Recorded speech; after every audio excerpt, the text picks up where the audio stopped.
We are live. Ding, ding, ding, ding, ding. You telling me we're live? You guys, we're going to have a Mexican exodus here so I can read the screen. That's payback for what you said, Mikey. You feel me? Before we get into this, you think you got that parlay vision? Well, drop your boldest bets in the comments. We'll feature the craziest ones right here on No Jumper, courtesy of our sponsor, Legends with a Z. Every swipe, spin, and score hits different from NBA to NFL to UFC, and even at the casino tables, it's all action, all gas, that good gas. So sign up today, and Legends with a Z will double your first deposit up to $100. That's free sweeps coins to test your luck and flex your picks. Okay, with that being said, I would like to welcome everybody to another episode of the infamous, the legendary, the time-tested, battle-tested, I didn't want to say tested twice, but I got to say tested. I'm freshly tested. You off the test. It's the No Jumper Show. And I am off the test. That's a good point, Lush Uno. And I would like to introduce all of my fellow co-hosts here. First and foremost, we have, some would call him the leader of the Gerb Nation. It's Munchie B, a.k.a. the mayor, in the building. In addition to him, we have the MacArthur Park mayor. It's kind of like being the mayor of Inglewood, but with a lot more meth. It's Lush Uno. We do got that. Not to say there's no meth in Inglewood, but less. In addition to that, he looking a little Lupe Fiasco today, but we got everybody's favorite guy who laughs on the podcast. It's the one and only Aunt Hefe. Hey, what's the good old big deal? We're giving our eyeballs a rest today.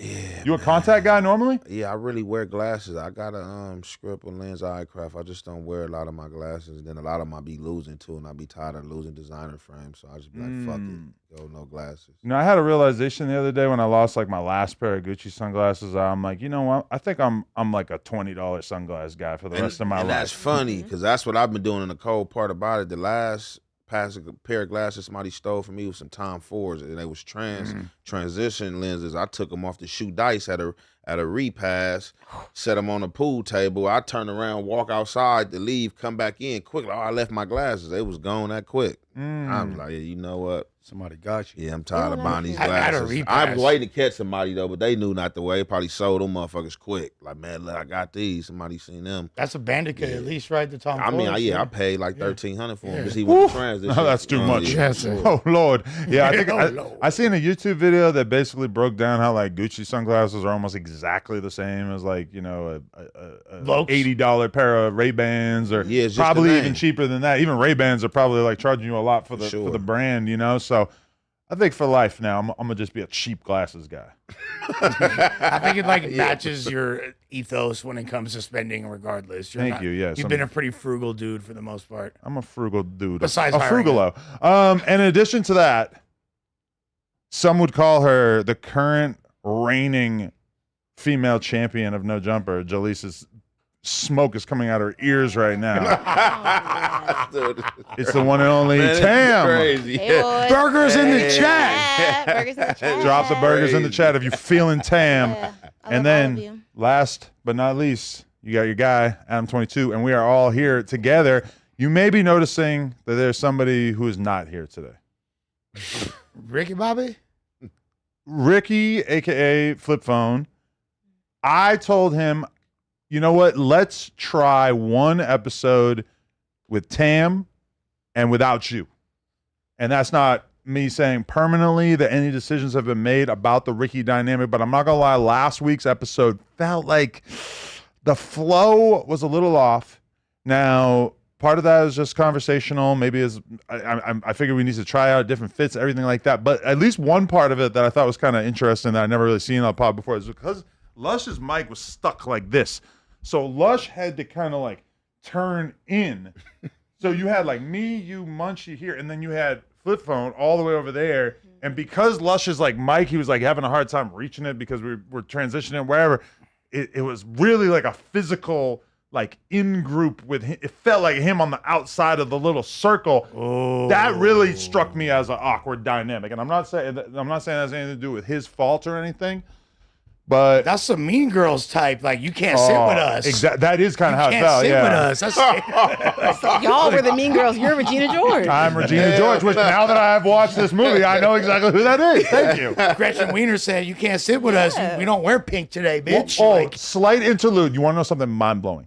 please. Okay, in the movie Mean Girls, there is a hot dude. He's like the hottest dude in the school. Aaron Samuels, right. Mm-hmm.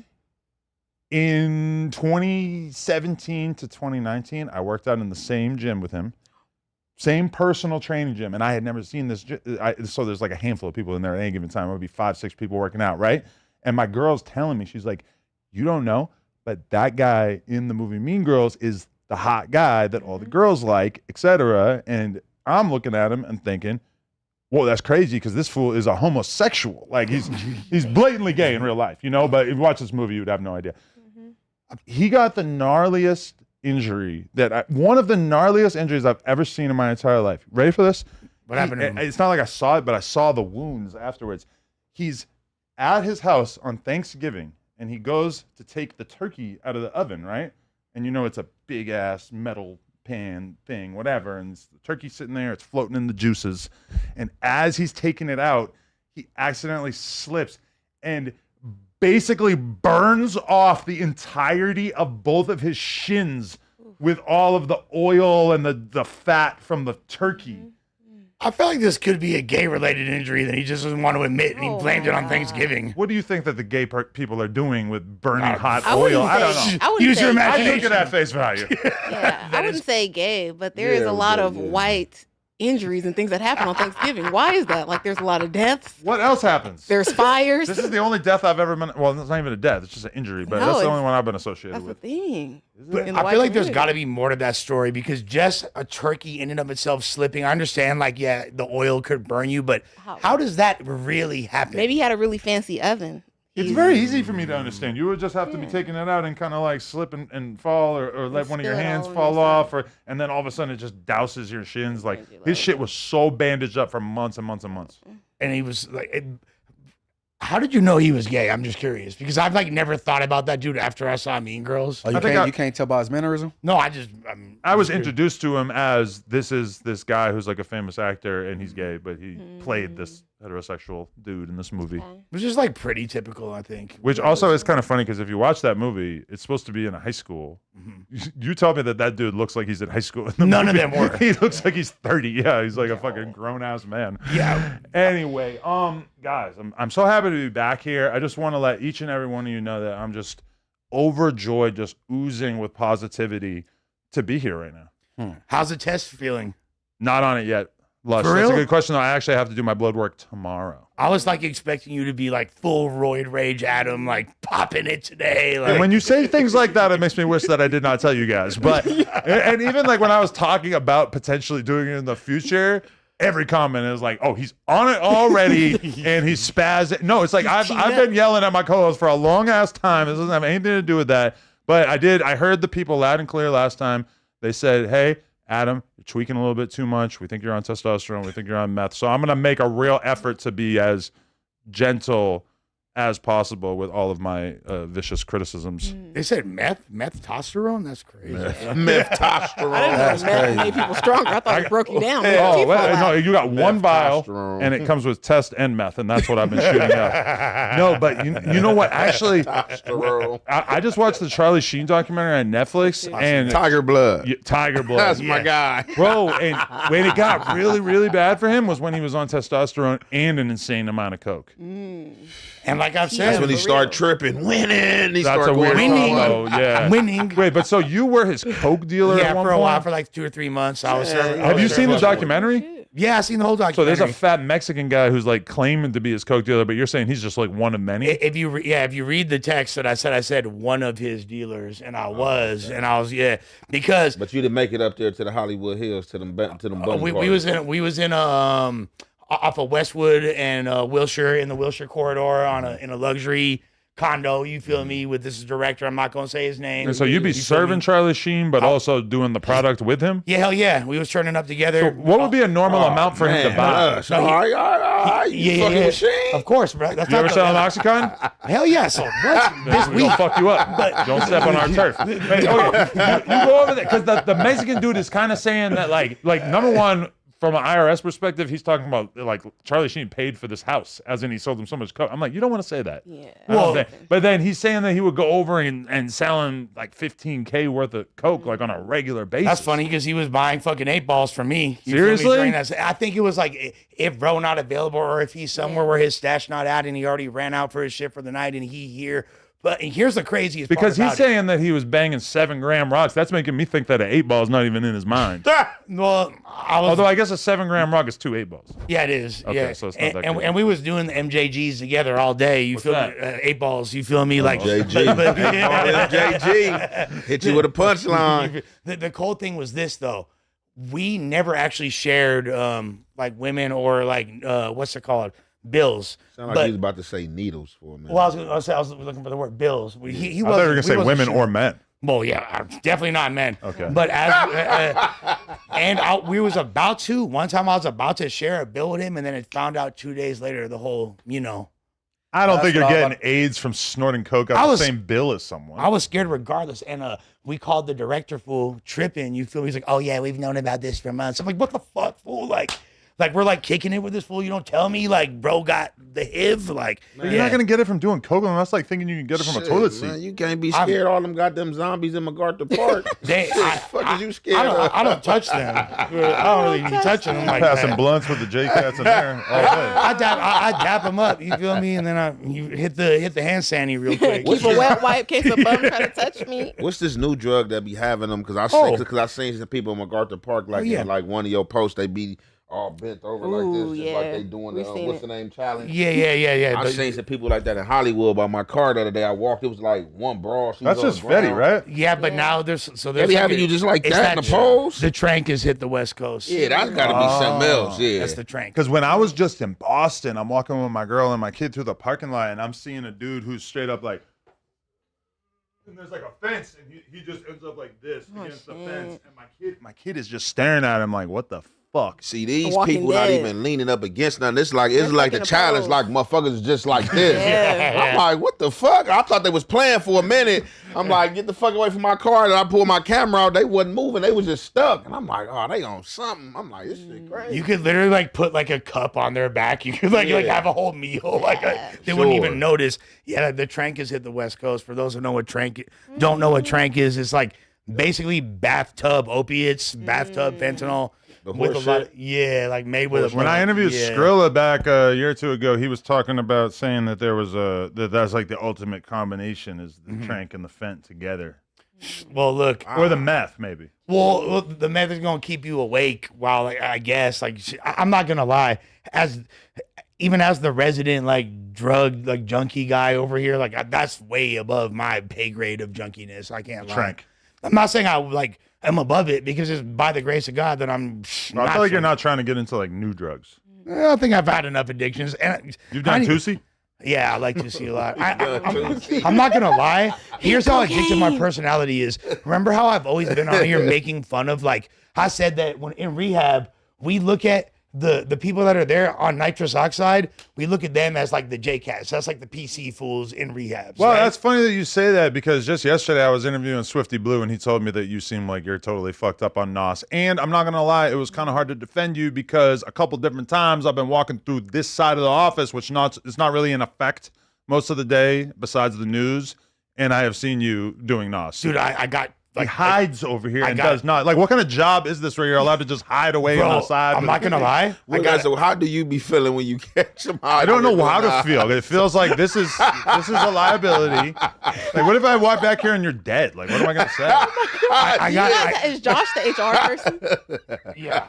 Sometimes. I got it. Yeah, Josh is HR. Is HR supposed to be in charge of making you not do serious hard drugs in the office? I don't know. Yeah. Well, I realize that's just how addictive my personality is. I could get addicted to anything why you that just don't quick. go in the bathroom. Well, yeah, Because he's kicking it with other people back here. I got addicted to Nas, so I just With other people. I got addicted, bro. Like right now. Like this is the tail end. I'm like, You feel like you're curtailing it. getting off it? Yeah, like I'm curtailing it. Like, Really? The Charlie Sheen documentary is not that different from just hanging out with you. It's kind of not, fool. It's Except kinda for the same minus idea, Hiv. yeah. We're pretty much the same person. Or maybe And you only have one goddess. Maybe that part of it. Oh, and the gays too. The sex with guys part. Yo, Right. yeah, in the documentary, he comes out and basically says that he went his whole life not fucking dudes, and then he got so into the drugs that he started fucking dudes. Oh, wow. I think There's that's nobody cap. left. Can't fuck with you, Charlie, Hey, man. man. I should fuck with you, bro. Why would he lie about that? Why would he lie about Why that? would he just make that up for the? Oh, I'm getting this huge documentary on No. Netflix. Hey, I'm just gonna look, say I'm that's gay, not even what though he I'm lied. not. That ain't No, what he meant. yeah, exactly. Hell no, that's not what I meant. Was it's not the drugs that made him do that Oh. shit. Bro was already. I'm starting to be a believer. Not all, but crystal meth is making a lot of people. Thank you, man. At least somebody's acknowledged it because I'm not going with this belief. A lot of people coming out like, no, it ain't the drugs. You been like that. Man, no, there's been some dudes who been on coochie, man. And they got off that meth and certain shit, and it just made their ass experience. And start messing with men. You know what? I ain't gonna lie. The meth Messing around The with meth man, makes you sure. ridiculously horny. Like, or at least that's. So it's making you Yes, it horny for does. man Yeah. booty? No. Just anybody. I like never orgy experienced style. that. No, I also only did it for like a day or You two. might well just hit a dog, then an animal or something. What? Fifi. Why? Make you a Fifi. You're asking why I did meth? Yeah, you got millions and millions of dollars, Adam. You don't got to do No. I don't have millions of dollars. That was back in the day. That was during COVID. But No, you did it right. But meth used to be a clean drug back in the day, though. It's like more of a dirty drug now. Like back when I was like a teenager, motherfuckers who was doing it, it wasn't like effective as it is now. Like only thing motherfuckers used to do that shit to stay up. They just be tweaking, having sex, staying up, cleaning and shit. Yeah, we're now doing this, it's that's like fun. it's like some whole different other shit. Like they mixing it with fucking wasp spray and all type Oh, of different yeah. shit. The Anything. baby laxative Okay. and That's all that type good of shit. So Okay. that shit really like running rampant on motherfuckers' Well, minds. you want to know how I know I'm not gay? Is because What, man? What the so there was a girl I was fucking for like 3 years, right? Or not 3 years, three months, right? And then finally, look, he's got the fucking That's Nas how you things know in it's his bad. pocket. That's how you know Man, it's see, bad. we gotta. This is Yeah, not good. No, I stopped. Okay, but let me just say this. I didn't bring any today. I got dead solid proof I'm not gay. So I'm fucking with this girl for like 3 months, right? And then at one point, I am at a party with her. She goes looking for drugs. She's looking for coke and Molly. She comes back with some little rocks in her hand. And I'm like, what's that about? She's like, not really telling me what it is, but she's saying like, this makes sex amazing. And like, really the only thing I had in common with this girl was that we like fucking each other. So I'm like, okay, whatever. I'm drunk as shit at this point already. I'm like, all right, I'm gonna do it with her. She was a porn star, or like ex-porn star. She's kind of at the end of her career at this point.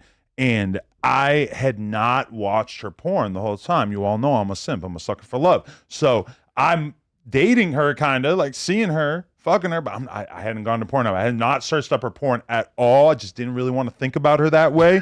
Once we started doing the meth, I swear to God, we had like a 10-hour fuck fest all night while watching her porn on my phone. Exactly. It's like dating John Lennon and he never plays a guitar for you. But I say the that fuck? just to say that in that state, a different level of horniness was unlocked. But one of the scenes that I clicked different on, level of horniness. Yes. one of the scenes I click on, it's her getting fucked by two dudes, and then one of the dudes starts sucking the other guy's dick. Whoa. I immediately X.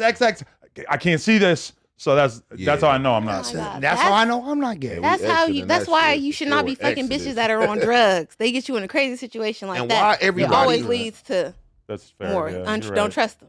And why everybody's story is like that. Like everybody I knew, like whether they was a dealer, I'm gonna just say the dealers. Like some dudes I knew that was dealers, like that was like in the same game as me doing shit. You know what I'm saying? Back in the days, they fell victim to the product. And like even when I was locked up on my indictment, I'm like talking to someone like, bro, what happened? Like what the fuck, bro? You was up, you was getting it. Like man, I ain't gonna lie, bro.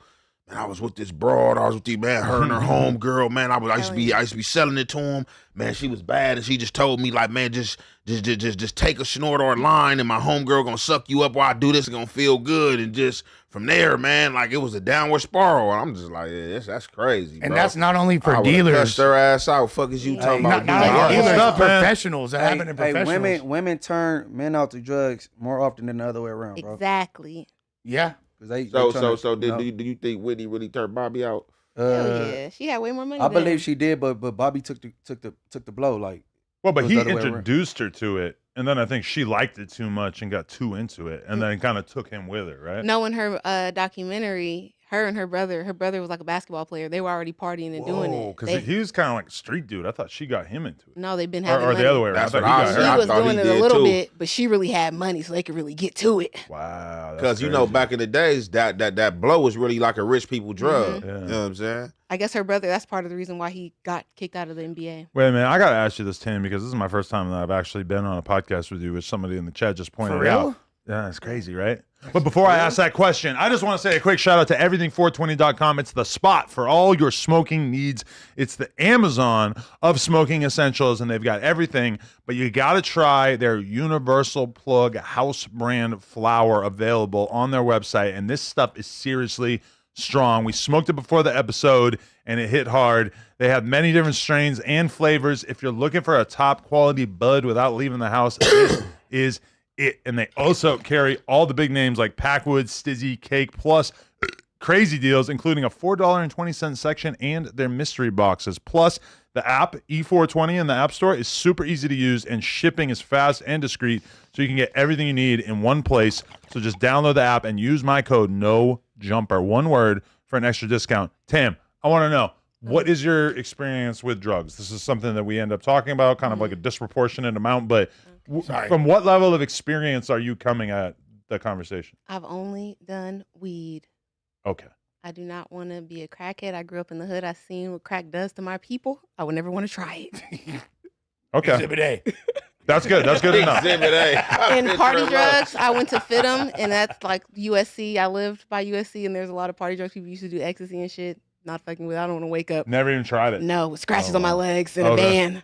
Like, per our understanding thus far, Tam is a ridiculously wholesome person for the environment that she came from, while not being a total square. Which I think kinda is weird. that's a good place to start from for a female co-host, because I feel like if you were just like a full-blown drug addict, that might be a weird fit. This might be a worse environment for me. I might really It be might back not here. be good. Oh, Yeah. I'm sorry for the Adam, what you PTSD. on, man? Talk about a Hey, full you Is know that a what? Jalise sub? You know what I tried that was around for a little while. I know it's still in the universe somewhere, but Moon Rock, not the weed. Oh, Yeah. yeah. Not the weed. What was Molly. it? What's that? It's Molly. like I guess pure than Molly. Like it's, So it's Molly. basically like but if you see it, you go be like, hold on, what's that, bro? Molly. It's purple Molly. It's like It's the strongest form. it's like it's a really strong form of Molly. Damn.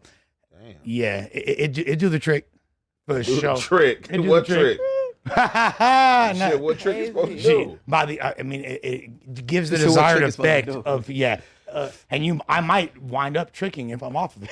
Okay. Oddly enough, you feel me? Like Part to part. Nah.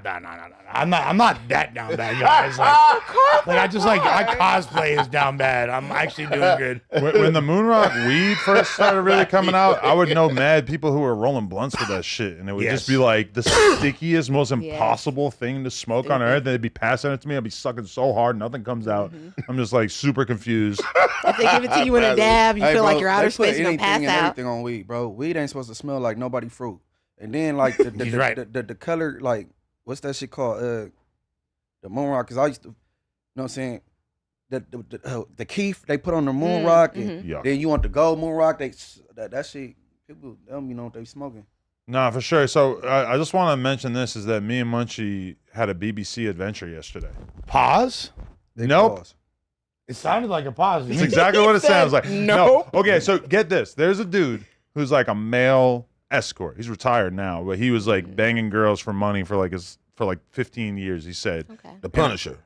No, but similar lifestyle. The Punisher.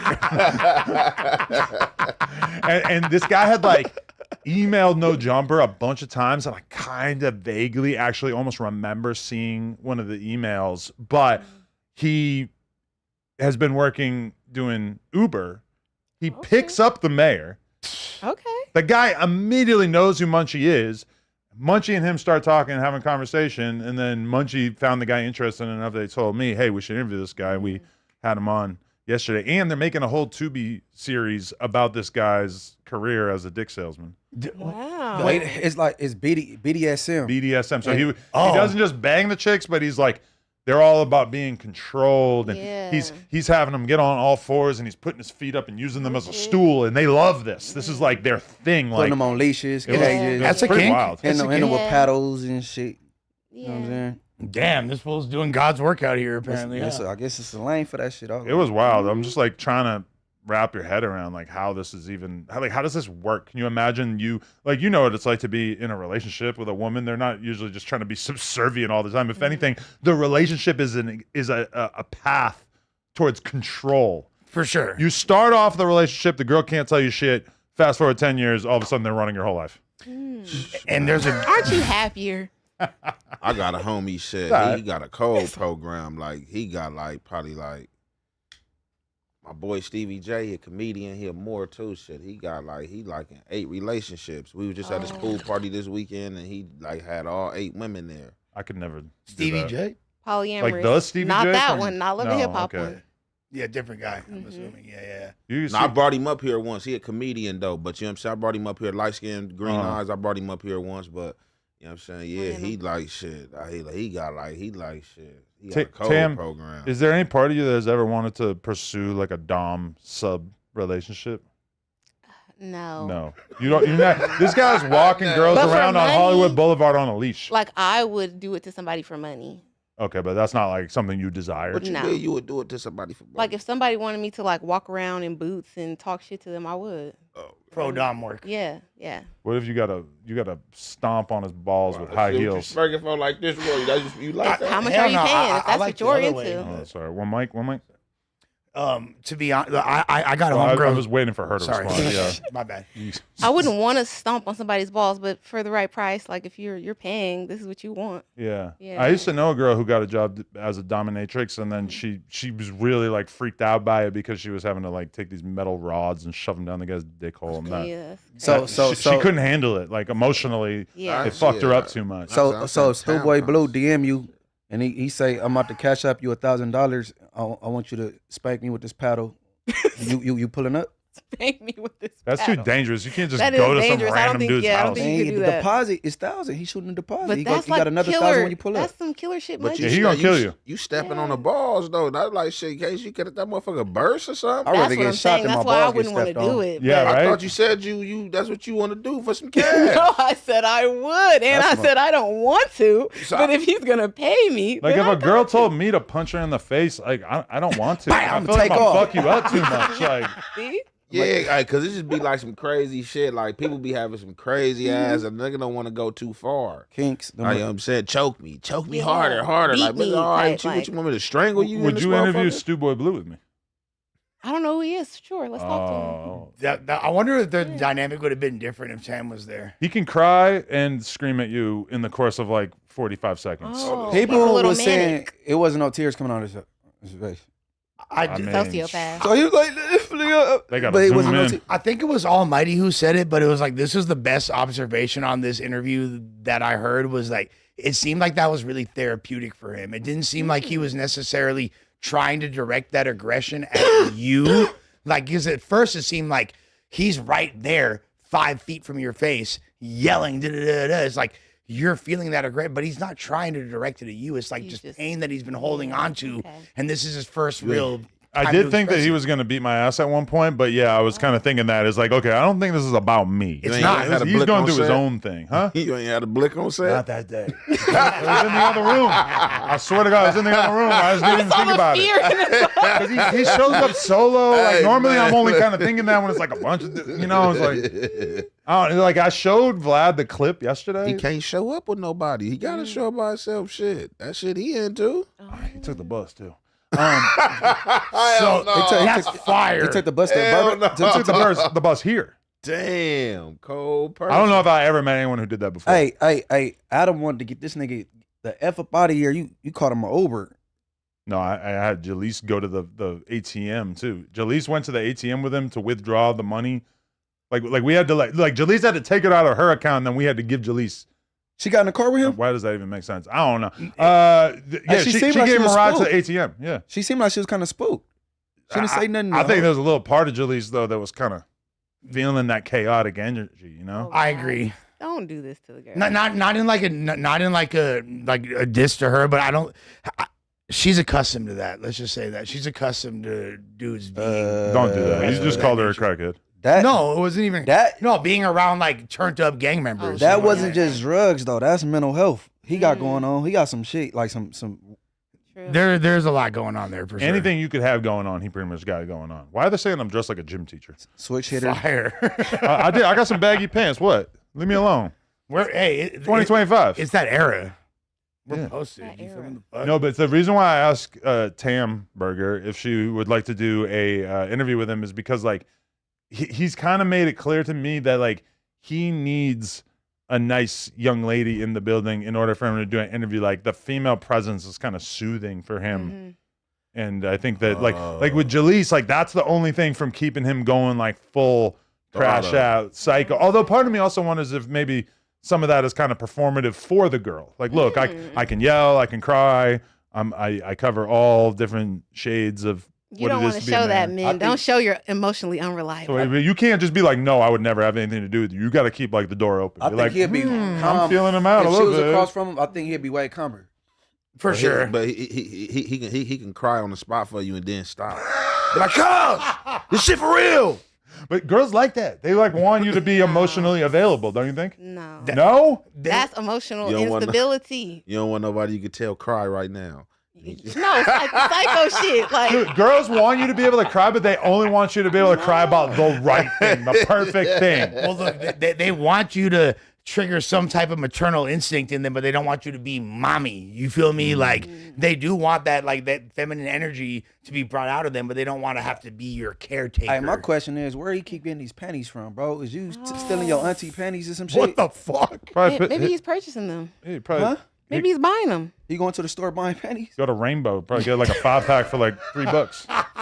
Hey, for anybody else, it look like Oh my I'm God. They don't buying it got for my Rainbow out daughter here, do they? or some shit, right? But for him, the whole world seen him deep out the Phantom bottle, so they go be like, oh, this nigga here getting some, you know what I'm saying, some lingerie and shit. Okay, so is do you think the presence of a Dope. female on the pod, the request for that is like to offset that? Yes. It's just like- Well, I don't know. But I think that Potentially. I think at the very least the female presence, he feels like Give him a balance. I think he just really likes it. / like it helps keep him cool. Maybe. This is just a new dating service, essentially. Fuck Tinder. I'm just gonna get interviewed on Well, No that's a Jumper. new thing. The male loneliness epidemic. That's a real thing. Male suicide. I think we're all dealing with it. No, Dealing we're with not what? dealing with it. at Male all. loneliness epidemic. This nigga is not lonely. What's I'm a little that? lonely. You lonely? What's that? There's men being lonely. Yeah, in, like in committing- increasing numbers. Yeah, Slowly committing from what? suicide. Just, Women, fucking Yeah. friends, feelings. Yeah. You're not lonely ever, Not lonely, like Mr. Lonely. I'm like, and that's what I'm saying. It's different aspects of being lonely. Like it's like I'm not lonely like from like no woman presence. I don't think I'm lonely. Probably like at times from other shit. You know what I'm saying? There's certain individuals like homies that aren't that I aren't around anymore, or I fell out with. Like shit I be like that. missing. Or I ain't gonna even lie. Yeah. Like just me. Like I ain't gonna even lie. So like as of lately, me and one of my childhood friends, like we had a conversation. Like and he from the gang too. And you know he got some bread, you feel me? So we were just like talking, and he like how he viewed things and his aspects of things, and like we both was like, yeah, now the motherfucker kind of understands what it means like to outgrow some people, you feel me? Like because some people still be on the same shit, you feel me? And a motherfucker might feel that you acting funny, but it's like, nah, nigga, you being reckless, and I can't be reckless like that no more. So it's like, if I can't be reckless like that no more, and I'm telling you that, you feel me, and you still on that, then it's like a motherfucker got to disassociate itself. So. I feel like loneliness is kind of foreign to me at this point, just from having a girl that I live with and a kid. Because that's just like infinite positive affirmation. Even if your girl's mad at you, the kid is always gonna love you no matter what and shit. That's just like constant emotional validation. But I kind of like think back to like before I was in a relationship, and for sure, like I'm the kind of guy that if like I don't have a girl around and like, I mean, the homies being around is good, but it's not the same. Like I'm a lonely person for sure. Like when I'm like, not right now, but like if I don't have my girl around, or if I don't like have like a bunch of homies around or whatever, if I'm just kind of solo in the house for a couple days in a row, I start to go crazy, and I got to like create something to fill this void. That's not loneliness. That's boredom. Yeah, to a degree, I think that's You want me to look up loneliness? People are No, but I tribal think- though. You're not meant to be alone. It's not, I don't think your definition of loneliness is wrong, but I think Munchie is right. I think that comes from a place of boredom. Like me personally, I'll say this: my fantasy is to be able to just be by myself for 3 days. If I could have a hotel room by myself for 3 days with Like no Charlie Sheen doing responsibility. coke? Yeah, with Charlie Sheen. No, like him. Tune that thing up. No, like Look, loneliness, sadness because one has no friends or company. Well, So basic. But you said but that something different. No, he's like No, after a that's pretty couple much what I days in the said. house, Like, he too, misses that's everybody. what it's alluding to. I mean, you ain't got nobody to hang with. And When I was in Istanbul getting my haircut, my hair fucking surgery done, I mean, first day, hell yeah, I'm in this hotel room. I got my weed pen. I could order room service. I could play poker on my laptop. that sounds amazing. By day 2, day 3, like, God damn it, I'm lonely. I need something. Like, I Makes need someone around. Like, I can't just be by myself Hey. for days on end. You know what I could tell about you? Unnatural. What? You got a short attention span, huh? I was kind of almost thinking saying that to you. No, but, no, no, no, no, no, no, no, no, sometimes. He's not no, wrong. No, But like, not, no. He's you not got wrong. in trouble in class. Did you stay on task? Oh, no, I was a monster. I could tell. Yeah. For sure. I can tell. But what is making you say that right now? What did I just did I breeze past the top? Yeah, of it? no, teacher no, Munchie. I could just tell. I could You tell. had a Like, classmate like him? huh? You had a classmate like him? No, I'm just good with that shit. Like I just Intuitive. read Tam the other day. Like you could like it could, you know what I'm saying? It just shows. I could Yeah. tell- you was smart enough to do the work. You just I mean, all of us white misbehaved boys kid, nigga. that are essentially our age, we have short attention spans. That's kind of like, you know what I mean? Like par for the course of why we were all on Ritalin. Yeah, well, I mean, my parents never really let them put me on those drugs, but I do want to just say that I think that a lot of times we come on this podcast and we talk about all the topics and everything, but I do think that like we need to have more talking about ourselves and each other and understanding each other more, because I feel like that brings us closer together if we can kind of understand each other. And hey, we have a Why is he sensitive. laughing, first of all? We have an look at him. Because he Yeah, doesn't buy fucking it. Bart Simpson over here is like fucking fuck? nerds. Y'all Hey. gay, ha ha. Definitely like this No, shit was I'm fake. just checking Adam out, man. What you when it took your shahada this weekend or something, man? Like, What's a shahada? You had a spiritual awakening. Some or Jewish something. shit. I don't know about that. It's some Jewish shit. No, I'm just saying that because all right. I don't watch a lot of Joe Budden podcasts, but I watch a lot of Danny from the Stop reacting to the Joe Budden podcast, and like, I see them kind of like camaraderie.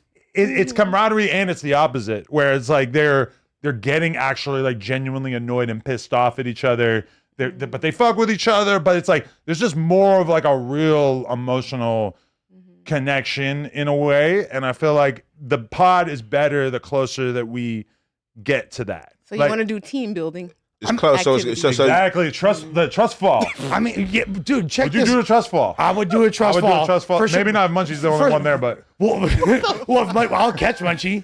I'll catch Munchie. dead homies, yeah. But here's the thing, red homies. But here's the thing, like Munchie and Ant were. okay, so Wack got you correct in this week. I don't like that word, but Wack had to no. talk with you. So someone calls you a bitch enough times, you can start to get convinced that might be true, I guess, right? Fucking Munchie and Ant were like incarcerated together. There's no camaraderie on the Joe Budden podcast that could ever match that level of understanding. you said Munchie and him were locked up together? Yes. So you No, think we not gotta in go the to same- jail, Lush? In the same place. No. Yeah, we was across from each other. You and Munchie. Yeah, we was across How did we never talk about We this talked before? about Yeah, that. we did. talk You just about it. forgot. For real? Because you Sure. sound just as surprised as right We- now. You same time. I don't remember that. That's That's crazy. It's because I'm glad that you're getting on our hype because we actually fuck with each other. You feel me already? We actually talk about this shit. So Paying attention is the first step towards understanding each other. boom, bye. Wow. Such an unnecessary thing to say. I'm getting hot in here. God damn it. Ugh. You know the next step, baby. I think I became a good judge of character fucking with jail though, because you in a dorm with like 80 people, you dealing with all these different personalities. You feel me? Okay, that makes sense. No, And you're in close quarters with each other, so you gotta learn. I get to conversating with somebody long enough. I kind of like gotta figure it out a little bit. When was you guys locked up together? Like 10 years ago, though? 2011 or something like that. Yeah, something Oh, like shit. that. More than 10, that. 11, Longer, right? 10, 11, something like that. I was in there 9, 10, and 11. You was in there all 3 of them years too, huh? Yup. Yeah. Man. You guys never had a squabble? With each other? Who? Yeah. Well, for what? I don't know. Some soups. Some chili limes. Our communities don't beef or anything. Okay, that's good. No, honestly, I only get into it like with the tough guys, man. Like the cool dudes. Whoa! Damn. That was Munchie's not a tough guy. No, he means people that are looking for a problem. We're reading the tea leaves. Hey, y'all, Ridiculous. No, but I will like, even though obviously I've never been locked up like that, I will say that based on my experience around people that who have been, I think there's a greater understanding of the human condition that comes from incarceration. When you're in a room, especially with one other person, let's say you have one cellie, right, for like a year, and it's just you and him, you see that person under every single possible condition that could occur. Like, oh, he just got a letter finding out his wife's leaving him. Oh, this happened, And eventually you could read people on a fucking deeper level and have a level of intuition that those of us who weren't forced into that circumstance can never understand. Tam, you ever been in prison? No. Okay. I have a question for them though. Yes, please. If you guys don't mind, I have like read a lot about that. The condition in the California prisons is like unconstitutional. At one point, we were under federal investigation for that. Do you guys feel like when you were in jail, they were treating you like to an extent that was unconstitutional or would be against the law otherwise? Did they have you too packed in there? For sure. County jail? No, for sure, Yeah. for sure. County jail. Because like they changed Men's Central from a jail to like a mental health thing now. I've seen every jail, like from the county jail to the state to the feds, breach protocol and what's in the Constitution. If you know, whether it's making sure when you're on lockdown, because you could be on a lockdown, right? But it don't matter regardless of that lockdown. Like Constitution says, you got to shower every 72 hours, regardless of what's going on. You know what I'm saying? But yeah, I definitely seen them breach protocol a lot of times. Definitely in the county jail, was filthy, sleeping on the floor, and they had a whole investigation. That's why Sheriff Lee Baca got fired. You know, I could have filed a lawsuit with that, but you know, I wasn't tripping. Hey, I got caught up in some shit on the 3000 floor with them. Damn. What I'm waiting on is the class action suit for that jukebox shit. Because when you go to the hole in Supermax Wayside, and they not supposed to punish you with food, bro. And that shit is not supposed Corporal to be fed punishment, to humans, bro. Corporal.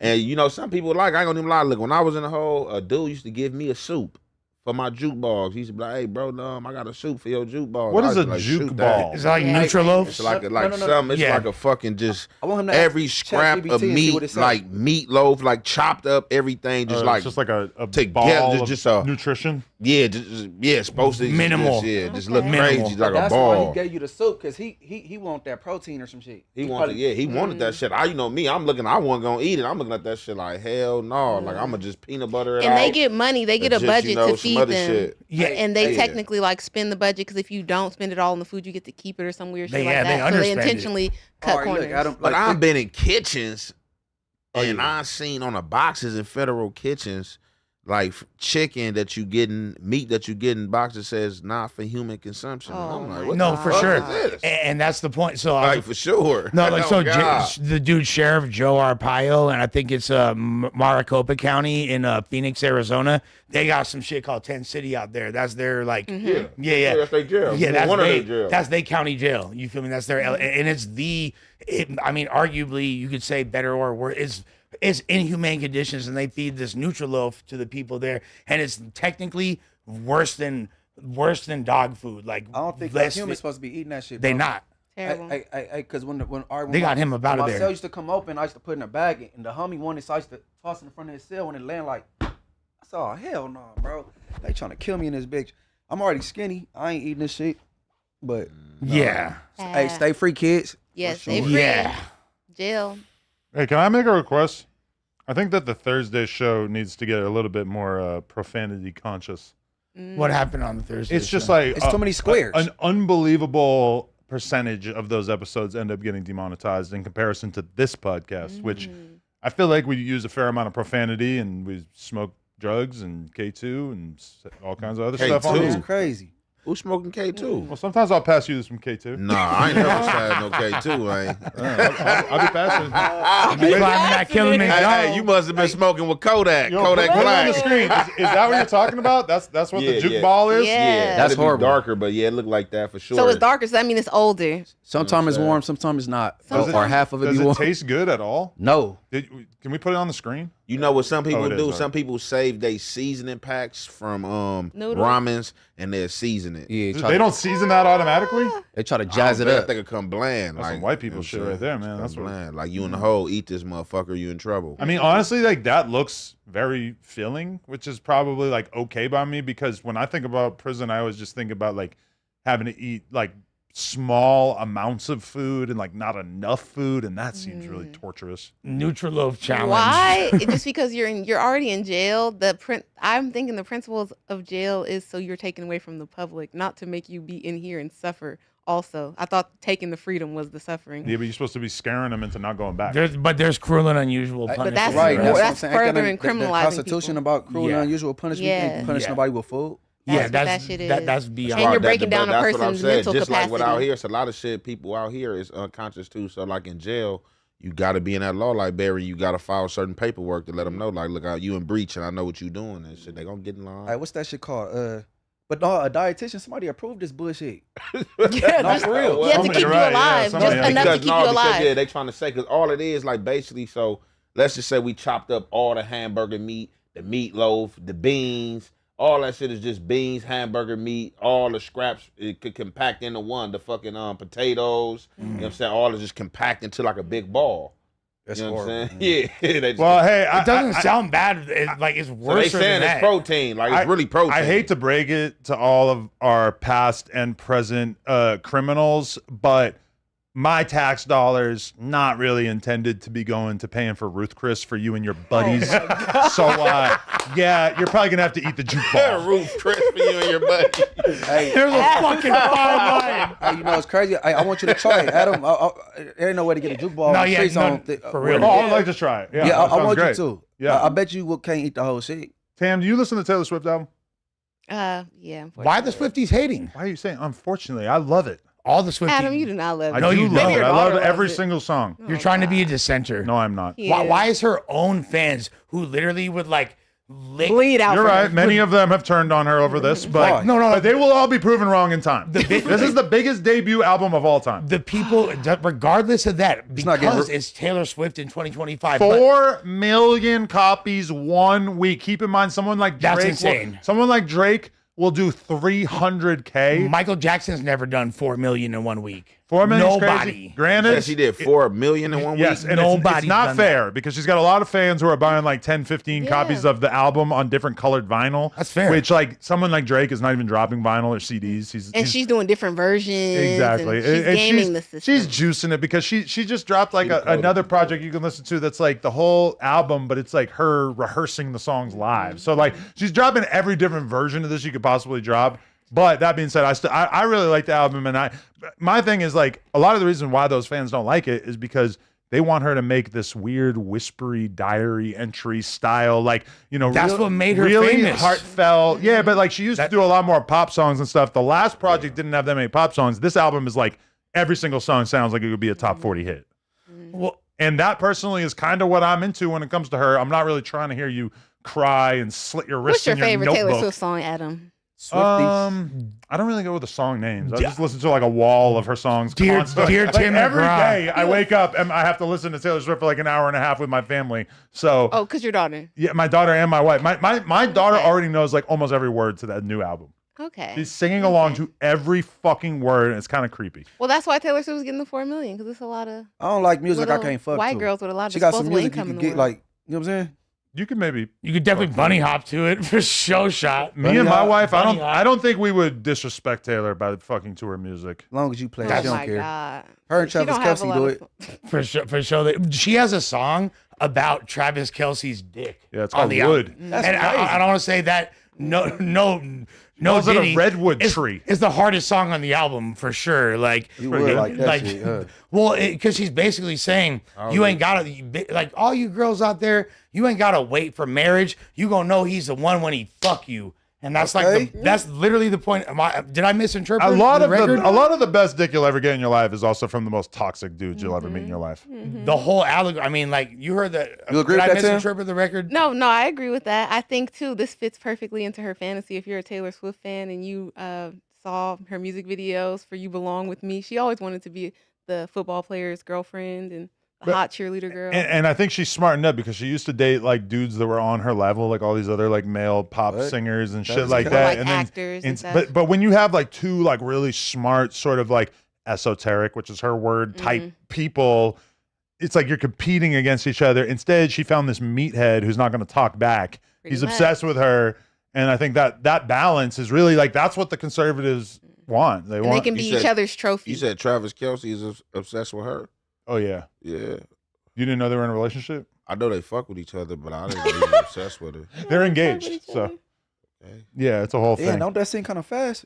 Or maybe they just been went like public. 3 years. Bro, you're not gonna put a ring on I think it was that a fast. year. I think they've been together like a longer year. than a year. No, Like, it's right? longer than a year. Longer than a year Yeah, for a sure. At couple least years. like But three. it's not Yeah. 3, right? No, I She's don't been think at so. About 3. Yes, he's Okay, like 3, 2 Super about Bowls. 3. He won that Super Bowl, so that she was there. Yep. And then last year they didn't win. Yep. And then this year, so that's 3 seasons. Yep. 3 years. I liked his last girl.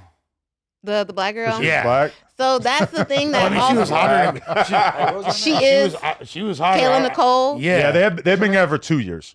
That's what it say. 2 years. Something. Kayla Nicole. Yeah. That's another She was reason hot. why a lot of the fans are going against Taylor, because she intentionally did some anti-black jabs, talking about I'm not a bad bitch, I'm not a savage.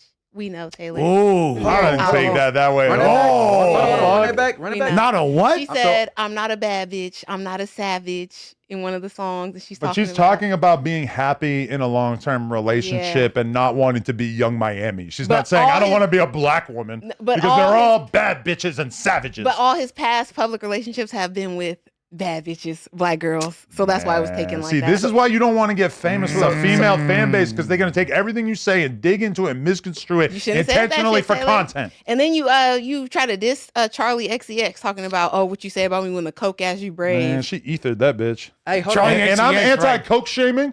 I don't like that, because I feel like it's possible for someone to have a healthy relationship with coke. Yeah, for Obviously, real. Stop coke shaming. some people on this podcast are proof that is very difficult to pull off. But I don't. She called her a cokehead, which Hold on. What female say some savage shit? Is it Rihanna?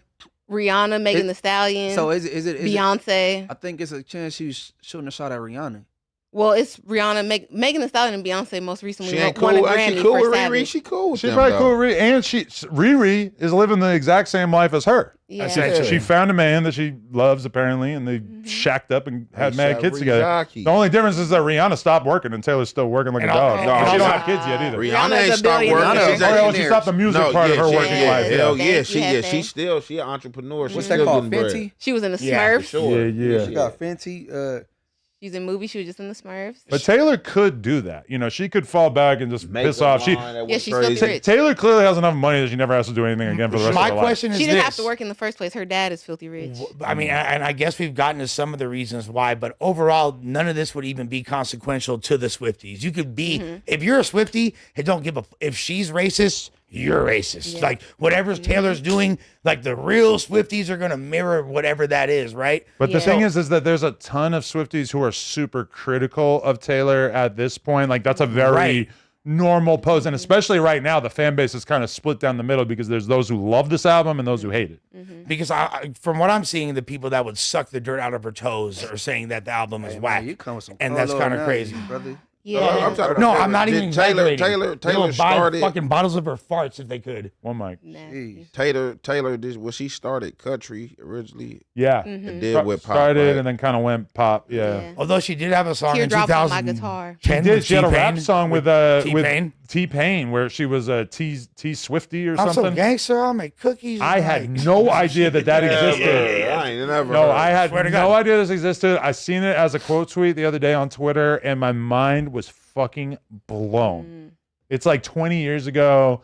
She's like 19, rapping her ass off. It's so weird. yeah, with T-Pain ad-libbing her In I a shit. odd had no outfit. idea that existed. It was like, I think it was like when she was first. It was probably like her, like after her first album, right around that So time. rappers she's done songs with, though, like also Future, Kendrick Lamar, Ice Spice. Damn, Arguably the top 3 rappers of all time. pretty strong resume. But I do feel Oh, like Ice Spice. Yeah, she's in my top You 3. immediately said At least top 5, for being honest. Come on, man. Little Eskimo. Ice Spice, you said she hot, but she still got to put some work in. She new to the game. She ain't at the top that fast. Why That's Taylor get true. her strung out on those Drake with you said she did start with Drake or not? I think Drake Nah. spanked her. No, he Drake. But Drake glazed her on his last project, and she. No, spanked her. I think he spanked her. Yeah, I think he didn't. That's why he unfollowed her because he brought her out to OVO Fest and then she left and he unfollowed her because she probably didn't drop. Bro, that's how you know what I'm saying. He Oh, that's light flirting? skinned. Light skin flirting. I believe he spanked her before. I doubt Possible. I don't know. Man, Drake, man, you got a cold track. He do. it. There's nothing to suggest that, and I don't think anybody believes that. I don't think he hit Ice Spice and shit. I mean, I feel like I'm familiar with a large majority.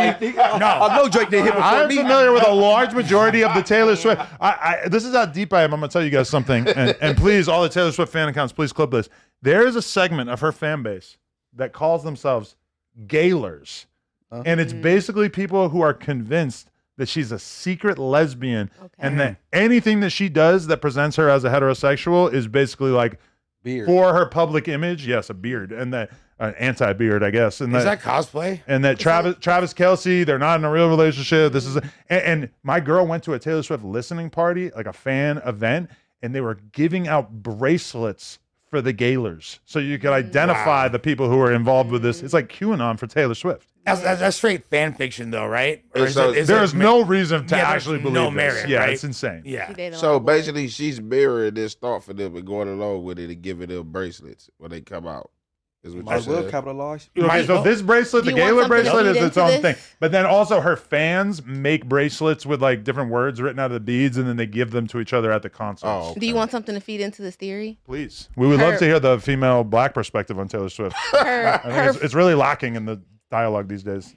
Former boyfriend Joe Alwyn has recently been seen out with the girl from Euphoria. Which one? Oh, which one? The Sydney Sweeney? No, The one with the lips? Hunter Schafer. She's Oh. The trans. trans one. What the yeah, fuck? and she kind of looks like a hotter, more fashionable Taylor Swift, in my opinion. I mean, hotter is a very subjective because term. I Yeah, was- you're not going to get us to sign up for that Yeah. one. What the fuck? Yeah, Hunter because Schafer is killing in the Scafarelli. because that that shit was should be illegal. That trans shit. What, just being trans? Being that shit should be illegal. trans should be They need to put illegal. an identifying Jail mark, come like get you. a barcode or something on their phone. Because that ain't cool. That they Dictator Munchie. they- Is that a barcode? they be tricking people. Beast. And that shit ain't Mark the straight. Beast. You see what Cindy Starr did to Chingy? Oh Yeah, that was scandalous. And then Designer was behind her all on stage dancing. He didn't. Well, Designer might have Well, known. Designer- To be fair, all that Bad Cindy Starr example. did was she took a photo with Chingy and then told the world that they hooked up, and it was a total lie, and it basically ruined his career. Yeah, so that's not, when you say all she did is Yeah, completely no, I'm saying it. slaughter But I'm his saying that credibility. they didn't do Yeah. anything. Really? It's not like they were even in a hotel That's room. the Like point. if they had taken a photo in a hotel room, then I would kind of get it because it would look crazy. They took a photo like on stage. Yeah, exactly. But this is like it's like earlier social media. Yeah. This is MySpace era. It was like Chingy's back impossible to like Yeah. negate a rumor. Like if it was a rumor, you just like didn't really have a way to get rid of it. Now Chingy would put out a scathing 2-minute TikTok responding to it, and the whole narrative would shift the next day. An Instagram story be like, I didn't even know that bitch. She's like, Yeah. I don't even know her. She told the truth years later. Yeah, Well, it don't matter no more. You already done ruined his True. career. yeah. True. So what happened with Taylor Swift and other dude? Because that's what I thought. Like last I looked up, she was dating. What he like British from like England or something? yeah, like that? actor What's guy? his name from He was like a movie from star. the or some shit. 1975? Maddie Healy. Yeah. Wasn't she supposed to be Yeah. marrying him one Well, day? you Like want to know what he engaged? did? What he? So she starts dating him, and then there's an old podcast clip that he was on, not even that old, but he's talking about Ice Spice, and he refers to her as like an Alaska. She looked like an Eskimo or some shit. Like he's kind of clowning her for her looks, but not even like really clowning her. Like it was some real light shit that if it was a hip hop thing, nobody give a fuck. But because Taylor Swift got the most sensitive, retarded, fucking woke female audience, they immediately start tripping. He's a racist. Well, he called hates her like women. a chubby black girl or something. Yeah, like well, that. I don't think he said black girl. I think he said chubby Eskimo. Well, here's the thing. I don't think I think it's Taylor beyond the Swift stopped racial. dating him for that. I don't know if she stopped Well, they dating were him for still that, dating, but that's what got Ice Spice the feature. and that's why she did the song with Ice Yeah. Spice, and that's why she brought Ice Spice to all those NFL games. And there's this really awkward footage of them hanging out, and Taylor Swift is just like, like a get this poet. shit She's got over all with. these words at her disposal, and Ice Spice is like, I like soup. Oh my god! I like pasta. 30s. Like What? 34? She's 35, I think. Yeah, She been married No, before? she like Nah. 36. She 36, 37 Something right like now. that, But here's the thing. That was when Ice Spice lost her thickness. True. That was really when we got Ozempic Spice. I like soup. Ozempic. Yeah, I like Spice. soup. That Like, ruined What the it. fuck was that about? Taylor- I don't fucker. know. I should have thought of something funnier than that, but I was just trying to think of like No, that's- something to get the point across that that's she's kind of literally- slow. Oh She was yeah. just staring into the I camera. thought I don't think she has a lot of words at her disposal at any given time. She's the hottest girl with Down syndrome I've ever seen in my life. You feel What? me? Dead homies, Why yeah, does yeah. she got Down syndrome? Who? Hypothetically. Ice you talking Spice. Say Ice Spice got Down syndrome. Wait, who you talking about? Why don't do her like I don't know. that? Like, she's like, You ain't got to everywhere. Hey, man, She ain't got look, to everywhere man. about getting the interview with her. This nigga said Down syndrome. she's hot. She's hot. I've been obsessed with her forever. Like I think there she's might be a hot, too. touch of the Obsessed? Downs in it. I mean, like, You ain't caught the flight up there to look for her yet? well, that's like I'm not like Dahmer obsessed. Where's she but from? just Where's she like- from? Oh, it's New different. York? It's The different. Bronx, right? The Bronx, the BX. Okay, honestly, she obviously doesn't have like the fact that I have to qualify this is insane. She doesn't have Down syndrome, but there's just like been hella memes and people saying that for a long time. That's like She a doesn't running, have Down long-running syndrome, but joke. she might have the same IQ as a person with Down yeah, syndrome. or at least fetal alcohol syndrome. Yeah. Come on, bust it out, bust it out. Yeah. Shout out my girl Ice Spice. I Yeah, actually Ice got Spice. love We it. love you, Ice Spice. Yo, Baby, the I'm a first lunch. first piece of content that Ice Spice ever did in her entire career was for No Jumper. Look Fire. it up. Look it up. Yeah. That's amazing. Black Dave went to her neighborhood and did a video with her, and I almost didn't post it because I felt like this is for sure just Dave trying to get some pussy. I did not see the talent, and to be fair, her music sucked at that point. It got a lot better like a few months later. Like, keep it a stack. Bitches move Yeah, like she didn't a- have that flow or Yeah. nothing. I swear to You know I God, got banned. she didn't have the cool frizzy hair Boy, either. you She had like got a it. fake long hair Keep it a wig. stack. She's hard. Well, I'm not gonna say that I've never jammed an Ice Spice song. Yeah. I'm not gonna say that she's actually hard, but I'm not gonna say that there's not a little downsiness. I'm down with the downs. We know. I just want to give another quick shout out to my guys over at Everything 420. You're seriously missing out if you haven't used it yet. I get all of my supplies there. It's 2025. You can just stop going to the smoke shop.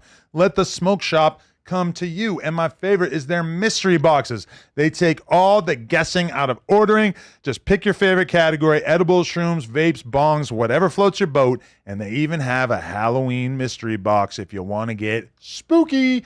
Again, the app makes it super easy to get everything delivered fast and discreet, and nobody's got to know. Just use code NOJUMPER, one word, at checkout for a discount.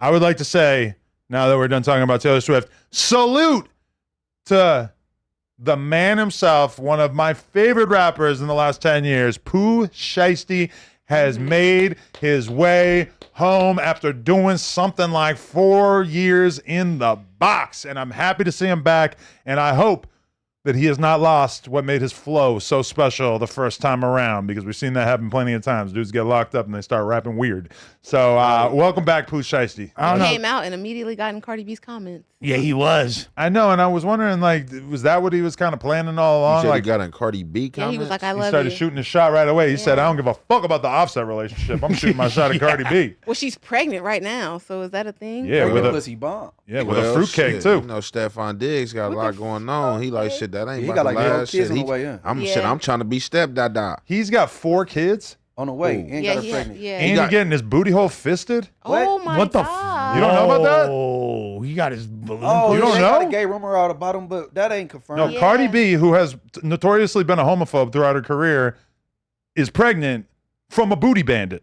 Whoa. Is this confirmed? Hey, I You're think- not gonna say allegedly. I think Listen, we could Stefan do some Diggs- research, but I'm gonna ask ChatGPT. Is Stefan Diggs a booty bandit? So why his last name is Diggs? I did see the video of the guy saying that he had his friends beat him up after he didn't want to go, with his advances. But Cardi then in the argument said that was fake, so I don't know what to believe. Yeah, I don't know. I forgot. Like one of his exes. Yeah, there are rumors and social media claims that question his sexuality or suggest conspiracy theories, but nothing verified or substantiated by reliable sources. I mean, what I saw, and that's been a big thing from Nicki Minaj, that she's been roasting Cardi B, saying that like, oh, you're pregnant by a gay dude. You have a baby by a pedophile. Though. Yeah, she's the last person that can speak on anybody's choice in men. You Like, see how she just cooked up that ether real quick? Like, smoked. invalidate your man. I mean, but she really, like, Nicki has a track record of, like, harboring abusers. Yeah. She's Epstein Island. She's a human embodiment of Epstein Epstein Island. You're paying for man. Get niggas' the- weddings and shit, putting money on their books. Epstein Island. From her I don't brother think- to Oh, her brother, daddy. Yeah, like Yeah. she's like All she got a that to her collection. man, She got a Kennedy. collection. Yeah, I I think Okay. I heard somewhere she got from her younger years she was touched or something. She That's was what talking they about put out about her allegedly. her mom didn't Her protect protector her. from her dad. So Nikki that's got not a real molested? thing? Yeah, by her dad I didn't allegedly. know that. Really? Wow. Yeah. But it That's kind of fucked makes up. sense though, because she used to dress like a stud. You know what I'm saying? True.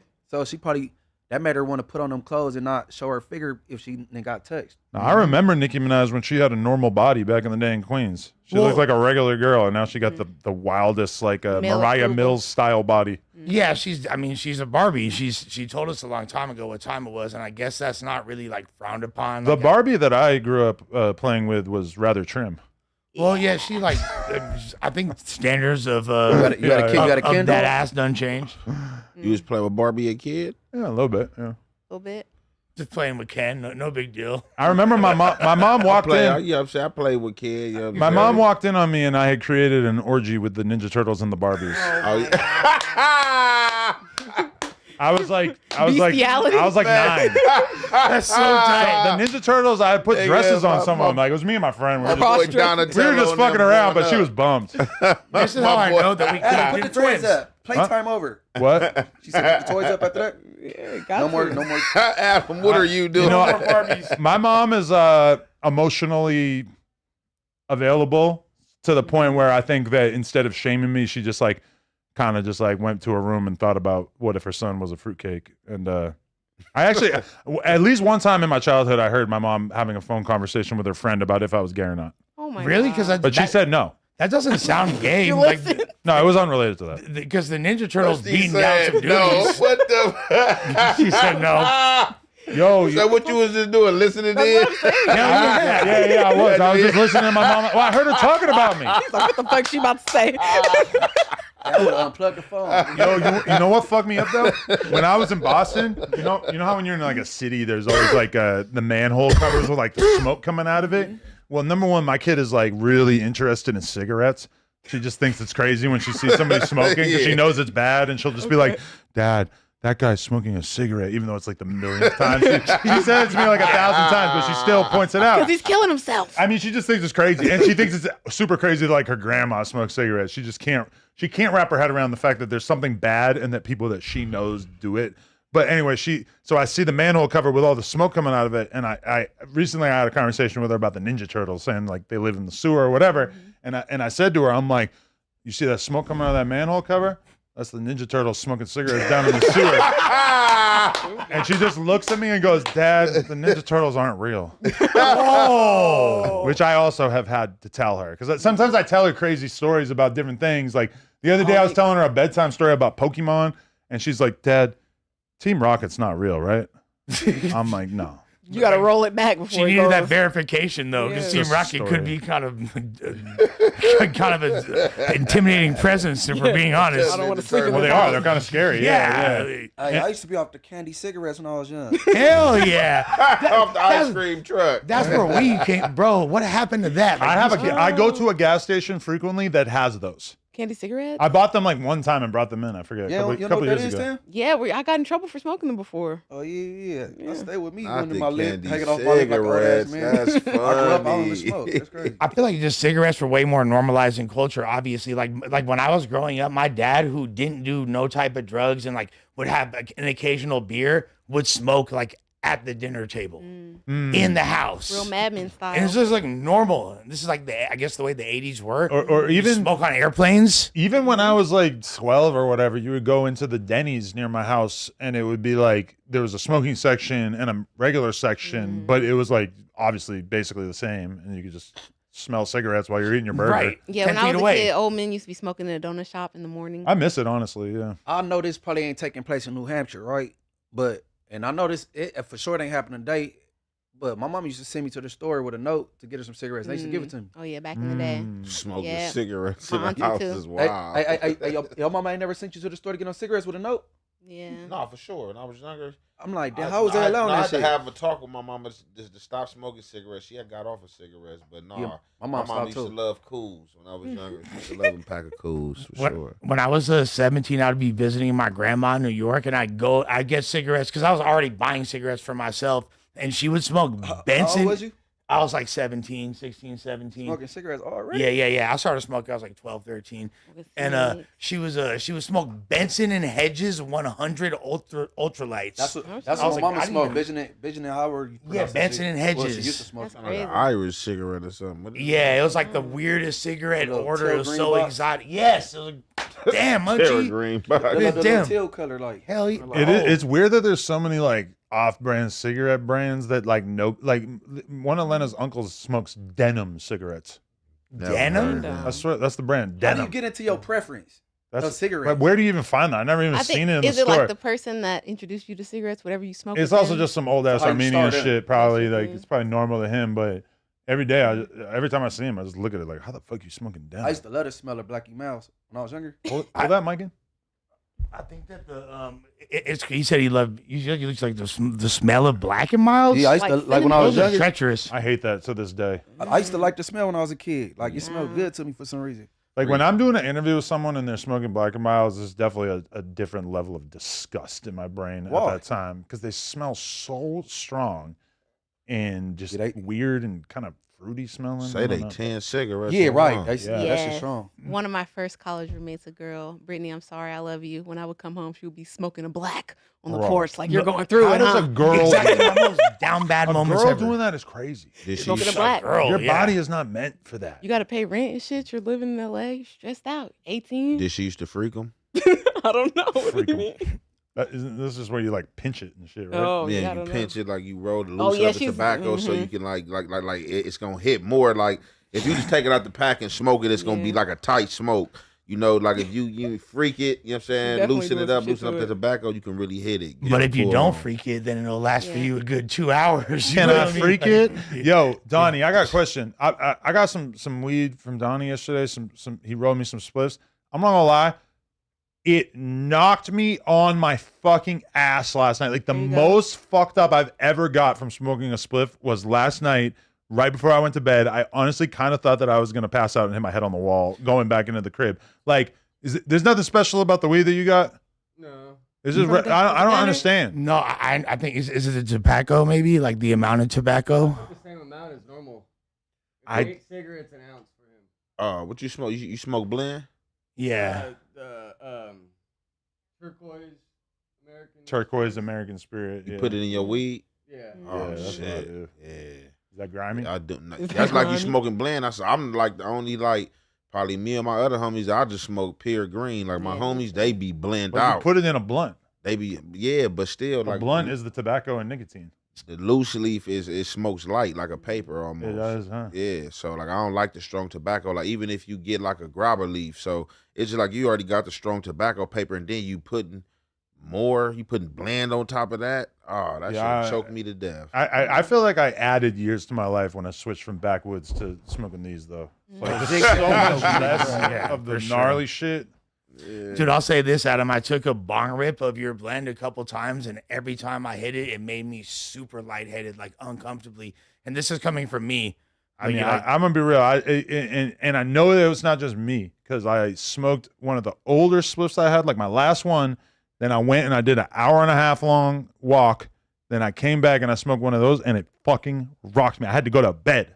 But in a good way, though, is that the desired effect at that point? 'Cause I you're still smoking, felt like, dizzy like this morning. Like it felt like it stuck with. I don't know what it was. cut back on the tobacco, lower the tobacco. But next time. he's saying it's the same amount. I don't It know. might be because those cones that we had are bigger, so maybe it's just Yeah, they're giving you more. okay. Yeah, maybe it's more. I don't know. I don't know.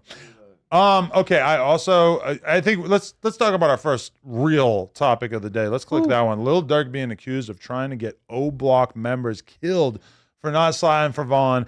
This is a new allegation coming from the FBI, that is pretty mind-blowing because, you know, it's one thing to accept that Lil Durk was sending killers across the country to go get at Quando Rondo and his boys, right? That's one thing because they killed King Von, so it's understandable, I guess, that you would be mad at them. But the FBI is now saying that in addition to that, they basically have snitches who are claiming that Durk tried to send Booney Mo to O Block to kill Munna Duke or kind of like whoever because he felt like they weren't acting in like they weren't going after Vaughn's killers as quickly as he would have hoped, which is kind of insane because it's like you expect these guys from O Block who, let's be real, are probably mostly broke. You expect them to take the charge in terms of getting Quando Rondo or Lil Tim or whoever knocked off. Like that, this is just like a wild new accusation that kind of goes totally in a different direction than the stuff that we knew about him previously. They're trying to like weaponize the slide for Vaughn meme, essentially. Like in and like that whole movement on social media. yeah. Also, all this alleged, right? But just like kind of like off the wall, I'm gonna just throw a hypothetical out there. Let's just say if this was true and Durk was mad at them, it'd be a reason for him to be mad. Obviously, they probably had the necessities they needed to slide for, you know what I'm saying, King Von, and they wasn't. But the thing is that it's so out of town. Like, if you want to go find Quando Rondo, you either got to go to where he's staying at in California, which, look, once Durk sent people on a mission to California, it's like, you got to fly people out. You got to get rental cars. You got to do all, and then you're still going to get caught. Your entourage go where you go anyway, right? So they could manipulate the how you want to say it, whatever, because you paying for your entourage to go places. That gangbangers don't do murder for hire. We slide for our homies for free. Yeah. So they need to kill that. They need to have a gang expert go to that trail when they do go. I would. What? Inglewood families ain't paying no Inglewood families to go do nothing to nobody, and they the ops anyway.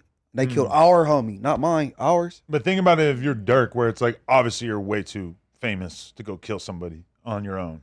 Well, you have to enlist people to do it if you want to get it done. Him like going to his own community though, and like trying to get people knocked off over there doesn't make any sense. But that's the thing. People, he not from O Block, though. Exactly. Yeah, people like to think of Chicago being BDs and GDs, but the reality is that they are from very different sections, and especially since Durk got locked up, we've seen numerous different rifts between different factions in between Lamron and O Block and everything like that. And I'm not gonna lie, a little birdie came to me in recent memory and told me that there is a famous person, let's just say a BD from Chicago, that Durk is believed in the streets to have been involved with getting him knocked off. And if true, this is one of the most explosive accusations in Chicago history. And when someone told me it was the kind of thing where I just didn't even really think about it that much because I'm just like, that sounds so crazy. I don't even know what to do with it. This validates that a lot. This makes me think, oh, shit, that person probably wasn't just talking shit. So I don't know. I mean, this is some crazy new shit. Like, how much other shit? And if they really got people just like telling everything on Durk, I mean, we're never gonna see this fool again. But from what they saying, like, all right, so like in YouTube, so it just seemed like to me, it seems like their case is weak. So with their case being weak, they just come in with new allegations. New allegations, and all this is allegations, and Durk lawyer is like, okay, well, y'all saying this, what a proof at? Y'all try to come with the proof of this. That didn't work out. Only thing it seemed like they got that really is kind of sticking is a text message telling somebody that, hey, man, don't do nothing on my credit card. Everything else they coming with, like his lawyer, shit, like is eating it up. Like, man, we're like, all right, that's just smoke, man. Y'all, that's just talk. Like, where's the evidence at? I feel like that sounds good until people start telling on them. Well, they've also, there's also evidence that they've claimed to have that we haven't seen yet. Like they claim to have surveillance of the conversation at the burger stand, post drill, whatever. You feel me? They literally they've claimed to have this. We haven't seen it. We still don't know who Coco number 4 is. Like, you feel me? And how that plays into the whole situation. And like, honestly, free Durk. But the thing in the court of public opinion hurting him the most is him making that song Beverly Hills. And like, essentially, well, rapper don't rap about Beverly Hills or Calabasas or Malibu. Well, he ain't rap about Beverly Hills. He rapped about How long Durk been locked up? Beverly Center. No, a shooting that occurred in Beverly Hills, and that's where the shooting occurred at. You feel me? So even if he wasn't talking about that, it just don't look good for him. It didn't age well. Yeah, these are the things that. Well, and it dropped right around the same. It dropped like a few months beforehand, I believe. And How long Durk been locked up? it's been about over a year. Yeah. Yeah. So Let me ask y'all a question. Did I hear right that like they had some surveillance, like somebody was coming through the alley and came around and started busting on them dudes? There was at a gas station gassing up. But the fools are all masked up and shit when they start shooting. But if they came through an alley, man, that's somebody like probably from LA, bro. That's familiar, like you know what I'm saying. Well, that's kind of part of the allegation as well. Like if and I'm not. Well, like, Chicago nigga know how to tip through alleys and come out of cuts and shit in LA. You know what I'm saying? This is true, and I look. I don't think Durk did it. I really don't. Free Durk 1,000%. You're crazy. It just doesn't look good when you like. These are the reasons why people would think that why he's even being held accountable or even this trial's going on to begin with. Listen, free Durk for show, but the idea that he is not guilty is slowly becoming harder and harder for me to wrap my head around. He got caught. what about? I mean, all y'all thought Dave was guilty, right? David?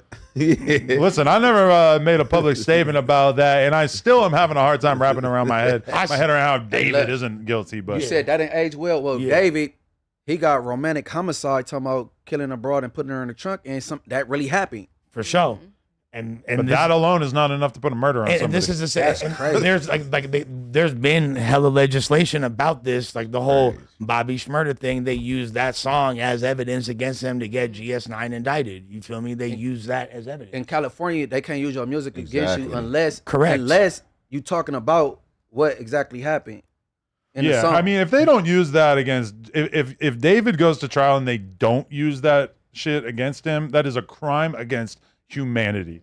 Because how the fuck could you not use song, like if you watch Trapper Ross's whole video breaking down all the lyrics, I mean, this is just, it should be illegal to not use that, to not show that to the jury. They need to know about that shit. Well, I mean, but he ain't even been charged, right? Still. Not yet, but. And again, that doesn't mean that he's necessarily, right that don't show that he innocent to me. Just because you ain't been came out publicly, and didn't the police make a statement and say that he's not a suspect of interest? They did. Yeah, they did. They raided his whole house, took a ton of shit out of his house, but apparently they didn't find enough to actually put charges on him. One thing I've been hearing a lot is that they don't have a cause of death for her yet, and so that's a big problem. They just don't have they don't know how she died yet, and so once that's established, there's a lot of rumors that maybe she had a drug overdose and that they just stashed the body there, which sounds insane. Like when you want to put the body literally anywhere besides the trunk of your own car. Why would you chop it up? So that's fake news. Then somebody just came out the other day on social media and said the cause of death. I could have sworn it was supposed to have been like a overdose or something like that. I don't think they know the cause of death that yet. dude that I know his name that did the autopsy, he's a nobody with that shit. He only been doing it for 3 years, bro. Okay. He don't know what he's doing.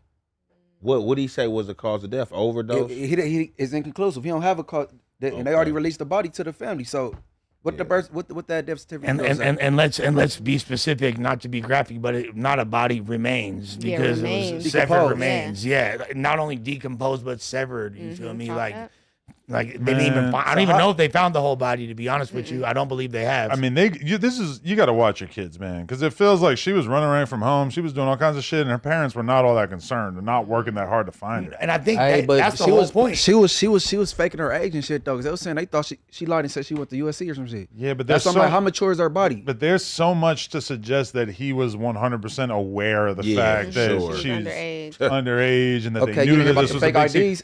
Honestly, David to me seems like he was probably so inexperienced and mentally immature that he probably didn't really understand how bad him being in a relationship with an underage girl was gonna fuck up his career, especially because it's not like it was a well-kept secret. He was on Twitch streaming with her. If you see all these Reddit posts, all these people in his comments, there was his fans were joking around about him being a pedophile and stuff, which granted he's young, he's 18, 19, 20 as he's becoming famous, so maybe they didn't think it was that serious. They probably didn't know that the girl was 12.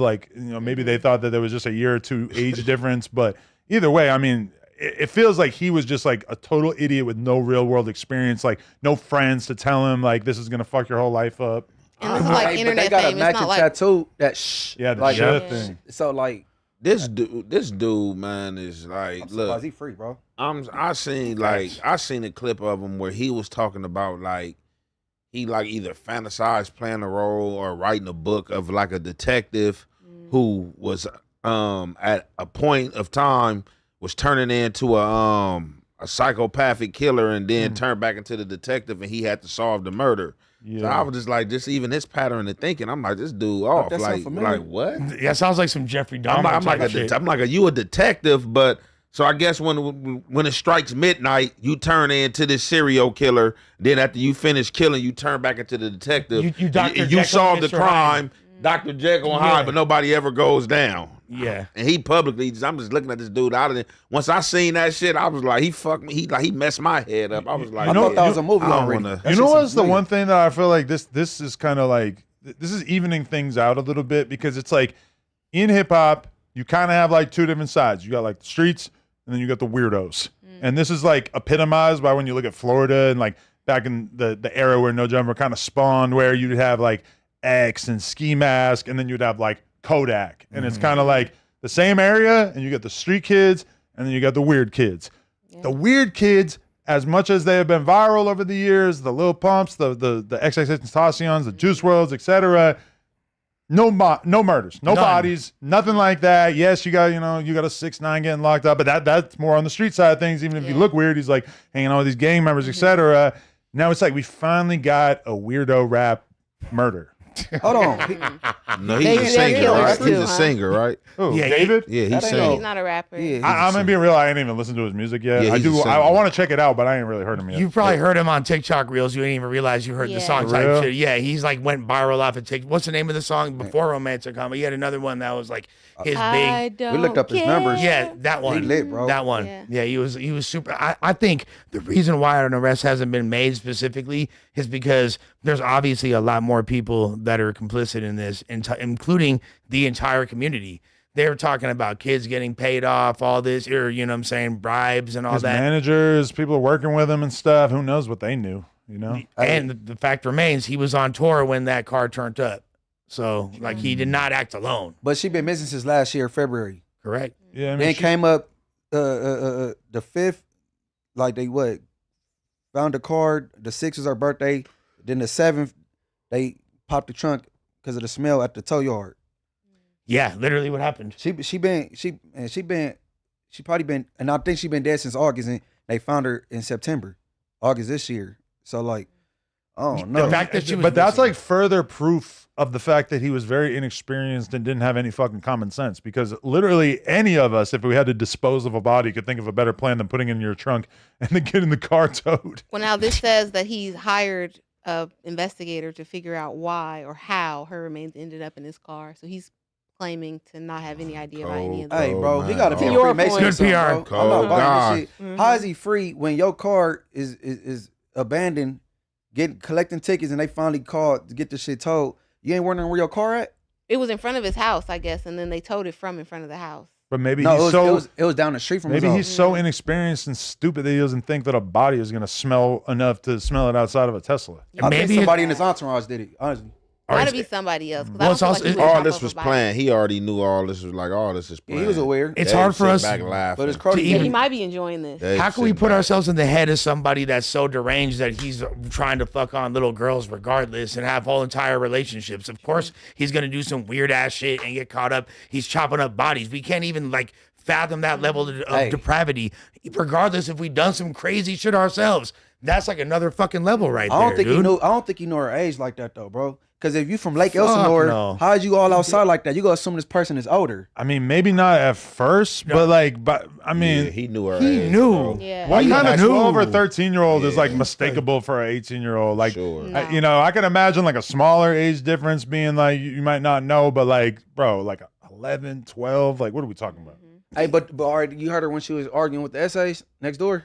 Yeah, that was kind of wild. Like she seemed like one of the the fast little homegirls like For sure. That's like For sure. She acting way older than what she They're is. saying like, why you Sure, talking sure. like a block? Why you talking like a Yeah, block? that was You're not crazy. block. Yeah, she kept I'm a saying the Southsider. N-word. Yeah, that's so confused. funny how there's this N-word. little gang arc right there. That's the only gang connection to this whole Say, thing. yeah, they said, yeah, we ain't black over here. Why This you saying south the side over N-word? here, fool. Like, yo, why you talking like you black?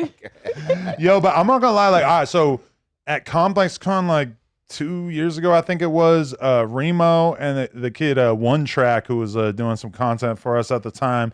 They had a whole conversation with this fool David, and like I'm kind of bummed because it's like, God, how epic would it have been if I had like a fire interview with this fool? Obviously, you can't get them all. You don't know who's gonna end up being a killer, but man, Gotta catch them all. and I asked Remo, I gotta catch them all. Pokemon Go's your I favorite asked game. Remo, I'm like, yo, do you think that was he trying to do an interview at the time? And Remo was like, yeah, honestly, he's like, I didn't even mention it to you because he just seemed like a random. He didn't really have no motion or anything. Hey, Rando. ain't a rent. Hey, he was paying $20,000 a month for that house he was living in. He That's what I'm got- saying. And if you look at his numbers on everything, it's pretty impressive. But also, like, I'm looking at his Instagram and it's like hundreds of thousands of likes and then like 200 comments. I'm just looking at it like, nah, this shit ain't real.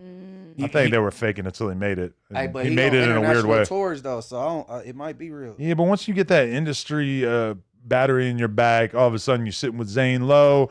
You got 100,000 fake likes on your Instagram. All they juicing your numbers on the music videos and stuff. Like, they will make you seem way bigger than you are. And I'm not gonna lie, like I feel like I've said this before, but I'm really learning and starting to understand how many people are faking their fucking numbers in the industry, in podcasting, in music. I've always kind of known, but I've just like found out about a lot more shit recently. And even if anybody watches my Sneeko interview that I did on stream the other day under the live section of the No Jumper page, he put me on to some shit about basically like how buying live viewers on Twitch and shit. That's the only thing. Like, what else are you gonna do? There's no other way for you to stand out in that directory. Because that puts you on the front of the Exactly. panel And or everybody whatever. else is doing it, so you got to do it too. I'm like, what the? He said you sign up with an Indian guy and you pay him 10% of what you make, and then he juices your streams on everything. But the YouTube, that doesn't make sense though, right? Because Always YouTube the doesn't Indians. prioritize like algorithms based on your live viewers. That is true,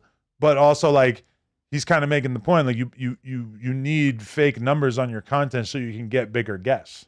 Yeah. Which, like, there are streamers that I know of who I think that they fake their numbers, and when I think about it, they get a bunch of big guests, and they probably, like, people go on Kai Cenat. It's like the happiest day of their life.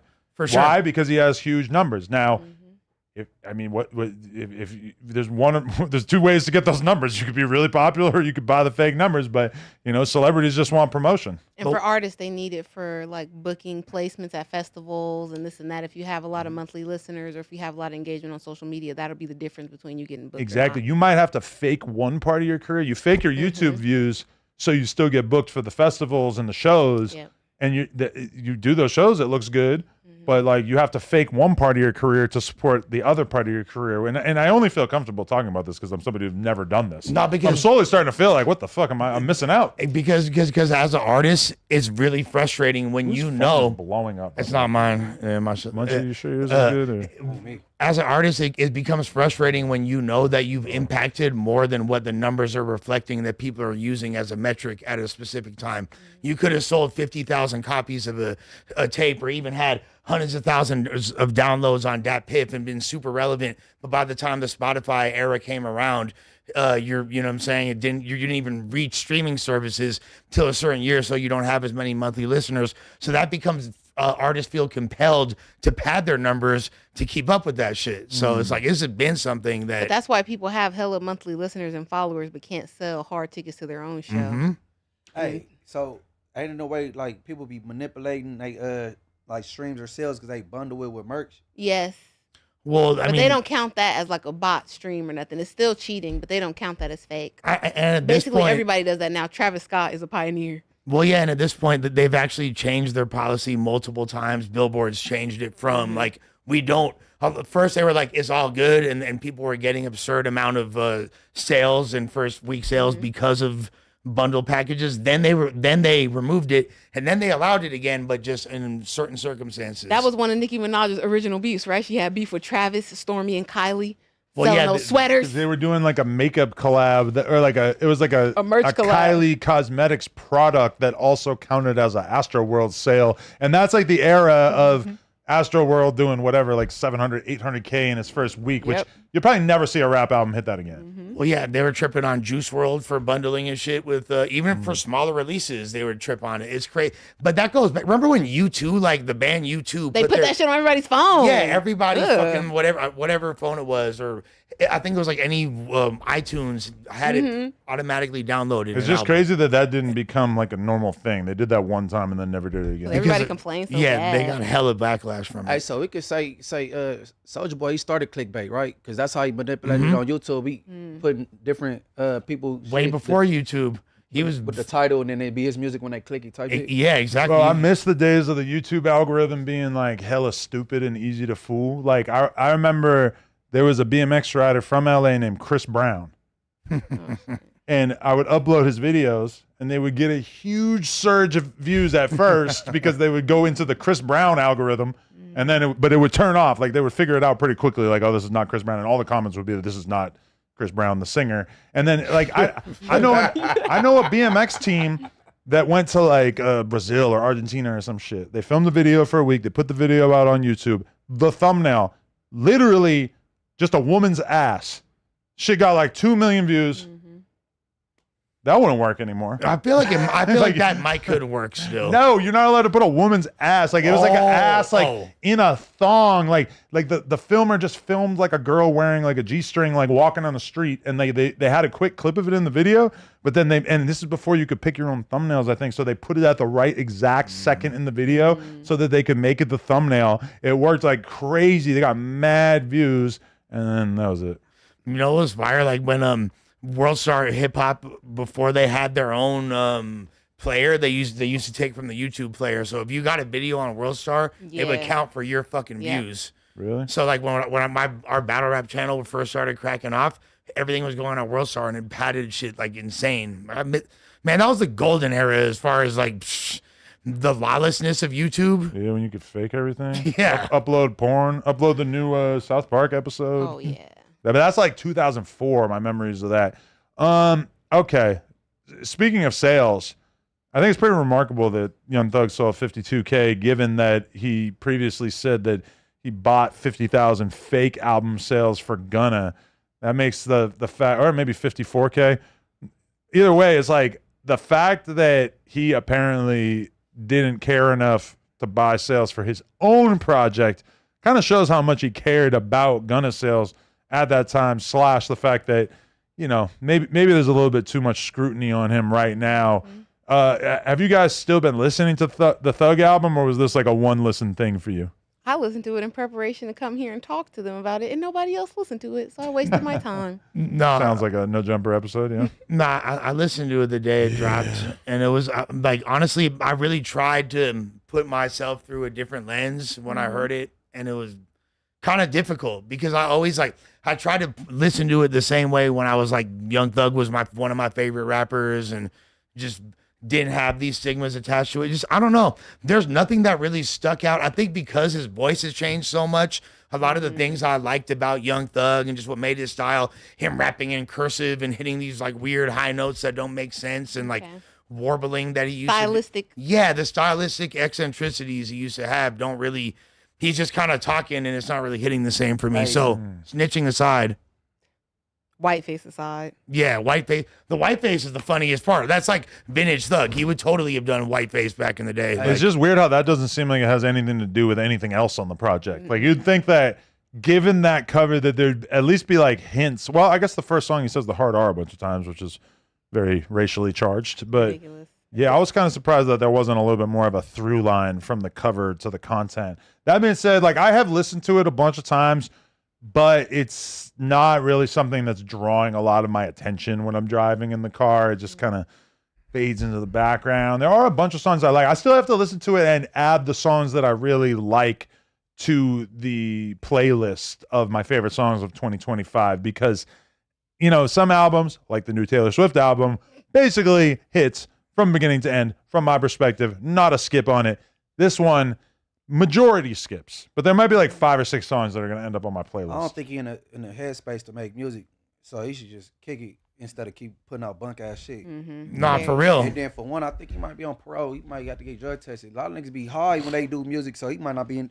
He can't get in that same zone. He get all That's that little true. sound effect. But shit. I thought they said he couldn't talk about violence and shit like that. He He can't. definitely was discussing violence. But I think it's more like gangs. that you Yeah, can't specific. discuss, right? Like, yeah, he's Oh, not so we can't supposed. say YSL or That's any stupid, references bro. to that. They can't. He an artist. That's dumb. He probably got that stipulation took out. Like he go back. I don't know. That's why I've been calling him neutered Young Thug this whole time. This It is might like be a- dumb, but that's what he agreed to Yeah, it is what he agreed to for like a with his certain amount of years. 19-year plea deal. Yeah, so it's like he's like a neutered version of himself thematically, and I predicted months ago that this was going to affect like his music, and it definitely has. If you look at all of his album covers, him having whiteface, like he made, like you said, he alluded to it a few times, like when he had a blouse on his album cover, he only alluded to that in a couple little bars. It's never like a prominent theme.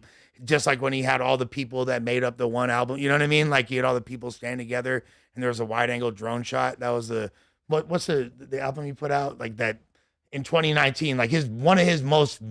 Slime thing where everybody on the couch.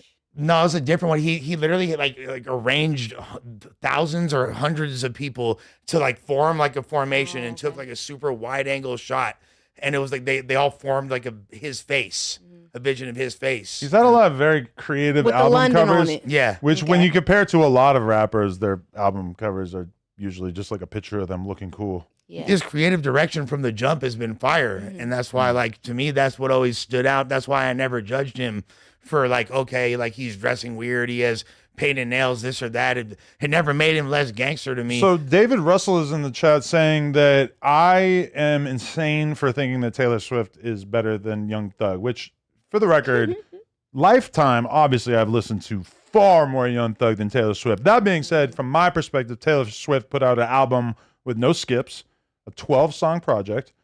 And on the other hand, Young Thug put out a project that, I mean, it sold 50K first week. Taylor Swift sold 4 million first week. I mean, it would seem like the public has kind of decided as well that Taylor Swift made the better album. And also, almost everybody would agree that this isn't the first, second, third, fourth, or even fifth best Thug album of all time. It's a huge disappointment for Thug fans. Really, even most of the real Thug fans think that this album sucks.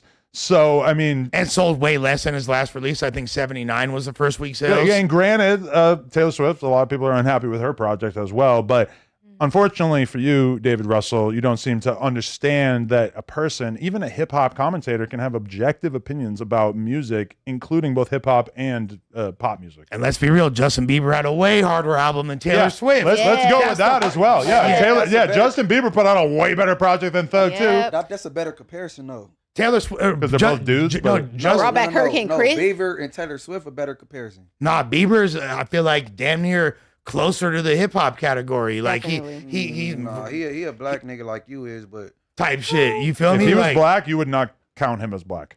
Who? Bieber? Bieber? Yeah. Why not? Shit. I mean, do you count Jaden Smith as black? I mean, I guess like the color of his skin is black, but I don't think you're not really giving him like a hood pass, right? No, but I'm saying he for sure like fuck with like hip hop super heavy. He Look fuck at the Pink with Panther. My cartoon when I was younger, for sure. I fuck with the Pink Panther. Salmon is a very masculine color. Thank you very much. Swag was an incredible album. Swag, Yeah. I didn't really Man. spend a lot of time with Swag 2 yet. Have you? Yes, he had You her. love He it as brought well? back Hurricane Chris.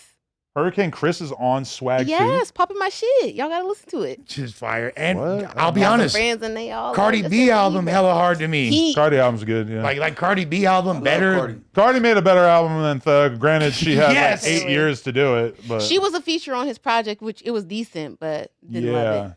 Cardi B not supposed to have a better album than Young Thug's Young Thug. return She did it from easily. Yeah, well, to be like you said, it did take way long, and it was but it's just like a really cohesive body of work. Like good music is good music. We gotta exactly. That's what I'm saying. I can judge a project regardless if it's hip hop or not. I mean, hip hop is already kind of like back against the wall because it feels like so many people don't want to hear it right now. Like the overall audience for hip hop, like. When there's a lot of different factors, like when you look at the number of hip hop songs on the Hot 100, when you look at the number of hip hop artists that are on Coachella, It's very many signs that suggest to me that the mainstream is kind of losing interest in hip hop, and I wonder when that's going to change. I feel like a lot of it is kind of like star oriented, you know, like hip hop kind of lives and dies by the biggest artists in the genre. You're just not going to have like a healthy hip hop industry because you've got like a bunch of sort of like mid, you know,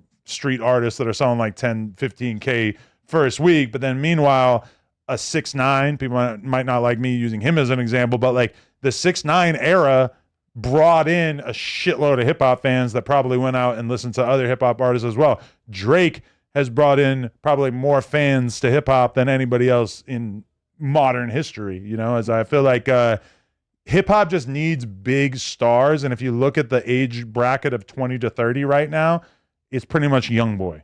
Yeah, there's no other superstars. It leaves a lot to be desired in that regard. And I'll also say this, like hip hop, first of all, is still the most popular genre of music in the world, regardless of. I don't think that's true anymore. It is, and let me explain why.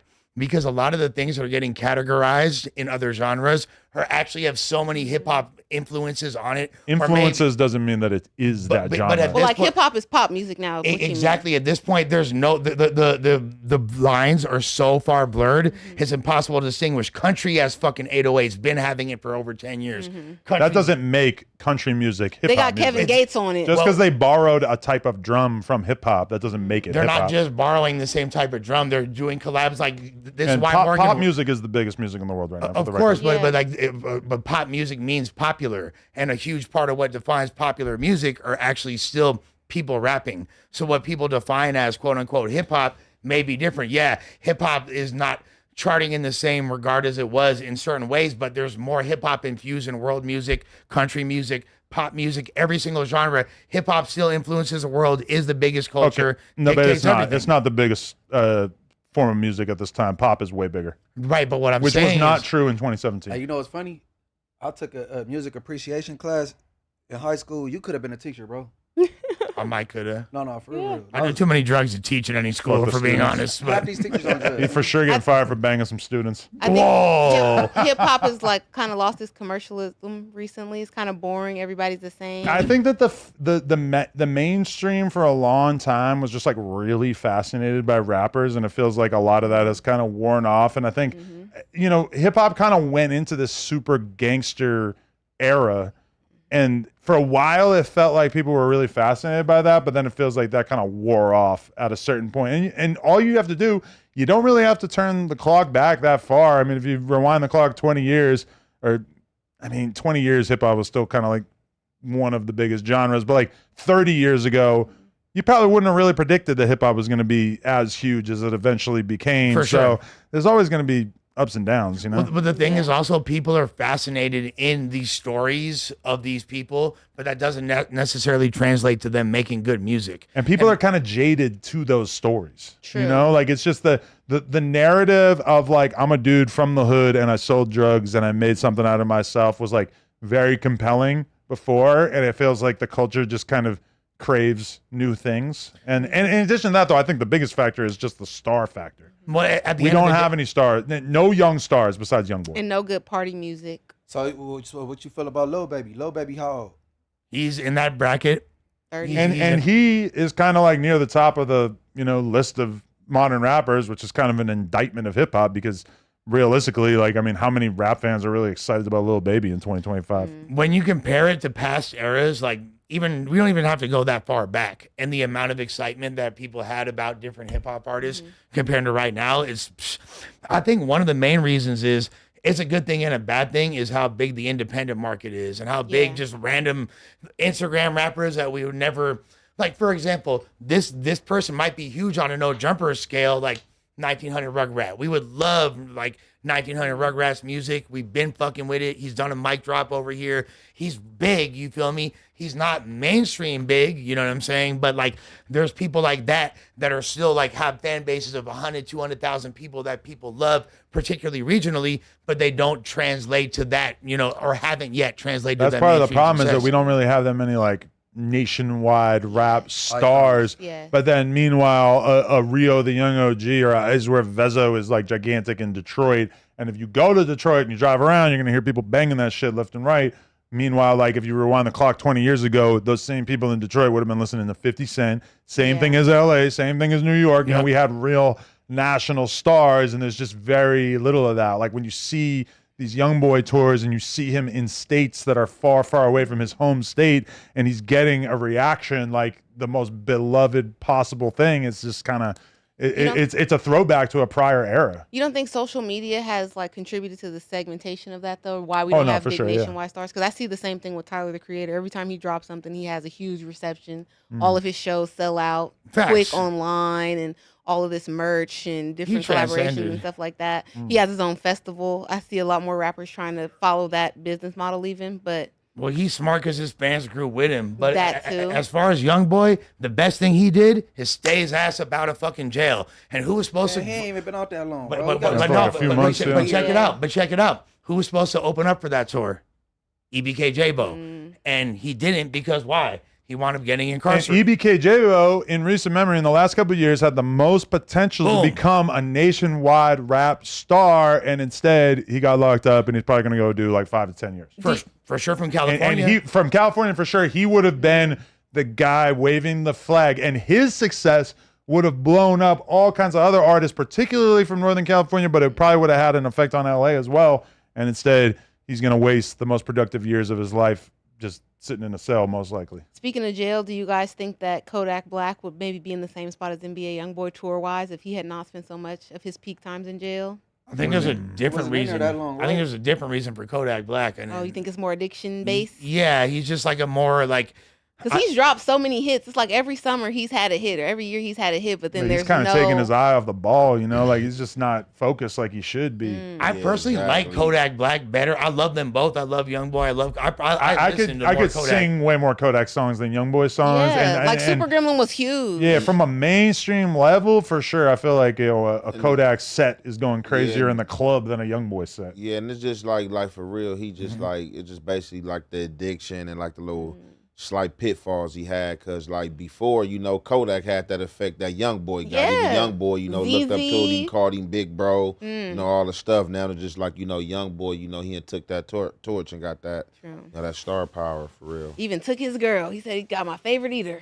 Man, they had about, that's the thing about them. They had messed about like with 2 or 3 different of the same women. Like for real. Like 6ix9ine had a clip where he said that Mello was that he fucked her for $100. Oh my God! I don't believe it. I mean, he asking for a Diddy case, throwing that accusation out there. Yes, I was gonna say, like, we definitely don't need to like do the mathematics on that, and beyond that, 6ix9ine know what to say to get us talking about it. So, do you feel like, because we're kind of in this weird moment right now, where like, you know, everybody paid attention to 6ix9ine in like 2020, like when he got out of jail, we paid attention to his first single out, to the Nicki song. And then that shit just tapered off real quick. And like people really ain't been checking for him for the last couple of years. And then somehow the Thug thing was like a symbolic moment for him to make his return, because he wanted to commentate on the Thug thing. And then coincidentally, Vlad got him to do the interview at about the same time. Now, I mean, Steiny from the Nelk Boys has actually done 2 podcasts in a row with Charleston White and 6ix9ine together. So it kind of feels like, you know, 6ix9ine's reemerging as somebody that people are interested in hearing on a media level.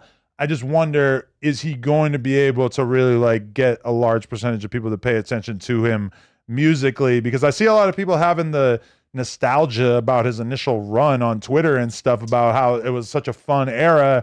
I don't know that he could necessarily get like, a lot of people, because that was, let's be real, that was kind of like one of the last great hip hop time periods, regardless if you like him or not. People were going nuts for Gummo. It was, no, first of all, I'm not going to lie. I enjoyed 6ix9ine's music a lot. I'm not going to lie. Like, we were already ops, and I was still bumping the shit all the time. It was just fun. Not only like that song, what was that, Cuda? That song was fucking all those songs that crazy. In retrospect, you can't remember what any of them were because the song titles have nothing to do with the actual song. Cuda wound up being one of the dudes he snitched on and indicted. That was like his shooter's name. But he did say, in one interview, he said that all his song names are basically just random, and that like most of them don't have anything to do with anything else. Yeah, well, he's like, again, we talking about art direction, creative direction. His shit was super on point. He came in the game looking like a fucking human anime character, and then he brought gangbanging into it and commercialized it in a way we hadn't seen. I think the reason why people are saying this, first of all, Adam, is because it's a fucking meme. It started as like,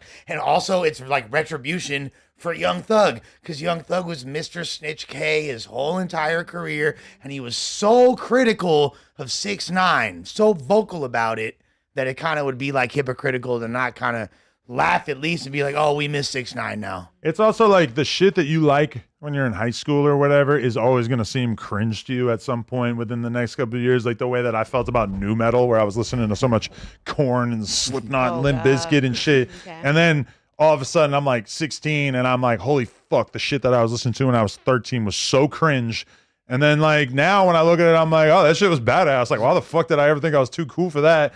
And I feel like people are having that moment where it's like, oh, I like the 6ix9ine shit when I was 16 and now I'm 23, 24. And it's like, oh, maybe I'm not embarrassed of the stuff that I liked when I was in high school. Because if music at the end of the day, if we just remove the context from it, like if it sounds good, it's going to sound good at a certain point. So much of how we perceive things is based on the image attached to it. Like, and at a certain point, everyone was like, oh, 6ix9ine's a rat. He's a piece of shit, da-da-da-da. And his music sounded different to people.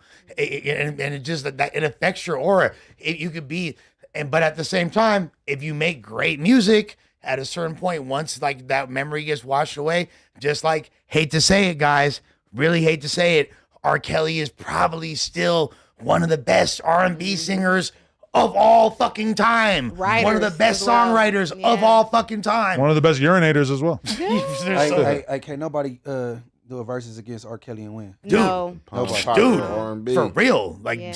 and that's the cold part about it. Now, once you get all those connotations, at first we ain't like people were shy to slap it, but at this point, it don't even matter. I think you would be hard pressed to find another R&B singer in his age group or his era that he didn't also write for. So that's an Facts. unfair version. There's writing for Michael Jackson. Yeah, Hey. he's like Babyface, but you Hey, know, less creepy. 6ix9ine more not creepy. talented enough to get back on the bike.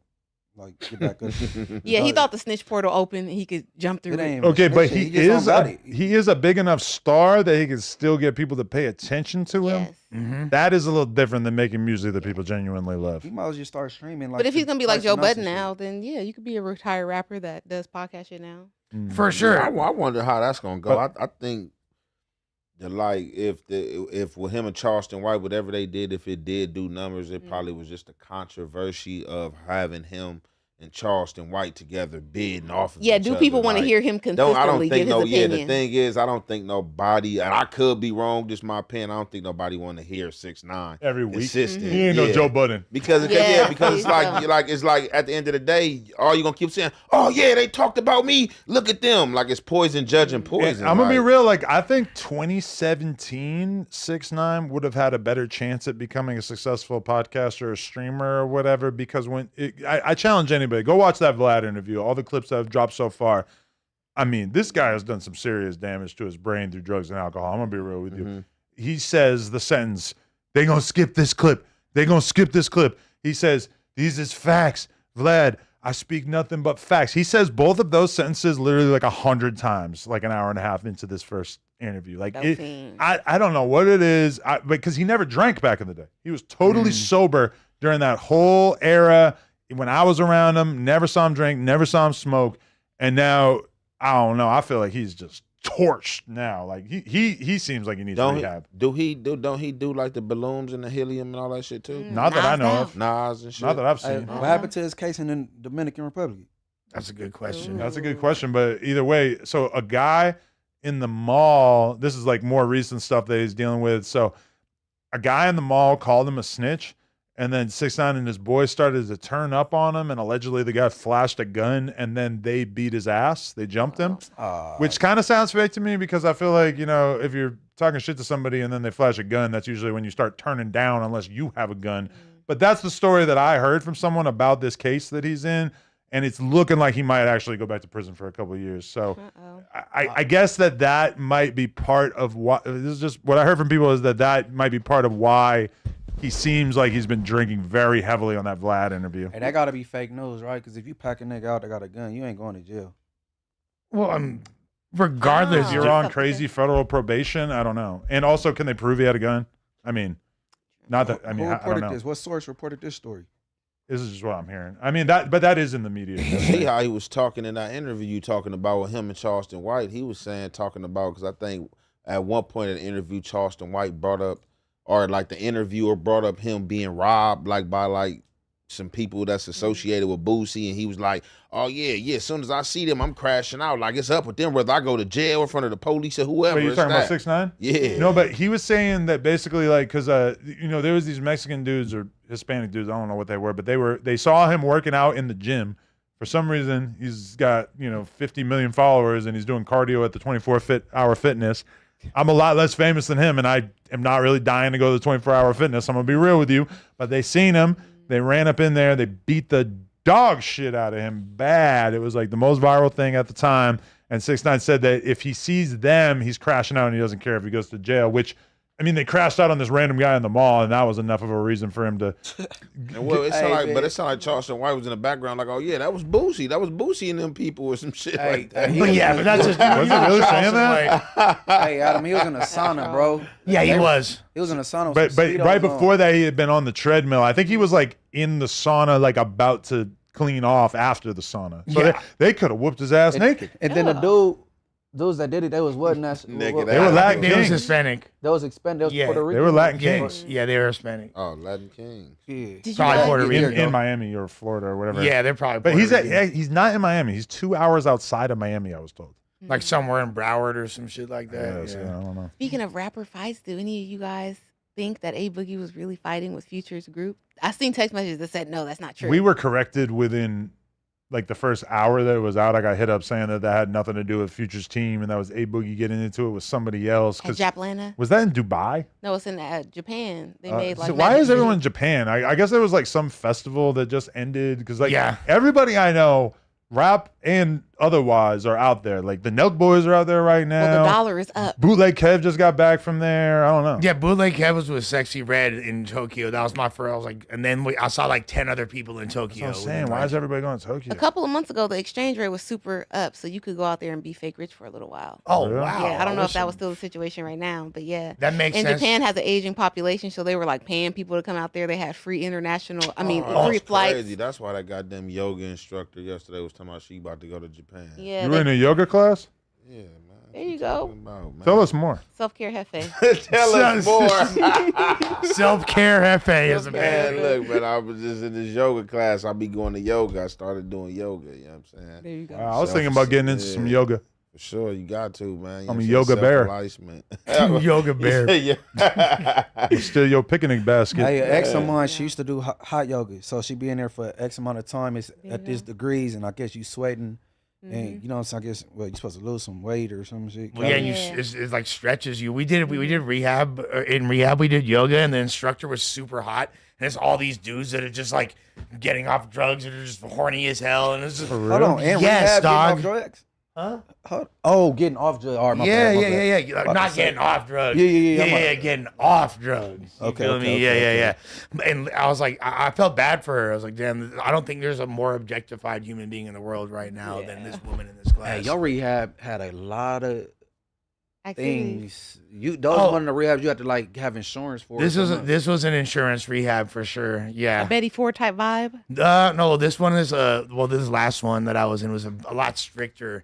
It wasn't like a plush one. It was like somewhat plush, but it was very Plush strict. one. Yeah, it Okay. was. It wasn't a plush one. It wasn't They a- call me Lush one. How you not going to do that? How I'm not in rehab without a trust fund. So many guns on me, I only bust one. Took Shots- 10 shits, I got a flush one. Oh my God. Hey, but I've been eating well, so I only got a flush once. Don't fuck with us, bitch. The best rappers. Ever. You ever rap, Tam? No, Never. no. I have Would you? as a career, no. But I feel like if I was to get into a cipher or something If there was a no jumper Yeah. cipher, you wouldn't be tempted to jump in there? for content, I would. Because I'm not gonna fight. That's how I started. Could So you I have a gotta better rap. verse than Brandon in the No Definitely. Jumper Cipher? He didn't even do a full Why you keep 16. pitching her and Because he wants his stance to attack me. That's all they do in the comments. Lush pushes this narrative that Tam. You bring Brandon up every Did Brandon? show. No, she What's didn't. wrong with Brandon? Brandon, actually, Ain't nothing Brandon. wrong with Let's Brandon. talk about Brandon. I saw Brandon over the weekend. we actually have something to discuss right. regarding They said Brandon. we talk Here about we him go. every episode. Yeah. Man, Me and Brandon- Happy try to stop it. Brandon So, stay in the news. A couple of you guys probably not super familiar with Destiny. Destiny is a extremely liberal, progressive, political guy. He streams on YouTube every day. He's got a very big viral audience, and he basically is like the anti-Donald Trump, the anti. He's reverse osmosis Fuentes. Yeah, and he's very popular. I've had the pleasure of interviewing him a few times. I saw that he was doing a live debate in Los Angeles. Now, keep in mind, Charlie Kirk, who kind of, in some way, is kind of like the right-wing Destiny, was killed.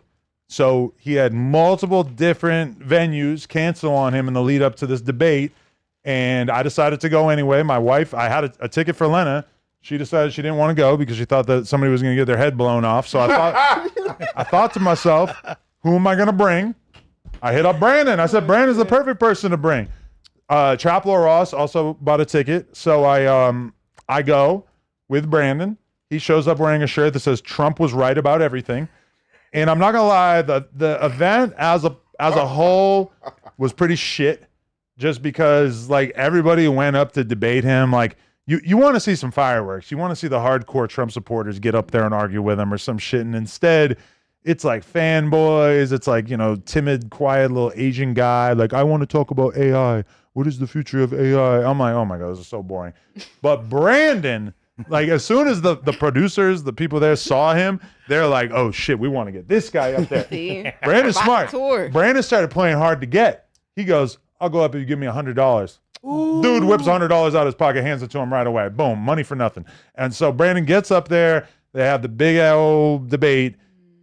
I mean, Brandon feels pretty strongly that he did well in the debate. I will say that it felt like the audience was getting some chuckles in at some of the points that he was making. And the overall tone that I saw in the YouTube comments in Destiny's Reddit was very much kind of dismissive of his contribution. So some people seemed like, even in our Reddit, that they were really enjoying seeing Brandon go up against somebody who does this for a living and is very much a consummate professional like Destiny.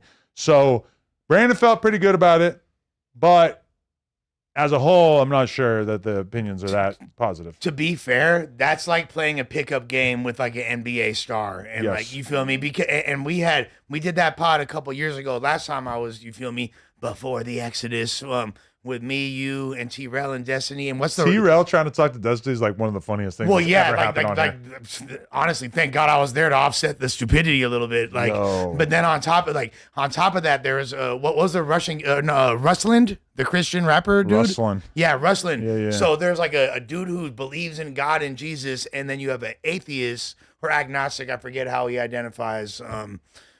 Destiny. They were debating. It's really difficult to get a point off on Destiny. Like, he's so well versed in the art of like debate and conversation. I need his Adderall prescription. I don't know what the fuck he be off, but he be smoking shit. But like, He's on Vyvanse, I think. oh, okay. Which I don't even really know what that's like. It's like the but- limitless drug. I heard this from the nerds. Okay. Really? We Yeah. might need to. I mean, he talks about it like it was Like The the Limitless? biggest Have you seen game that movie? changer. No, what is the name he said? Vyvanse. might need to I don't try really that. know that much about it. I'm gonna be real. Yeah, well, all I know is like Brandon obviously is going to shine in that context compared to the other people, because Destiny's ops weren't buying tickets to that show. That was like No. you said, that was like supporters of his. Because like the dude who went to debate with Charlie Kirk at the moment that he got killed. I mean, like, that's a free event at a college campus. So it's in Utah. It's all Republicans, and then they all just show up and they are, mostly happy to just talk to him. But like, there's liberals who go there as well. This is people paying $40 for a ticket to go see Destiny. And yeah, Brandon was the only op. Now, I will say this. Brandon was the only. Them The only person who actually disagreed with Destiny on anything of substance. well, those tactics that he be using, they didn't quite hit the same. You feel me? You can't say like, let me talk after just talking for 4 minutes. Like, Because Destiny is not somebody who really filibusters. He's talented enough as an orator that he can kind of just like hit you with like one or two sentences and really kind of make his point typically. And Brandon was still hitting him with the, can I speak? You didn't let me finish. Can I speak? He was still hitting him with that a little bit. It was pretty funny. Is Destiny, what is he? He's a Trump, so is he a Trump supporter? He's a massive Trump hater. Yeah. If anything, I mean, like Destiny, like is way further left on the spectrum than I think anyone in this room is. You feel me, with some of his ideology. Like he's super. I mean, he gets his dick sucked by guys. Yeah, he's fucking bisexual. First of all, that's how lefty is. Yeah. I was trying to hold off, right? But I'm like, why is his name Destiny? Swing them. So can you grab the mic? sense. Yeah. You said it makes sense. No, yeah, Okay. I was trying not to be like, all right, but I'm like, why bro named Destiny? But you just said, you just answered my question. It's just like a screen name from like a million years ago. I think it's nothing too serious. Yeah, for sure, like an AOL definitely a stripper handle. name. Yeah. Either AOL handle or like a stripper at Sam's Hot Bra. It could be Destiny. Either way. Sam's. Well, as long as so overall, I had a good time. I did put out a vlog. It's on the Adam 22 channel, so I would appreciate if anybody go check it out. It nearly hit 20K, which, given how dead my channel is, really felt like a small victory. So shout out to anybody who watched that. I also just put out another vlog where I went to a porn party and hung out with a bunch of hoes. Sorry, Tim. And did that? Which one did better? Sorry to me. I just don't want to. I don't want to offend you. You're very important polite. to me. We're sitting on the same my couch. God. I know what you do for your career, Adam. I'm aware of your job. Are you uncomfortable with that? No. I don't think she would have tried out for No Jumper if she was that uncomfortable, right? It's kind of You're like doing it with your wife, so it's kind of not a sin too Sometimes much, I do it without her. Oh, damn. but like she knows But- about it. Yeah, she's Consensual. aware. That's I their mean- program, though. So, Yeah, got a gangbang coming up. Jesus. Is that like hella chicks or hella dudes? Hella dudes, yeah. Oh, okay. Yeah, Munchie actually is thinking about doing a scene with me as well. He said he was Oh, down. my God. Okay. I want that girl from yesterday. Who yesterday? Oh, that one girl. Yeah, wow, that's a great idea. Oh, I'm not gonna lie. it was the girl that the male escort. He had a OnlyFans model with him. No, that was our boy from Snowfall. And she came on the camera and did a 360. God, I can't wait for the shit to drop. She did a 360, and then Munchie like asked her, what'd you call it?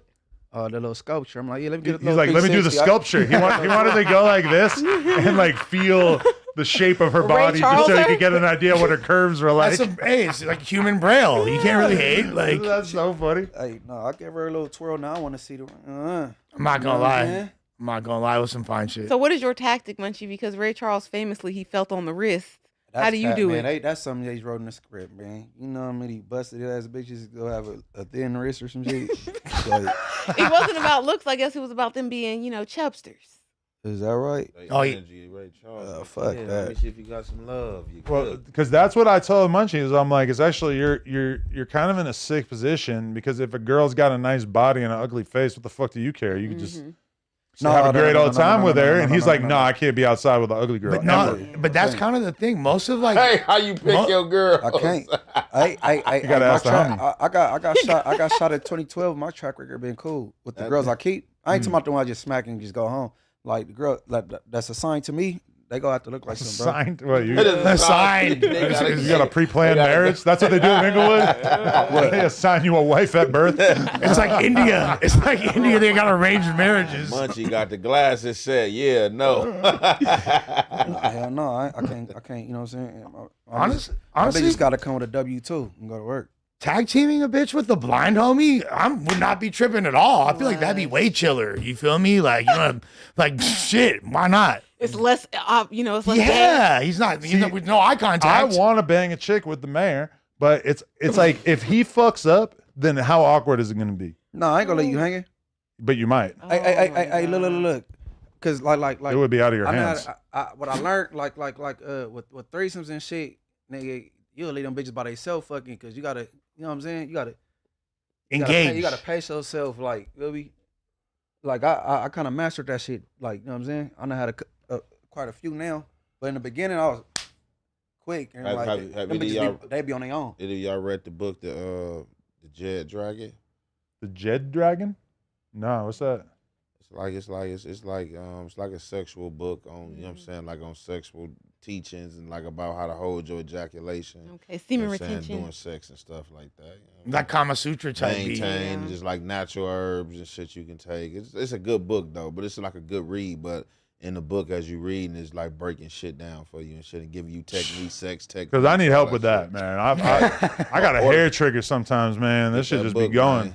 Hey, young, ain't you ever out right on everything? Book, man. Just order a rosemary, drink it. You know what I'm saying? Like, What's a rosemary? they got them at bars. You go be up for a minute off the rosemary. It's alcohol, but you know, like. You don't even need no rosemary. You get that $20 bottle of Hennessy, you're motherfucking in trouble. I ain't gonna nut. Oh my god. That's look. I'm telling you, Can you delete the ones we already talked about? Like, hey, ChatGPT that rosemary. I'm telling you, boy. That sounds fun. That's like I'm down that to try that. rosemary. That's Yeah. like some natural shit, though. Yeah. Well, yeah, but they got it in alcohol. Though. I'm pretty sure in that book it might talk about things like yohimbe root and things like that. Yeah, okay, yeah, that do work. I ain't gonna lie, like those things. Yeah, it's all type of techniques, all type of shit like that. Like it's a hard shit. It's a fire See that, book, kids, though. don't go straight to the gas station dick pills. It stops your heart. Not when you're hell young. no. Not do in your it. 20s You and go 30s. and get rhinos and all that shit. Honey packs. I know young dudes who keep Viagra on them all the time in See? case they get some pussy. Nah, Don't but do you That's it. can't- bad you once you get hooked. Off them gas Man, station that's pills, you can't crazy. drink, bro. You'll wake up with a headache. Or you I might. mean, I get feel like yourself you a might heart wake up attack. with a headache a good percentage of the week anyway. Why? Drinking. No, hell no. I don't have hangovers and shit. There has been times on this podcast where I'm gonna guess you had a hangover after. No, hell no. I wake up and some noodles and a BC powder or an ibuprofen and some noodles. I'm good. That's impressive because I cannot imagine. And the There's best- been times you were in here where you were fucking and the gone. Hit a Mexican burrito on the stop. well, Had a big ass burrito in his pocket. a burrito is like literally the best. Oh yeah, the other day. That's hangover cure 101, fool. Like that's like They the came here with the Mexican burrito. I ordered it before I smacking. got here. It was at the door when I walked up. It's from somewhere around here. That shit was fire. there's The thing that I started doing at the end of my drinking career that I wish I had been able to do the whole drinking career is getting the IV, oh yeah. which they villainized that during the Diddy trial. But you basically you could pay I don't know like $150, $200. They come over, they put the fucking needle in your arm with the tube and it just injects tons of water and vitamins and saline or some shit into your body. It will destroy your hangover. Like by the time they're done, 50% of your hangover feels like it's gone. And then a couple hours later, you feel like almost 100%. It is the fastest thing for getting over a hangover. Obviously, like $200, kind of a lot. No, But they got the liquid IVs. You could get the box of them. You know what I'm saying? Man, But it ain't- hey, yeah, Well, or yeah, you but then can you go have to into a admit- clinic that'll do it for like $30 or some She'll shit. come to your crib. But Like it No, ain't but like- that's the $200. yeah, that's the $200. Yeah, Yeah. she got the real deal. Yo, that shit. There was days where that saved my life. I like my chick at the time I caught COVID or whatever, and that got her off COVID from taking the IV. Like she was straight within a day or two. Like I don't know about Because that. you don't realize I'm that so telling you. much of being sick is that you get super fucking dehydrated and it's just hard to like replenish your fluids. So this just does it for you. basically, rich people be doing that shit all the time. You Yeah. motherfuckers damn near daily. Like they be out doing coke, drinking all night in the office, getting an IV, and they straight in 20 minutes. that liquid IV, the shit though. I like that. I had that liquid IV. That shit good. You For can order sure. that shit on Amazon. Or go Mm. right into Walgreens or CVS and get them. That's where I shall get the box from. Yeah, just don't be scared of needles. So Liquid IV. A liquid Yeah. IV. Not a needle, brother. let me do a hit the ad real quick. Guys, just one more thing I wanted to tell you guys. Just wanted to give another quick shout out to my people at everything420.com. God, I love those edibles. They've really become a part of my day to day. And everything420.com just makes smoking way more convenient. Just download the app and you're all set. They got glass, vapes, edibles, wild gift ideas, whatever the vibe, it's in there. Everything 420 is the plug. Or the E420 app in the App Store, also great. Don't forget to use my code also, no jumper, one word, at checkout.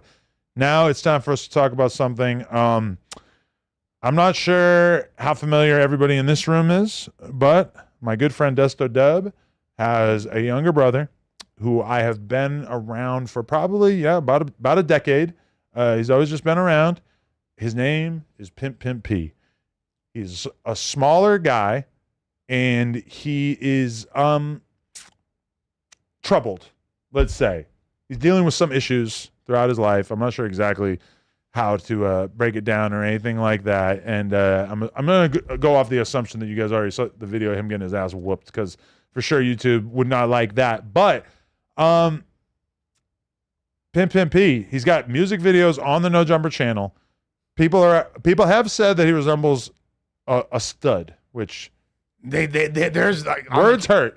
They be making fun of him on the Cali gangbanging forum, saying he's a Desto Dub Brister. Yeah, so I did a segment on this earlier. I'm really not familiar with him or know who he was, but while I was doing the segment, somebody had corrected me and was like, it was Desto Dub, little brother. But my question is, so, you know, I got familiar with him, supposed to being like special ed, but or like mentally challenged, but do he gang bang? Because I understand, but like this right here, this gang activity stuff with these hoods whacked out, man. Well, that's what the dude. That's what got him. That's what got him For sure, the way he did. Like, because So for the record, there's a video out of him getting the dog shit beat out of him from somebody from Backstreet. Backstreet. That's Crip. their main ops of Okay. Front Street, and that's who's whacked out on his shirt. That's, you feel me? But Like, Backstreet is a Crip hood also. well, yeah, they they're a few streets away from each So- other. so Back I- Street Watch, Front Street Watch, but They enemies. I didn't even. they Yeah, supposed to been. I thought they supposed to been like at a ceasefire though. Yeah. So his exactly. shirt has the bee, like the Boston bee, as well as like a goose. Swan. A swan. swan. yeah, that's Okay, dissing yeah. Swansea dissing. That could be dissing Nickerson's. Like, you feel me? That Like, ain't this is Swans. you It's know, a I'm saying red the swan. bee. Like. But no, that's Oh. Is that this is Backstreet? Backstreet. Yeah, I mean, yeah. the people in that area with who he beef with that wear that hat is Backstreets and Broadway. For sure. So I mean, anyway, they don't beef with Broadway, Front Street, but they beef with Backstreet. So it's for Backstreet. That's what he dissed in this I didn't know video. they beef with Swan. so a clip emerged of Pimp P basically getting the dog shit beat out of him, and people started kind of putting the pieces of the puzzle together, because when the guy who was beating on him is basically saying that's what you get for talking that shit, etc. And so this clip apparently is the clip that got him whooped on, or at the very least, this is the kind of thing that got him whooped on. So Donnie, let's play this clip. Put it on the screen and make sure you hit the sound thing so we can hear it. See the Whack House gang? You see the Whack House gang? We not fucking with that. Other day today, I'm Brown Street like what a nigga talking about? This is my birthday today. Again. This is my hood day. You see what's on the shirt? I'm not playing no games. Fuck them niggas. Okay, so if you're putting that energy out, for sure you shouldn't be surprised when you get your ass whooped. But they know he's. See, that ain't the whole video. It's another part of him actually dissing them. oh, for real? Like, yeah, that's the part. I didn't even see this part. The part I reacted to, he got that same shirt on. Oh. He like, it's my hood day. I'm on Citrus and Avalon. F wooty woo, F wooty woo, F wooty woo. That's why when the dudes caught him, when they ran up to him initially, he like, hey, what's up? Like, yeah, what's your name? And fired him. Like, yeah, F what? What you was saying in that video? Okay. Yeah. And he's really well known in that community. Like, he's been outside all the time. Not like, so they all, the fools from the other hoods that are technically his community's enemies or whatever, they know who he is. And Viral. yeah, because he's been viral. Pimp. Yeah, Everybody was exactly. up there. Do the On dash a local regular. level, he's viral. People know about him around LA for sure. Right. Hey, it's regular video still hard to me. I don't give a fuck. That's always Yeah. right. I mean, listen, Why? like, I hate anything that goes against the program that Dub is trying to run, So I hate seeing anything that's going to make him look bad, or not that this makes him look bad, because I think at this point everybody knows that Dub is doing his own thing and don't necessarily have anything to do with his little brother. But They at the still same got different time, mamas. huh? They got different mamas for sure. Yeah, something like that. But either way, it's like I feel like, at least my experience with Pimp P is that I kind of had to accept it at a certain point, that he's burnt out and he talks shit on social media, because I've always been super cool with him, posted his videos, did all this shit, and then he just randomly would talk shit about me on the internet. Then I would see him on Melrose, he would apologize, act cool with me and everything, and then a week later he's talking shit again. He's just kind of out there, and he does the same thing to Dub, to be totally real. Like, he's gotten on social media and basically put dirt on his brother's name and talk shit about his brother because of the fact, I guess, that his brother's, leveled up and elevated in life, and it's kind of hard to keep every single J-Cat homie around once you start achieving a certain level of success. But Adam, let's not sugarcoat it. And this isn't secret information either. but he's high as fuck and emotional as fuck. See, I didn't Beyond, know like, that, and being then you sped. kind of put me on to some of the secret information about the fact that he's actually doing a lot of drugs. To me, like and this is like what I was always worried about, and it's like I feel like Dub tried to help him, and this is not from any like me knowing, just from me observing. Like Dub always seemed to try to have him around, had him in the cough syrup. Then all of a sudden, I would see Pimp P outside. You've used in some of my videos and shit, and he'd be tripping on talking shit about his brother, saying random ass shit. It'd be like, oh, you're just like a liability out here. That's why your brother's trying to help you.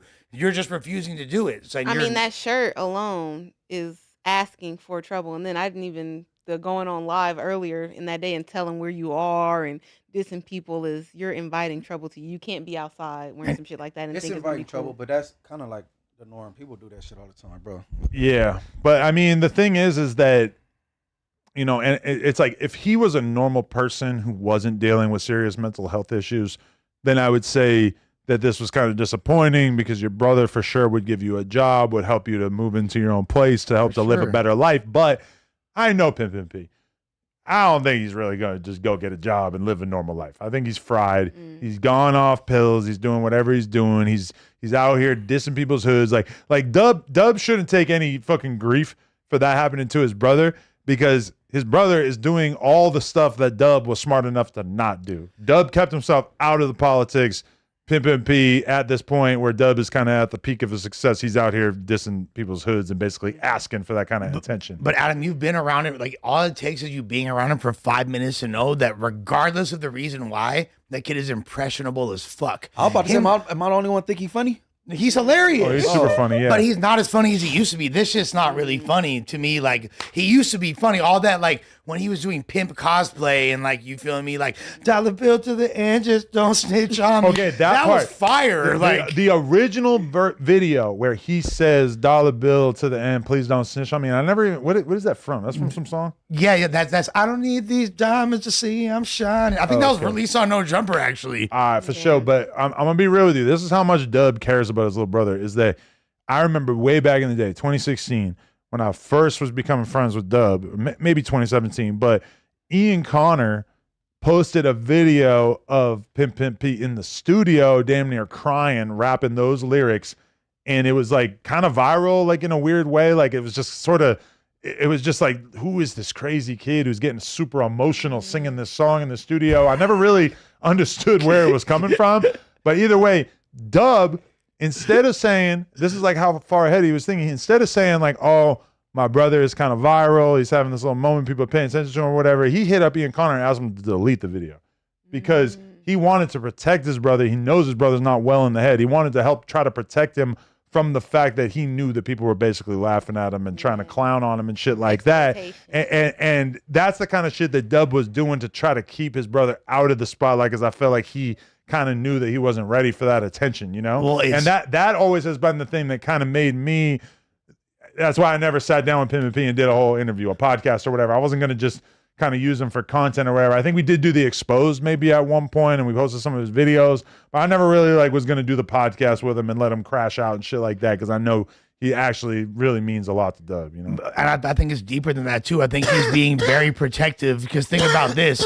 If somebody wanted to get at that time, you feel me? Someone wanted to get at Dub, it'd be very easy to get at his outside, super impressionable, slow little brother who's off the Xans. He got himself in that trouble, but it easily, like if Dub was having problems with people, which luckily throughout his career he basically hasn't. For sure, there's a dude in the set who you could just run up on. So my question, like, do we know if he gangbanging or not? Or is this a part of him being mentally challenged? Nah, he from Front Street. Well, but he's mentally challenged. Well, so like, you're doing both. I'll say he grew up in that hood. You feel me? Like he know all the my homies from there. Like the homie LC, shouts to him and shit. So what you saying? He told you he not from over there?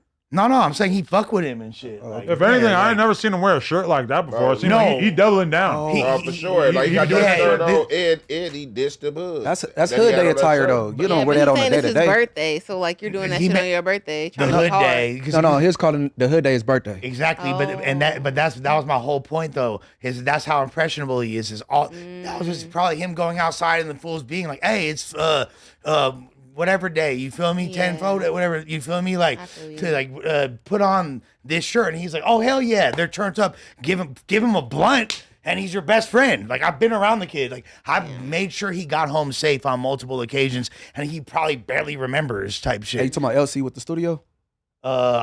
He from yeah, with the twisties and shit. That's homie. He rapping. He be rapping. He got songs. Right. Yeah. He fire. That's homie. You feel me? Yeah. But anyways, that's the thing. Like I've seen him, and drugs are a big factor, and I think that That's this crazy kid don't coming need to from be you, bro. Yeah. But also, I'm mentally. That's crazy. But No, but the, like I mean, Especially since you guys got fucked up together. Well, I'm actually the funny thing is we did get fucked up together, but also when I was sober, and when he was in one of my videos, and this fool was over there super zanned out, and I made sure he was straight, and he was kind of being wild, and like I ain't even gonna get into the particulars, you feel me? But I made sure he was good and got home. And as far as like the gangbanging question, shit, you feel me? Like, he said some. I don't even want to get into it because, you know, I got too much respect for Dubs to even speak on it. Yeah, let's not air out the worst shit he ever said. You know, I would like to see Pimp and P kind of shape up. Type shit. Yeah, exactly. Like, and he's, like I said, if we took drugs out of that kid's life, you'd see a different side of him for sure. That's not to say he might not have mental issues or this or that, but whatever his program is and he be doing, that's not helping. it seemed like a emotional roller coaster for whatever reason. Probably some little trauma from when he was younger. But His life is basically an emotional roller coaster as far as I'm concerned. Yeah, because like my whole time I've known him, it's just been up and down. Like at first I was mad, like, damn, why is he talking shit about me? There's a clip in the Reddit of him talking shit. I see him, I realize like, oh, that was just him tweaking out, and he's just, and then 2 weeks later he's just talking shit again. I'm like, oh, okay, I guess I just gotta accept this from this fool. But that's how easy. That's like I said, he's impressionable. Like if he's around you, you could turn him up to whatever like level you want, basically. he might be bipolar on paper a little bit. Yeah, well, hopefully he gets some help because like Yeah. the type of activity he putting out there on camera, that just could have been easily. Let's just say if that wasn't some dudes who's with the social media antics as far as Exactly. catching they op and upload, beating them up. Like, oh yeah, this him right here. We about to pop him because they could have. He was walking down the street. That could have just been easily pull up. You know what I'm saying? Pop, pop, pop, pop, and you know what I'm saying, and keep going, or just hop out, dog him, hop back, and go on about your business. If they took you a little bit more seriously, then they wouldn't have had the camera out and they would have smoked your ass. So that in all, as much as that video comes off as like very cruel and hard to watch, and seeing him have all the scrapes on his face from his head just fucking hitting the ground is pretty brutal to watch. But I mean I highly doubt that this is what's going to happen, but hopefully you could take this as a sign to kind of chill out. And also, man, get to a doctor, because did you notice that when he's laying on the ground after they whoop his ass, I don't know what you call that of what's going on with his leg, but something's going on with his leg. And I swear to God, I've seen this on homeless people over the years, where your leg is just getting all weird and thick. Yeah, honestly, I want to take the picture and show it to ChatGPT and see what it says it is. Do you know what staff look like? It looked like a human. He's like he's Kind of looks like an untreated staph. Yeah, Start eating your flesh, start flesh eating. It's gonna start eating the flesh. Yo, keep that. Yo, show that on the have a hole in screen. your Yeah, leg. it It looked like he got Bro, it looks like his leg is turning into a wooden leg. Like he's becoming a mannequin from Is the that knee down. is that a bandage right there? Yeah, bro? it's a bandage so on so the that front. means he's probably could have been in the hospital or had some type of infection. Yeah, and, show like, it. It looks like an infected ass wound, bro. Yeah, Bro, I'm gonna yeah. ask ChatGPT what this is, and I think that this is the kind of thing that they would probably be And able his to. skin color is changing, so Look like Mercer, like staff. Yeah, like that But exactly. staff come from all them hospitals and stuff. Well, Not yeah. really. Well, Yeah, you just get technically, like what's referred to as a staph infection is typically from a hospital. Yes. No, But but, this it's is like called, an the uncoated technical wound. name is called Mercer. You can get Correct. it like when areas is not disinfected, it's dirty, like in them jail showers and some of them like metal places they live on and shit like that. Yeah, like if there's like an unsanitary surface, Sure. then like but Yeah, ChatGPT is confused. They just said that it seems like it's some kind of. Well, at first off, they think he's wearing a leg brace, which I don't think is true. You included too much other context. That's what I'm It's saying. It just doesn't look legs. like a leg brace at all to me. It do look like kind of like a peg leg. Then it's fucking crazy. Hey, have you been shot before? Ooh.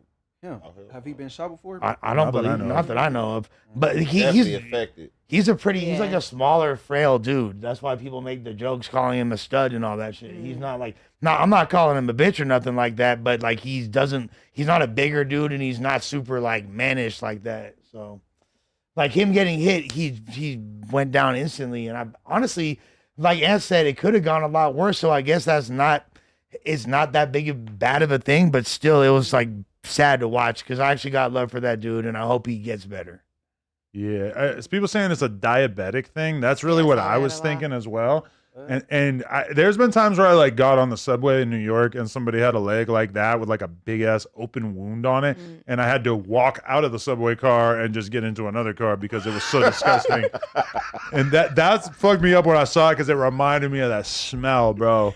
The infection smell is the worst. But diabetic, it just like it'll like blow you up, how you looking fluff, like the wounds. It's the blood flow thing. That's an infection. Like diabetic don't look like that. I'm leaning towards staph infection. Yeah, that's an infection. Look right like on the side of it, like a bump, look like a sore. Then they got a bandage. Like that ain't diabetes. And that fucked up leg. Look how much thicker his calf is than the other leg. So his other leg is super skinny, and that one's huge. They got whole staff dorms in the county.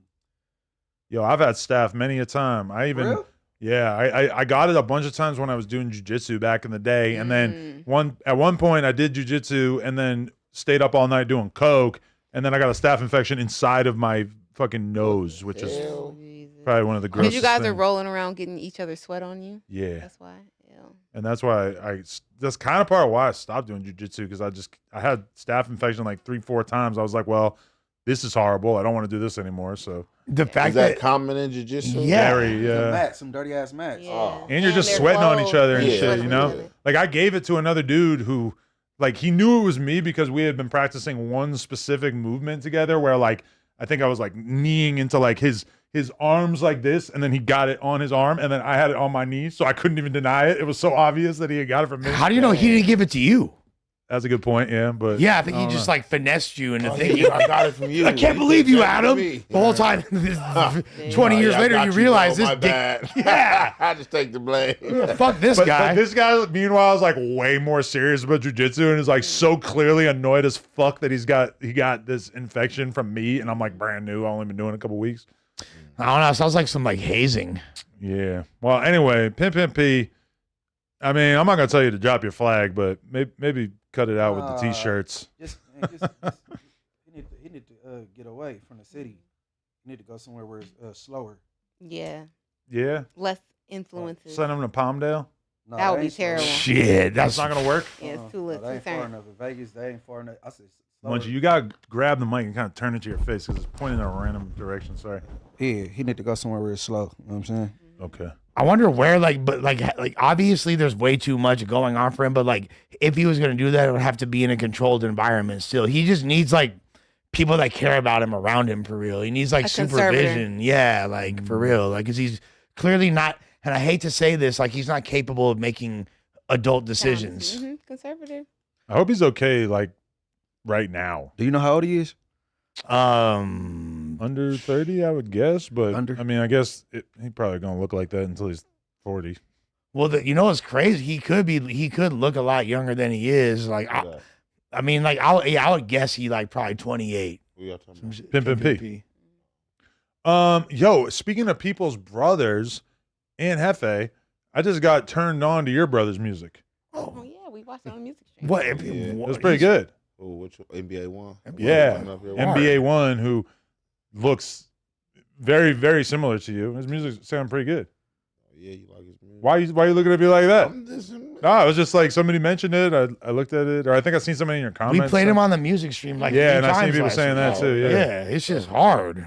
But I have a question for you. Is somebody told me that maybe the reason why 4 Extra was not feeling the Cypher idea might be because your brother, Lil and Hefe, or as he might be called in other contexts, was known for putting in work behind the walls, and that maybe that might have been a previous fade that took place.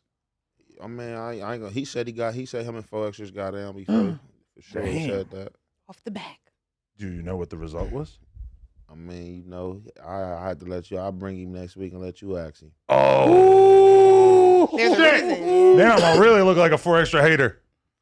No, yeah, I ain't gonna speak on their business. You know, he told me, he said, we had that conversation. Like he said something about that shit like 5-6 months ago. I don't know how that came up though, but it was something 4 extras was trending, and in a little conversation that came up, and I was like, we was in a dorm here or whatever. But Interesting. he mentioned that to me.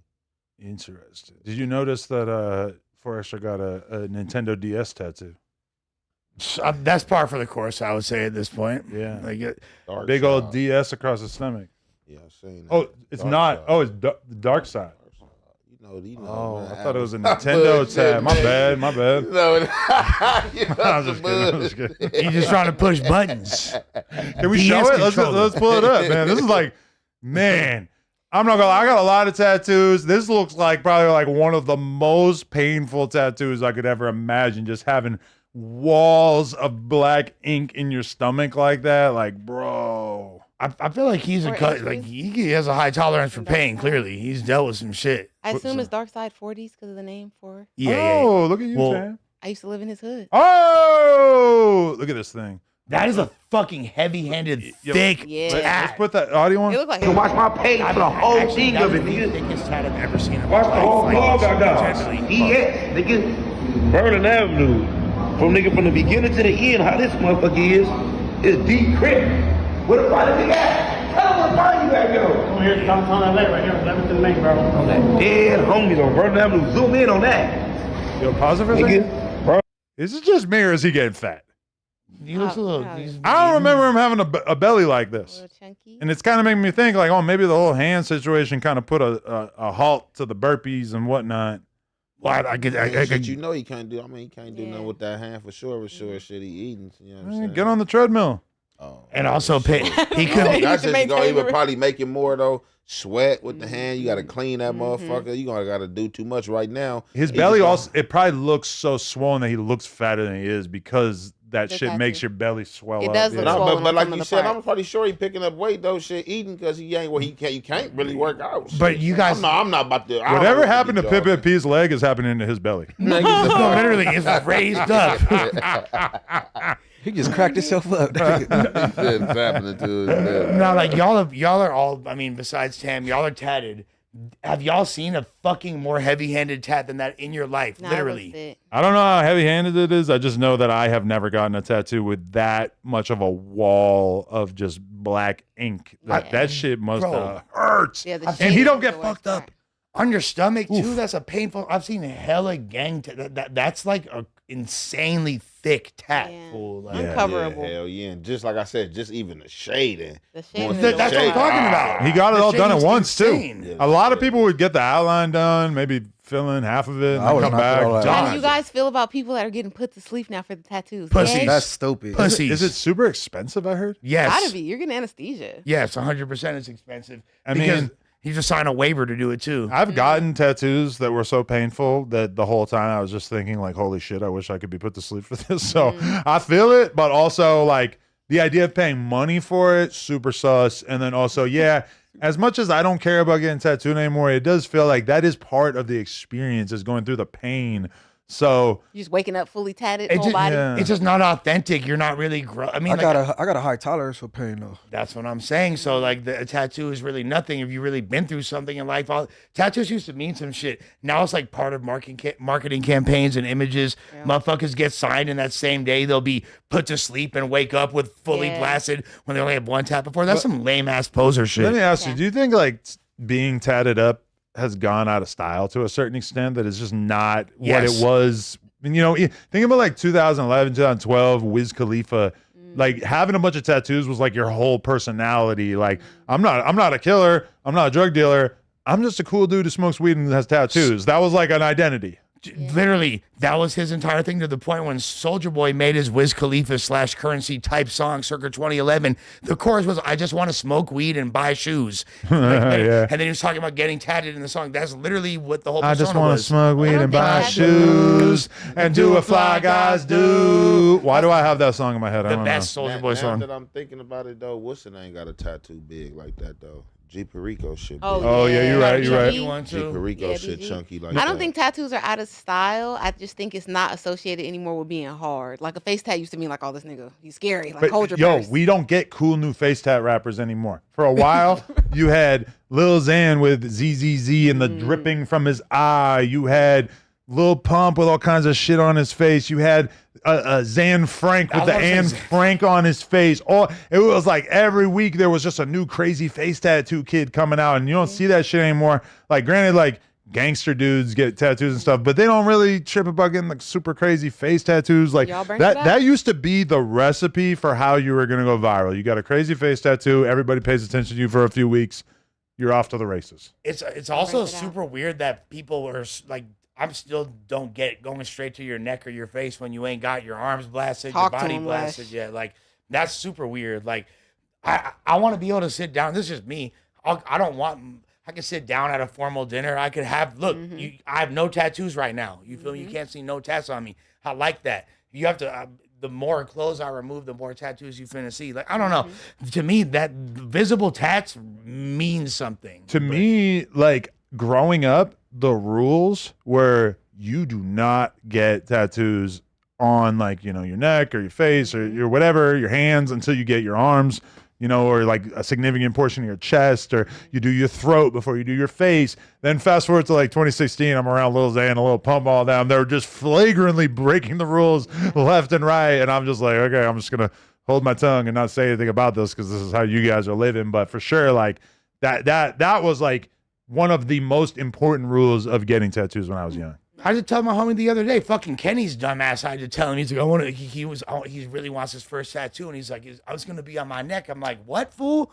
Your first test on your neck? You're retarded. And the objective is to impress the big snock you, nigga. Who is you? I'm just trying I'm his older homie trying to put him up on game. But that's you know, goofy. he might think it looks sexy to the females. Females might like. That's the problem. Is that like if you get your neck tattoo right away, it's like you're doing it so that it's automatically recognizable. You got to do some trill shit. Like my boy back in high school.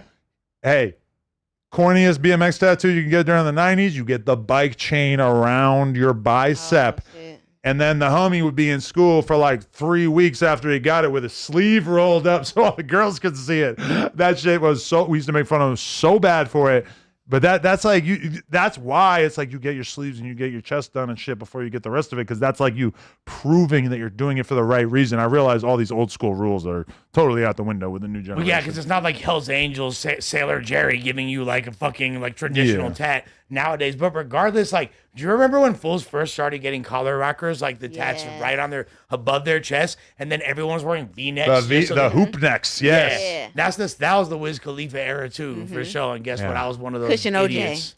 I was for sure got my collar rocker. And you know what? I had a real thing that I noticed when I was in New Hampshire a couple of weeks ago is that, like, when I'm hanging out in like Portsmouth, New Hampshire and shit, I'm seeing so many white people with tattoos, and it just really stood out to me that I just don't see white people with tattoos at nearly the same rate out here. Now, granted, out here the difference is that I'm like around like affluent white people because I'm going to the farmer's market, I'm going to the private school shit, so those are the type of people that probably aren't going to be heavily tattooed. But man, in New Hampshire, them white people love getting some tattoos. You were around the hipsters. I was around the hipsters. Because out here, shit, I don't know too many, like, the only white people I know without tattoos are, like, the squares I went to fucking Crossroads with before I got expelled type shit. Like, like those kids and their parents. But, like, most white people I know out here are blasted and shit. Like, so I think it's totally just, like, a demographic.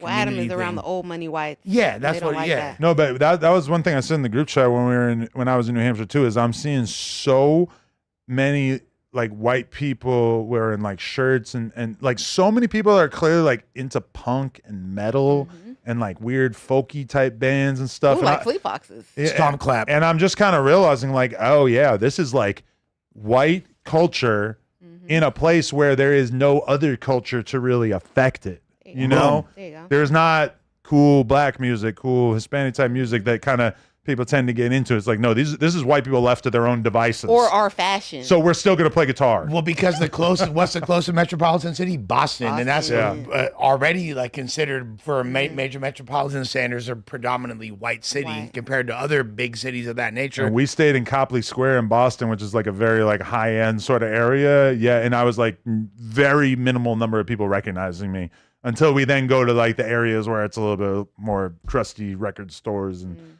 smoke shops and all this type of shit. Anyway, I have a topic that I want to hit before we wrap this. Can you click on the link that says Benny the Butcher says hip hop nerds have taken over hip hop? This is a take that I would like to hear thoughts on. What state the game? Everybody got their headphones? Or can you guys hear it? The butcher coming. The butcher is coming. All right, let's fire this up. You can hear it, Ant? Yep. Okay. Hey, yo, y'all see what state the game is in when the streets don't hold the culture of the game? Now that the weird Twitter nerds and the nerds and all of these weird motherfuckers got, you know what I mean, they got their hands on the culture. The voice of the streets don't mean as much as it did when we was coming up. There was a lot of cons to that as well. You know what I'm saying? I gotta say that, but you see what happened when the streets, you know what I mean, don't control the game no more. It's a lot of fuck nigga shit going on, man. And a lot of people's okay with it because they're fuck niggas, man. Hey, yo, y'all see what state... No, Benny's just trying to show off his amazing Pyrex chain. What the fuck? Oh, I wasn't thinking about the Pyrex chain. I was thinking about the sideburns. I seen a viral quote tweet just being like, I ain't listening to nobody with sideburns. Okay, so nobody has sideburns like that in modern American history, My right? man got the chop. Mutton chops. Those are mutton chops, not And sideburns. I fuck with Benny the Butcher, but I just don't know where that came from. Like, who inspired him to do such a thing? So he said that he had got the sideburns, and then like he was like, you know what? People were making fun of it, but he's like, damn, like no one else has this. This is gonna be my little look to distinguish myself. And he said he did it on purpose, even though people were like clowning him for it. He's like, this is gonna be my shit. It's very gangs in New York. Yeah, exactly. Bro, I had sideburns kind of like that when I was in high school and shit, just because I didn't know what was going on. / that was kind of normal at the time.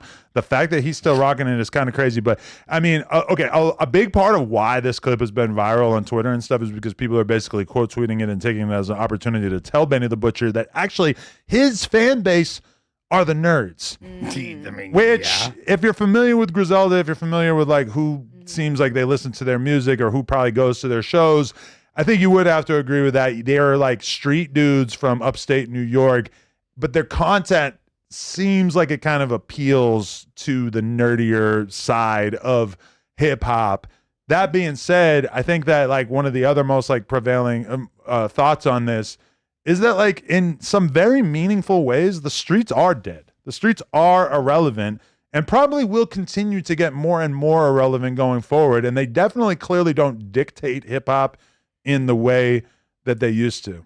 There's a new consumer that runs hip hop, and I think that's probably what he means by nerds. It's like young suburban kids that don't really know nothing about the street. I swear to God, Hey, bro, basically, anybody can make a YouTube channel and have a voice.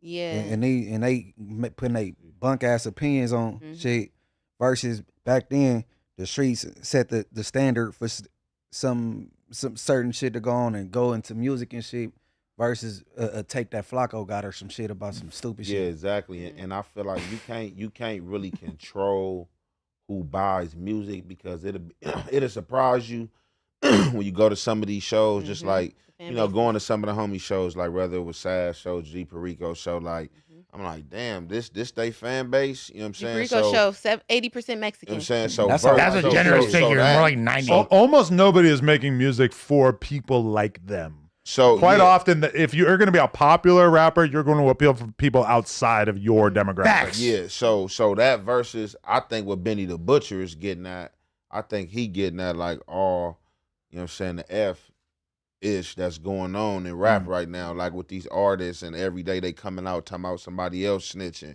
Oh, this person's an informant, or this person did that, we in her audio. So I really think he taking a shot at them like, man, yeah, they messing the state of the culture up. Y'all was listening to these dudes. Y'all was rocking with these dudes. Y'all thought they was authentic. Now y'all seeing what's going on. And now with like this openness of information, it's like people are just able to have more of an objective opinion on what's going on in the streets. Like there's so many people who get into the streets and then they smoke somebody when they're 18 and then they got to go do 30 years. And it's like they realize at some point during that 30 years, like, oh, this shit is stupid as fuck. Like, why the fuck did I waste my whole life killing somebody for this game? They don't give a fuck about me.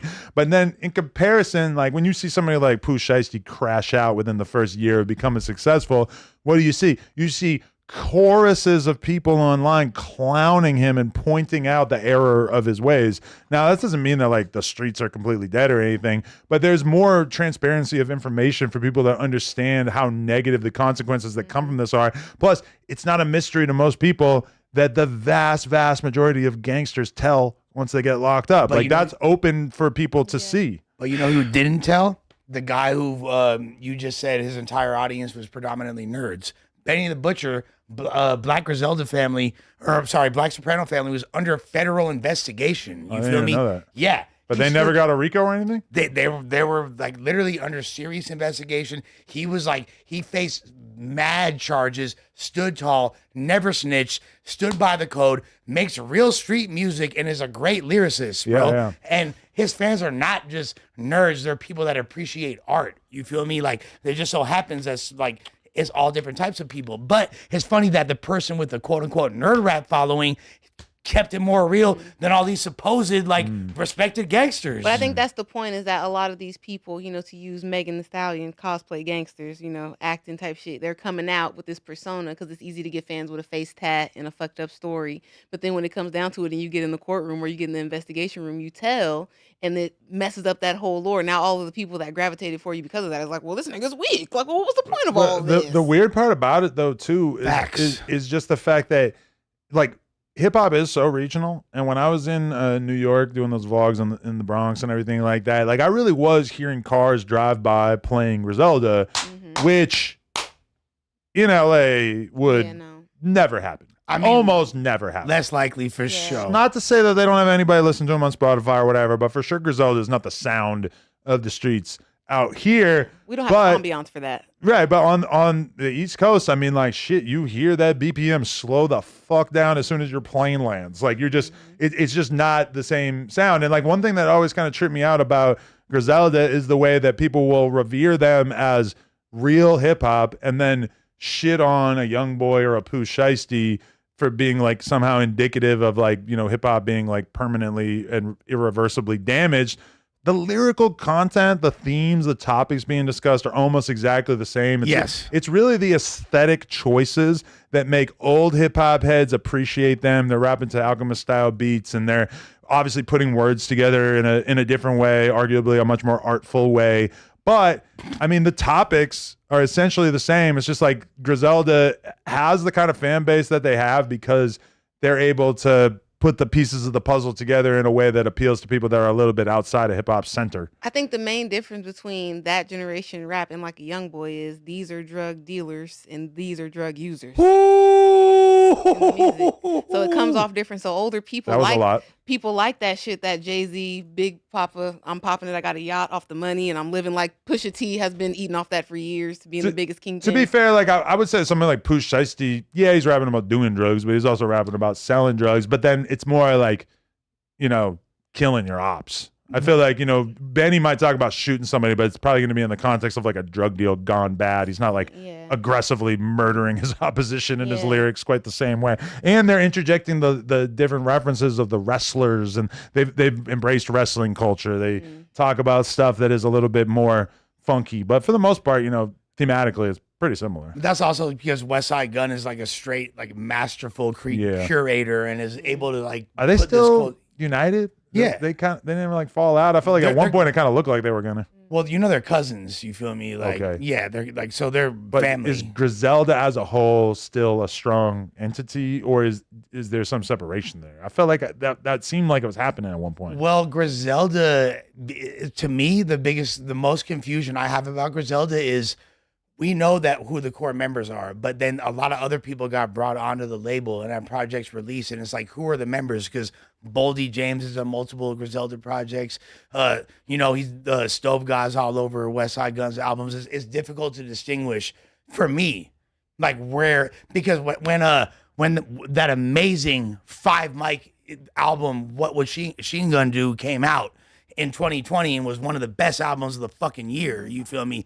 That right there, we knew that's Gun, Conway and fucking Benny. You feel me? And Derringer on the beats. Do you think in general that kind of rap is just not popular anymore? Because Jay Electronica dropped a whole bunch of shit and nobody talked about it. I mean, when you look at Benny the Butcher's views on YouTube, at least, which is only one way to judge something, but I looked at it after I watched this clip, and like his music does very well. It's like many videos with millions of views, which I have kind of pledged to stop judging people on their YouTube views because I know so many people are faking it. But it does feel like his fan base is pretty legit. Like his stuff still does good. And you know what else it is? International. These fools can tour Europe, Asia, all these different regions, Africa. They could go to different places that really appreciate them and make way more money because of the type of deals they have than a lot of these rappers that you see with I guarantee you, Benny's bust downs, that's all real shit. You feel me? I guarantee you his jewelry's real. Ain't no moissanite on it. Ain't no moisey. Like these fools is actually. Benny's sitting on almost 2 million monthly listeners. His top song has 100 million plays. Here we go.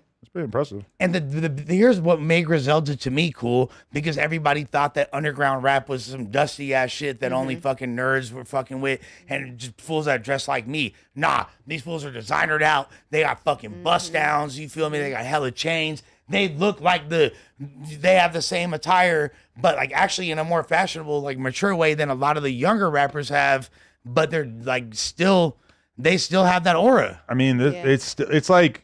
They're like regular rappers from the late 90s. I mean, but they've just been like dropped into the 2020s and it just hits way different. But like, you know, stylistically, musically, etc., it's kind of hard to like find that many differences between like a Lox album, except for the fact that the Lox were like trying to make radio records a large percentage of the time. You know, they're like Mobb Deep. Yeah, exactly. They're Mobb Deep. Benny and them have the privilege of just making whatever kind of music they want because they got a cult fan base that's gonna hoover it up. And at a certain point, Benny was not only Rock Nation, but they was signed to Shady Records. So they had like not only Eminem, but Jay-Z behind you. And that's an underrated part of like why we're also familiar with him. A lot of like mainstream hip hop paid more attention during that era, even if now he's not associated with that. Was it Jimmy Kimmel or Jimmy Fallon? They performed at the fucking they were on major, either one of those or SNL. They were they were performing at. They were on Ye's album. They were on fucking Ye's album, bro. Like they're on Donda. You feel me? Like they were amongst, and they still have that influence. But regardless, I get why a lot of people think that style is antiquated. But at this point, really, I think it's not as much about region as it is about just like preference. Because look, there's a bunch of, we were talking about like the weird kids in other regions, right? And the artistic kids. LA's artistic, quote unquote, weird kids, you know what they did? We made fucking Odd Future. We made Doja Cat. We made like things that are still super relevant. Like our quote unquote weird kids are actually just artistic as fuck. These other regions are just worse than us. That's what it comes down to. We're more artistic. We're more fashionable. We set more trends. But the weird rappers from New York is not like Benny the Butcher. It's David. Well, he's from New York. Damn. Yeah, exactly. Y'all can claim that. But I'm just saying, like, I wouldn't put Benny the Butcher into like the weird rap category. Well, if anything, they're just they're from upstate New York, which is a totally different fucking world. Where maybe they wouldn't have became what they became if they were in the fishbowl that is New York City, where it's very, very hard to go against the grain because every time you step out the door of your house, you got people wanting to call you weird. And I feel like maybe they had a little bit more freedom to become who they. Well, New York City lost their sonic identity, like when Swizz Beatz came out. They lost it to drill. Hey, so when y'all say weird rap, what y'all talking about? Backpack rap? Yes, that what people quote unquote define as weird rap. But there's a big difference between like even Odd Future seems so much more hip hop than by the time we get to like weird spaced out auto tune type rappers that still kind of fall under the umbrella of Do hip-hop. Pusha and Malice fall into the same category as Benny the Butcher? Yes, but 20 years earlier. They're just more successful. Hey, but you notice all the New York artists, they biggest artists don't even got a New York sound. Like all the songs. Yes. I like what I like the fun songs with Mace. It don't have no New York beats. Nicki, those are no New York beats. Fabulous, all the low love and hip hop type low for the females. Well, the hottest shit in New York right now is like the Cash Cobain. 50 Cent, like the sexy drill. 50 Cent came out with a West Coast sound with Drake. So like they biggest artists don't even got like the New York sound. But they would say boom bap and like that traditional hip hop is. Hey, East Boogie Coast. with the hoodie. You know. Well, check this out. Since we talking some hip hop shit, Munchie B and Baby Runner. You feel me? Have been popping it right now. We did do this last week, but yeah. No, we didn't. Yeah, we did. But the whole thing about it is just that Runner agreed to it, and now we got to find a beat that you can both agree to. Well, no, so this is what I was about to say. So we discussed on the news yesterday that it wouldn't be fair if DJ Flip made a beat if he's putting up 10 G's on Baby Runner. You feel me? Like, why when they're both rapping on the same beat?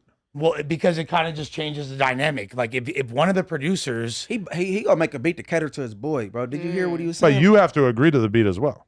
But that's so I have a suggestion. My suggestion would be that each of them do a joint over their 2 joints over their own producer's beat. So him, Baby Runner and Flip do 2 songs. You feel me? I'm adamantly opposed to this. They got to rap on the same beat, or else it becomes a preference thing on what beat you like more. Well, check this out. So the third beat would be a mutual beat. You feel me? And then they rap over the same beat. I don't want to listen to 6 fucking songs. That's way too much for the average person to consume. We got to do 1 song, 2 verses. That's it. But the thing is this: the argument was who could make a better song. So how is it fair? I don't give a fuck about that. This is rap. What do you think, Munchie? What you mean? I thought this was a rap battle, not a fucking sing-song fest. No, I ain't Murder Mook though. What you mean? Like be like?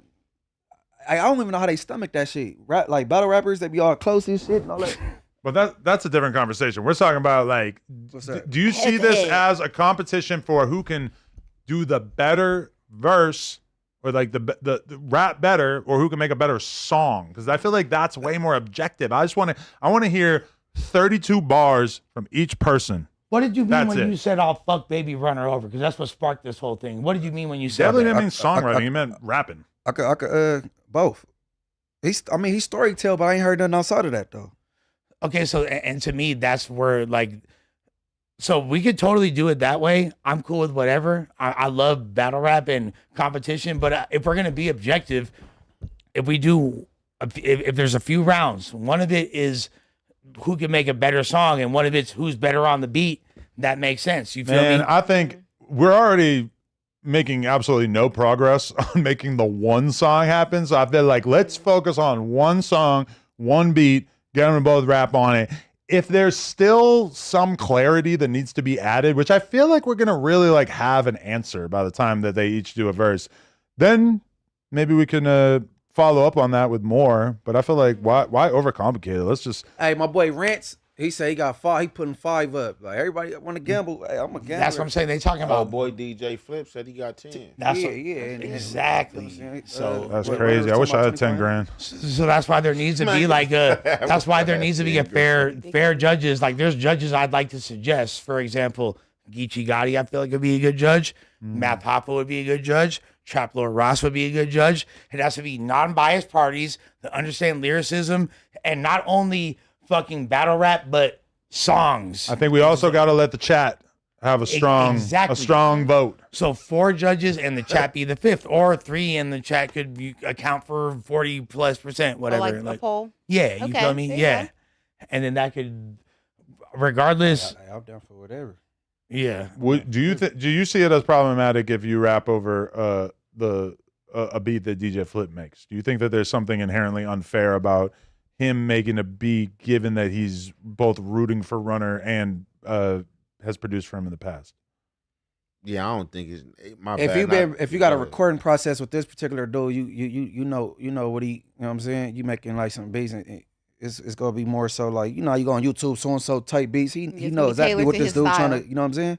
It's more for his sound. But it's not like he's just gonna make a beat and then you automatically have to rap on the beat. I'm saying like, but like if he sends a beat pack of 10 beats, you guys are just gonna have to decide on one of them, which I realize might be kind of weird since you don't really know each other like that. I like you said, I ain't trying to make it more different. You know how people be like, call them out for the fade. And you don't want to brand it up because they don't want to fight. They're like, I want $30 million to do it. I mean, I ain't whatever. I ain't gonna make it too difficult. Now, Munchie, if you do fuck Runner over on a flip beat. Like if you have a harder verse than Runner on a flip beat, that is like extra points for you. Like you feel me? Because that's an away game no matter what. You ain't gotta do too much pumping up this way, brother. No, I'm just saying, brother. Like, but how many beats does Flip actually produce for Runner? Like probably not. That's his main producer. Right? Is he? That's his producer. How much music has he put out in the last few years? Like Runner. How many songs they made together? I can't tell you but I know that's most of the times I've seen Runner Flip there too. Like a lot of they be together a lot. That's his artist. They hit me up. Yeah, I mean, that's his artist. Like you work with him directly. They have all the viral song that you was talking about that we was all talking about on this pod last week with the whole hats thing, and that's what I think was the confusion. We didn't talk about that our discussion on the pod last week is what sparked the battle. Runner didn't say nothing until Munchie said, "I'll fuck Runner over." You feel me? Like, and then Runner responded a few days ago, and that's why I did the collab post because what Blood want to do? Yeah, what he said? What Blood want to do? No, what Blood want to do? He say, see, now that's what got me. No, what Blood want to do? No, what Cuz want to do? That's what he said. What this is Runner on Spotify with 15,000 monthly listeners? No, he got a song called "Loked Out." Oh, it might be A&R. But Big Runner used to mess with Thug Life and Tupac and all that. Is that when it? Oh, there's a Big Runner. Yeah, so I don't know that. I don't know what Baby Runner's Spotify page is. I don't know if he got 15K would be pretty impressive for him to me, to be honest. Yeah, I got less than that. Yeah, currently. I'm hyped for him just because I feel like this is a good opportunity for him. Said he got 15K or 1,500. 15K. Yeah, okay. That's I mean for an artist that doesn't have, where it's because like Munchie's whole thing is like. People don't be slapping Runner, throw a Runner song on. And my thing is like Runner really is a great lyricist and you really be spitting. So it's like, can you out rap him for real? So I kind of want to see, you know what I'm saying? Both y'all say you're willing to not fucking cross boundaries and making some gang shit. Fools are willing to do a face off and get it pumped up, which could be additional cool content. I'm going to not bet on it because I think that it'll be easier for me to be objective if I don't bet on it. Yeah, I don't want to have a dog in the fight, aside from the obvious fact that Munchie doing good would be better for No Jumper, I guess. No, we're for the eyes of the public, we're obviously biased to Munchie because that's you feel me. Like he's on the pod with us, so we can't. Nobody over here could be a judge. But also, fuck Munchie. Long live the ruler. Well, I mean, and that's just kidding. That's something that that's a negative thing that he has to deal with anytime he drops something. Fools are going to be in his comments. Fools going to be saying that ruler shit. in the comments. I mean, of course, and like long live the ruler for show. You feel me? Maybe they just need to measure something. Awesome. As far as like battle rap. No, like a ruler. Oh, stupid. Sorry. Can we pull up the donations on the main tab so we can still see the other tab? No, not that one. Yeah.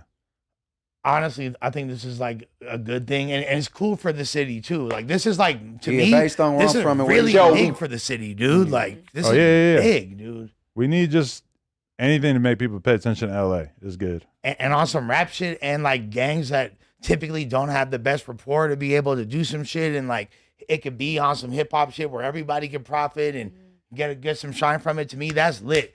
I'm gonna let y'all know this too. Typically, in battles of this nature, both parties get compensated. So I think both of them should get a little something off top, and then whoever win the battle, you feel me? That's just the way I look at it. That's another combo. Say that then. Yeah. I said that then. Yeah. Cash for participation. You feel me? The question is who is going to pay this money and where is this money going to come from? Listen, if I mean, I'm happy to divvy up the YouTube money or anything like that, but I'm not really trying to take an L on the paying for it. It ain't about you. Who's gonna sponsor it? Anybody that want they fucking brand. Red Bull Music. Well, that's like a very lofty ambition, but guess what? Even I was able to get a Red Bull sponsorship. I got 55 bands out of Red Bull. I got fucking 150 out of Monster. And this is me, you're MacArthur Park local crackhead. You feel me? So guess what? Yeah, they sponsor on the radar. I'm pretty sure that through No Jumper, we could get fucking a couple bands for each of the homies. We ain't got to pay. they'll pay. Brands, whatever. Well, I'm saying too much. Find the sponsors for me, because if we could make that happen, that would be Sponsors, great. But holla at me. yeah, holler at Lush. Holla at me. directly. Let me set up this battle rap community. Where the fuck y'all bitch asses at? Love y'all. This You feel pod me? brought to you by Lush's homemade ketamine. Yeah. Ketamine. What the fuck was that? Yo, I seen this fat black guy on TikTok who does like Man, he does AI remixes of songs where he'll take like a famous Korn song and turn it into like a smooth like soul song. Okay. That's a thing. Yo. I like Korn way better when it's performed by like fucking Barry White. Have you not heard the EBK J-Bo like Motown style song that they'll take? No, that sounds amazing. Yeah, it's incredible, dude. Like, They have Patti LaBelle doing Lotto songs. I really enjoy it. Doing Lotto. Yeah. So it's a name for this, and what is it? Like, yeah. AI. Lotto. Yeah. See, you hear that though, right there? Like we're all just like super amused by AI and like just Yeah, man, they've been disrespecting lately with this Tupac shit. Hanging out with Michael Jackson and but they out of pocket. I'm just glad the SpongeBob shit is over. I hated that. Why did Uncle Fody even post it? Like you like that shit? I was like, damn, Uncle Fody. Like with Tupac and the Biggie and the Michael Jackson and yeah, what's up with you? He posted pot courtside at a Warriors game. You feel me? AI like right now would be. Oh, that was cool, but I'm just like with all the dead people and all that murder. But no, he's not. This is not really something that happened. He posted an AI of pot courtside. But from it's a like fan, the positivity. He like, he oh put a yeah, legend. I could see Pac in the Bay at the Golden State Warrior game. You know I could see that. That would have happened for sure. So it's like more, but still, it's kind of like someone of E40 stature. I was shocked to see that. I saw like AI videos of XXXTentacion, Lil Peep, and Juice WRLD hanging out in like a corner store. Oh goodness. Yeah. But it was weird because like the Juice and the X ones looked pretty good, and then the Lil Peep just looked like some random white kid. So that was like that's kind of just confusing. Like, where do we draw the line? Become where it's like invasive as fuck.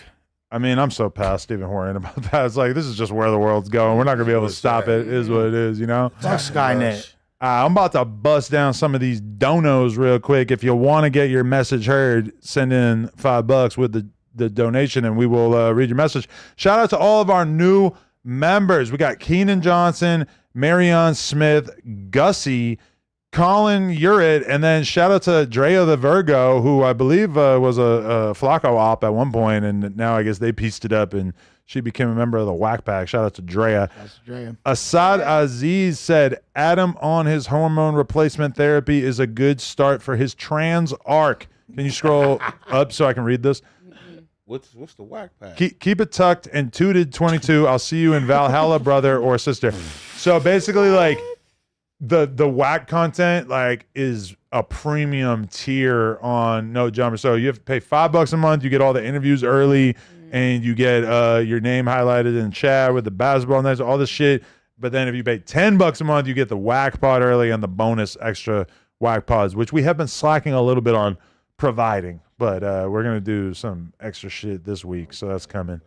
BMX 1803 is become a member, which I thought he was a member before, but apparently he rejoined. Shout out to him for that. Mina's reaction, Clout Mania TV said, my ex-husband wants to see Gaia Love from Jocelyn's Cabaret Las Vegas on Plug Talk. I don't know who that is. That sounds like it could be. Is it a dude or something? I feel like you're trying to clown me a little bit. I don't know. Jocelyn, I don't think Jocelyn would have anybody trans on the Cabaret. Oh, okay. Yeah. They're all girls. Yeah, I don't know nothing about that. I have no idea. I don't know what Jocelyn's Cabaret is, for the record. You don't know who Jocelyn Hernandez is? Nah. Puerto Rican Stevie princess? J. Lil Gert? Nah. Dang. Who's that? I thought you knew about black culture, Adam. Not you know what I really a part of black culture that I have literally zero interest in is grown as black women reality TV. I've tried it a couple times. That's when I'm like, okay, I like some black stuff. I don't like this. That's good material to I me. be feeling the same way. Like when I'm around in baddie zone, I'll be like, man, I do not got time to watch. I'm not gonna do that. Yeah, I signed up for Zeus at one point to check out baddies because I wanted to see what it was like, or somebody I had to interview, and Yeah, I don't get that really. At I like all. it. I don't get that really at all. He's like a straight white man. It's just nobody needs to hear me elaborate on why I don't give a fuck about it, but I don't get it. There's no storyline. It's just not for me. It's like, wait, so yeah. I don't even need to get in. I've discussed how stupid I think it is before. Well, you already synopsized Taylor Swift's album. That's essentially described why you don't like it. Well, Taylor's kind of on her baddie arc with this whole Charlie XCX beef and everything. Yeah. Which, by the way, Charlie's gonna mop her. there's something else I don't know that I don't like. That Charlie XCX album that everybody freaked out about, Brat. She's hard. I made it 3 songs in. This is the biggest load of dog shit I ever heard in my life. Big and low. I know you guys probably don't know what I'm talking about, but this is garbage. Yeah, I gotta listen to it again, maybe. It's because you're in your wholesome white era and you're not in your club white era. Yeah, but she's using auto tune. It's like, okay, I've seen this before. I know about net spend. I don't need you rapping with auto tune. Bro, she been doing that since Fancy. She been flipping that style. Yeah, that's the Was chick. Fancy one of her songs at some point. With That was Iggy the Azalea, only remember reason that? Iggy Azalea is relevant is because of her hook on that Charlie song. XCX is on that song. Yeah, Yes, she's that's a her. hook. I had no idea. Yes, Jesus. that's where she became popular. I found out about Charlie XCX when she had a feature on the Lil Xan album, I believe. Yeah, well, she was already like But super. you're not on me skin row. You need to be more tapped in with the white girl. I ain't good. Yeah, we would Taylor all the way either way. Man, that don't even get me started on how she ethered Charlie on that. Charlie ain't got nothing for her. What's she gonna say? She got nothing. She about to come back hard. No, she's got to come with some Pusha T energy. She got to She in expose the some studio shit, right or now. call her a pedophile. That worked for Kendrick. Why not? She has those allegations. Hey, everybody thought Taylor? Taylor was dating a 17-year-old when she was 22. In what state? How do you know? In what state? In what How do you know that? Who was 17 that she was dating? Google it. She had a young white man on her arm. She could have been abusing him. Shouts gripping to him. that guy. We don't know. Lucky dude. Did Taylor Swift ever Tay-Tay. date Feel me? He I ain't said mad at so, you, I player. forgot. an Yeah. underage boy? Adam don't play about Taylor Taylor Swift. Swift No, clearing it what? up right now. I feel like Adam knows that if he goes How hard dare you on, besmirch her name? I feel like that's something Lena's drawn a really strong line in the sand about. Is it Taylor Swift? There's no Taylor Swift. Okay, here is what I have found, and you're right. If I come home and say, "Hey, babe, I got the best news. Taylor Swift's a pedophile," just go outside, smoke a spliff, leave me alone. That's actually how that would go. That's a Yeah, line in the like she sand. doesn't want to hear negative shit. But if it's like a viral tweet, I can send it to her and be like, "Isn't this crazy?"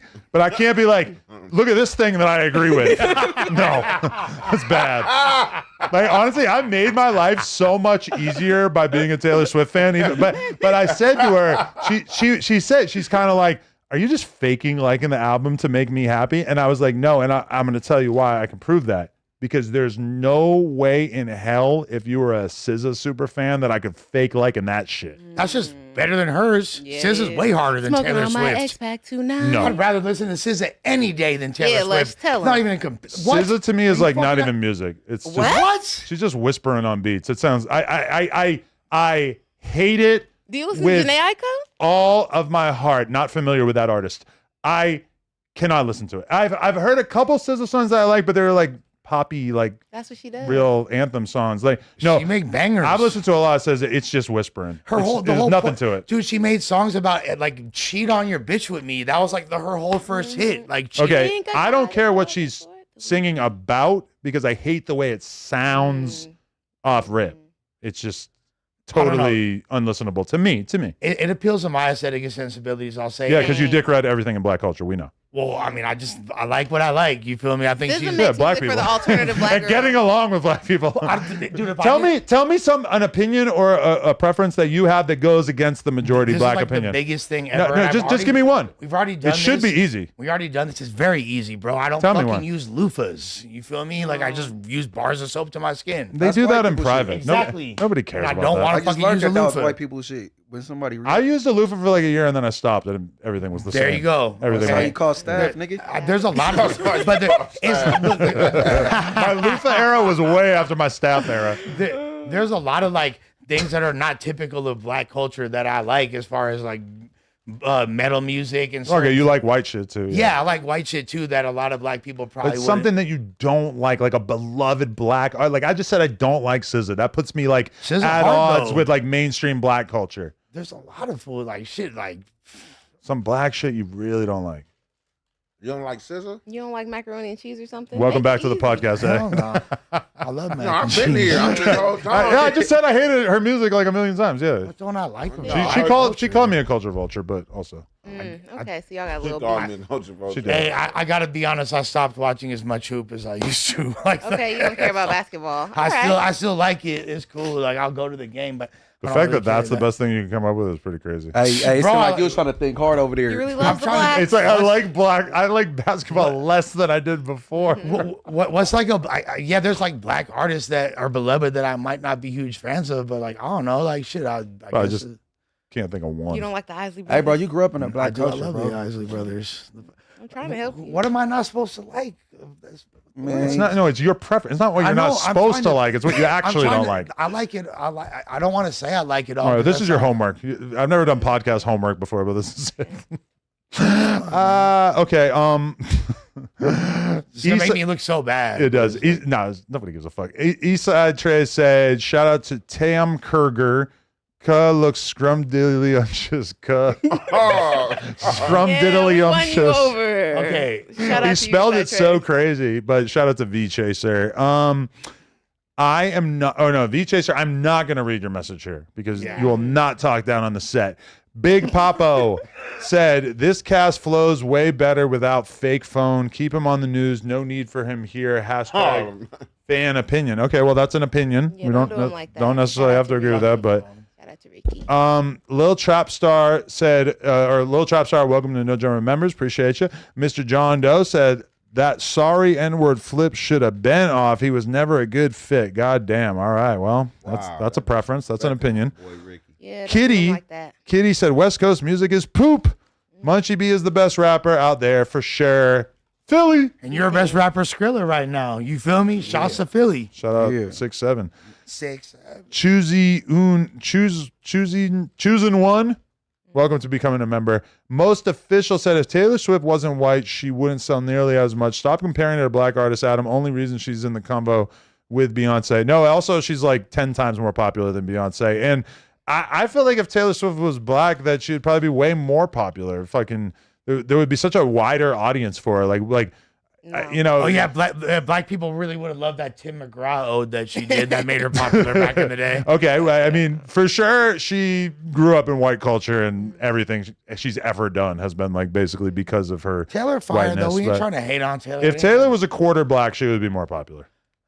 She would I'd like appeal her to more. a bigger artist, I'd prefer a bigger like, audience. I would like her more If she instantly. gave a little bit more Zendaya. Yeah, fire. That Has sounds. Zendaya ever made music? Yes, she has, Really? unfortunately. Was it when she was a little kid though? Teen. Because she started off as like a YouTuber, right? I seen a video one time. Yeah. You got a song Replay? Yeah. That's So So her- it was YouTube before Disney?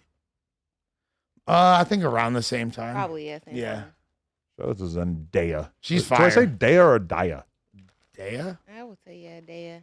Are you do you watch Euphoria seasons 1 and 2? I have. Okay, we got something in common. Tam Burger. Mm. Ayo Munchie, Kitty said, Ayo Munchie, piece that shit up with Wag. Despite all the shit he said, bro, it was only content. Oh my God, please don't send us off on this tangent. It's all content. Bully Breaker said, Adam said that T Swift had the biggest album of all time and then proceeded to list how she released it 20 different ways, man. She finessed the system. MJ on top. Listen, I mean, She's done it several times, too. yeah, but we give credit to Travis Scott's album sales when he was playing the bundle game. She's just playing the game that there is for her to play. We you know? respect the shooter around here. I That's what gotta I'm be saying, honest. yeah. 4 million units. You gotta suck a dick, homie. And I'm sorry. the other thing too is I still feel like she would have the best selling first week even if she had not done the vinyl. Her Well, audience is yes, of course. Think about it, she fills of all time. on Saturday. She got me and my family to go to a packed movie theater to basically watch lyric videos for her album. We all paid to do this. I'm sorry, Drake, as big as Drake is, nobody's going to the fucking AMC to watch Certified Lover Did Boy you enjoy lyric it? videos. I enjoyed it more because it was satisfying to my wife and child, but yeah, it was cool. Was it better than Circus Maximus? What is that? You didn't see that, Travis Scott? He also released a movie in AMC before you. Not much of a Travis Scott fan myself. okay. Yeah, that's Okay, maybe this is another take that goes against. I'm not a huge Travis Scott fan. there you go. Yeah, I do love the Astro World album though, and I cannot say that. Yeah. and for, It's lit. Birds it's lit.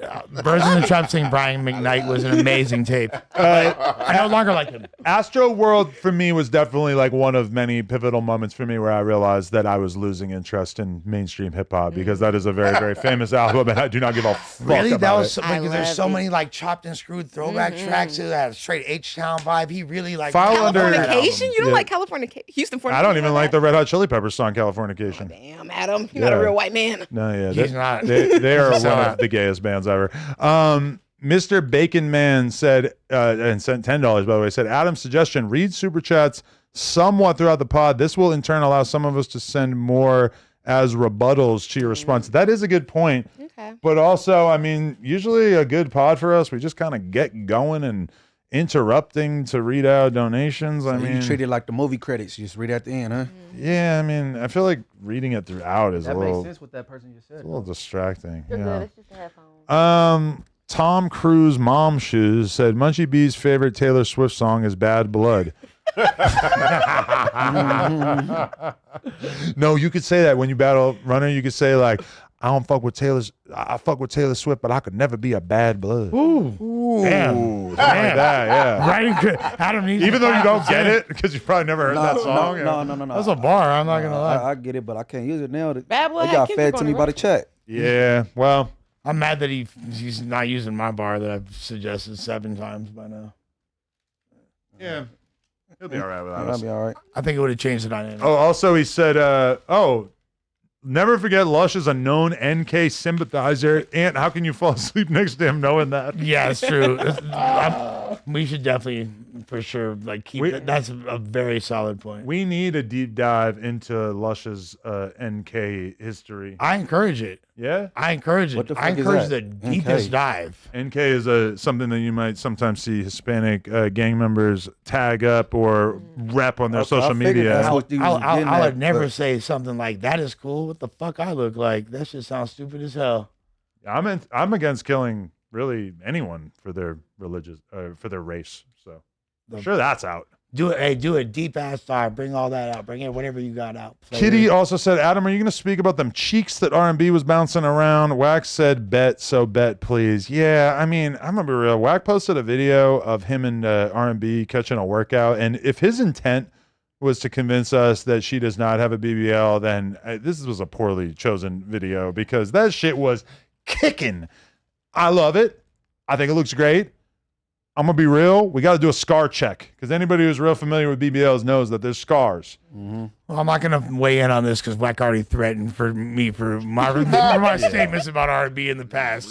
So I'm just going to leave. Yeah, I'm going to leave this one alone. Never in my life have I felt like Wack was being less respectful of my intelligence than when he acts like that's not augmented. For a woman in her 40s, I mean, come the fuck on, Wack. R&B is a beautiful way. She's beautiful. And she's an example of someone. So you trying to tell me you ain't seen nobody? I don't know her business or what she got going on, but you trying to tell me you ain't seen nobody in their 40s with a body like hers? That's absolutely like what I'm natural? saying. Yes. Oh, you No, crazy. there's no way. I don't know where you be at. The roundness where that you she's be at, rocking Adam. is some other shit. I'm just being real. It's like I don't know where you be. I for see me this shit out. as a plastic surgery expert to some extent, I ain't going. Now, if he wants to bet money, that's great. We can bet money. I'll bet money on that. I'm not much of a betting man, but I'll take free money. Expert. Huh? I said you would be a plastic expert. I've fucked many hundreds of girls with fake asses. I know how they sit. I know what they look like. Where do the best fake boobs come from? I don't know. I don't pay attention to the surgery I fuck angle. the old fake asses in the new ones. Oh yeah, I love them. I think Who it's probably cares? it's the best plastic surgery. Yes. Fake titties are up there too, but I mean, BBL is an amazing invention.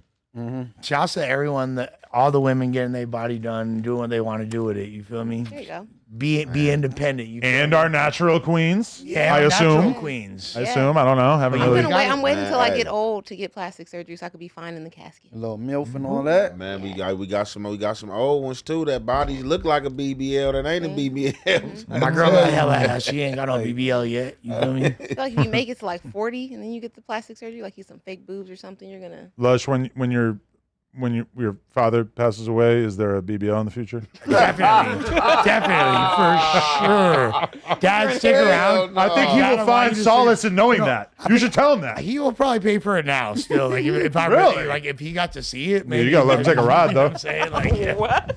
I don't know if I'm not gonna gonna lie. test out his investment. I found some dead homies. I found some Viagra in my dad's room. Actually, what? I found some Viagra. Man, he said your dad got a test out. No, and I said I found some Viagra in my dad's. He probably takes that just to beat off. So I don't know what they be doing, but they in the 80s, and I found he got a prescription, not only Viagra, multiple different ones. So yeah, okay. Pop's turning up. Wait a minute. Sev said, "Did y'all slide for Black Dave getting slept in Harlem? Flacco will be back soon, so run them No Jumper gym streams because it's a hot lush era and rest in peace New York drill." Wait a minute. So all right, for those who don't know, Black Dave is a dude that we all know from Harlem, uptown Manhattan, etc. Who skateboarder. He has a Thrasher My War, which is pretty insane that he has one of those because not many people do. But they're saying he got slept. Who slept Black Dave? I need to see the video. A lot of people getting whooped this week, huh? Happened a while ago. Oh, was it a while ago? Well, he got kicked out of Korea damn near for harassing random people, but I don't think I saw him get slept. Yeah, or I saw him get slept and I'm so burnt out that I forgot. I don't know. It's okay. Is there a chance that Flacco is gonna come back like not hot? Well, I feel like he might not be gone long enough for him to truly get hot, but he's gonna at least get hotter. But is hotter Flacco like what's that really?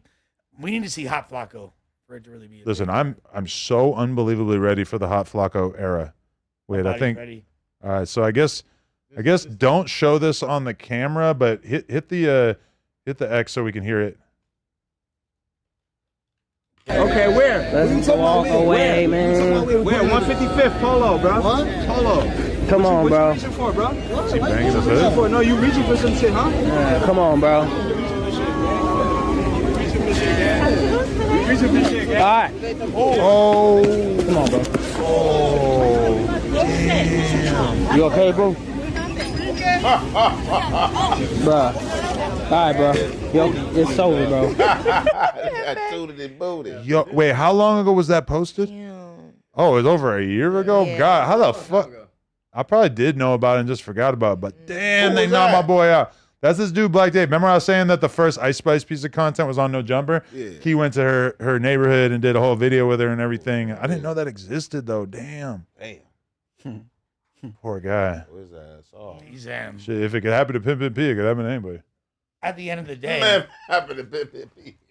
I mean, happens to the best of us. Hey. Got packed out during the manicure. Hell no. Hey, Man, hey. look, Pimp P is playing games. He brought it on himself. But Dave is out here live streaming, and I mean, we don't really know, but he's saying like what hood he's from and shit. So I got knocked out by Almighty Suspect. It happens to the best You of went us. to bed or you got dropped?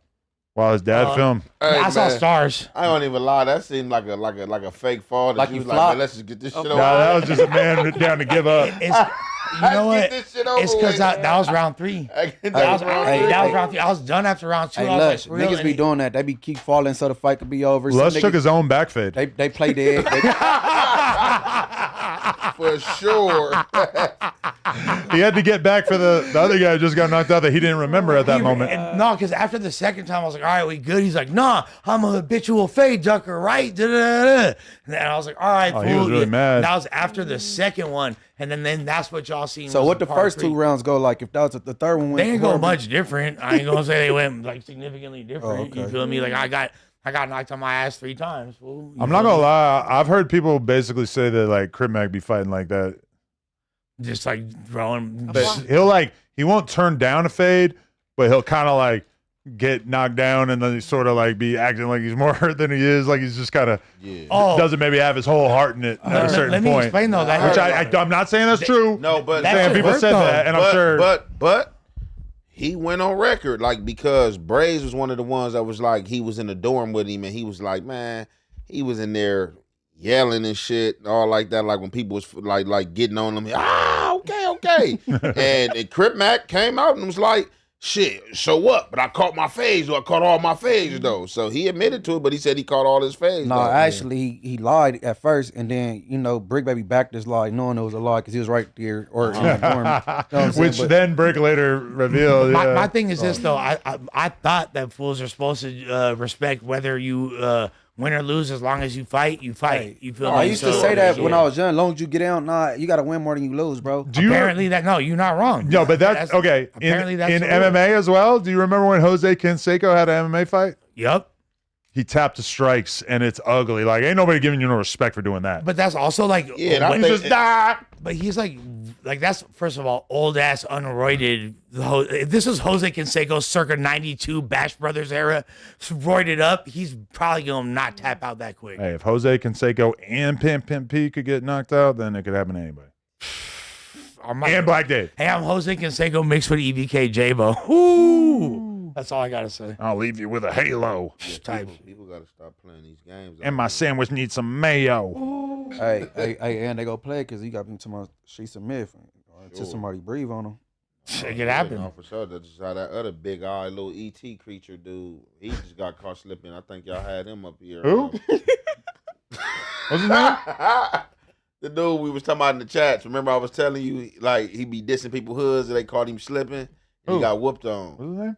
I don't know his name. You Remember that big green eye, little ugly little creature looking dude? Oh, that little fool that was on Community? Yeah, exactly. Yeah, I don't even know anything about that guy, and I had never seen him before until I seen that. That shit looked fake to me, though. They like yelling at him. He's like,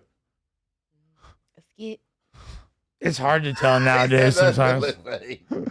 I don't know, though. He was chasing his ass. I guess who would fake that? Or like, because he be trolling and dissing people hoods doing like the same shit. Kind of like a J-Cat thing. We got to tell these J-Cats to stop banging hoods, but I guess at that point that would probably really fuck up the gang ecosystem. But it's like the dudes in their hood, and it's like y'all letting them down. That's my whole thing. Like, I'm not even like, if I'm ever around like my homies and they playing with somebody that got like special needs, I'm gonna check this shit out of them, bro. Don't have no special needs on camera, dissing ops and acting like he from the set. Like, what's funny about that shit, bro? But we all got a slow homie or some J-Cat homies, but I ain't trying to exploit them. You know what I'm saying? Somebody called me about that Pimp P video, freaking out, like somebody who doesn't know anything about street shit. And I had to tell him, I'm like, one thing I've learned in the whole gang thing is that you might be ops with a 15-year-old kid. You might be ops with a handicapped person. Like, when you enter the gangbanging thing, there's no saying that you're going to get the most high-quality ops. That's a pretty inferior fucking... op. Very few people go to Harvard or become, like, NFL superstars and then enter the gang world and are catching fades on the block. You're usually fighting and beefing with people that are just kind of regular old people off the block. You're going to get a little bit of everything. How many handicaps on the block? Some handicapped people can fight. They got extra strength.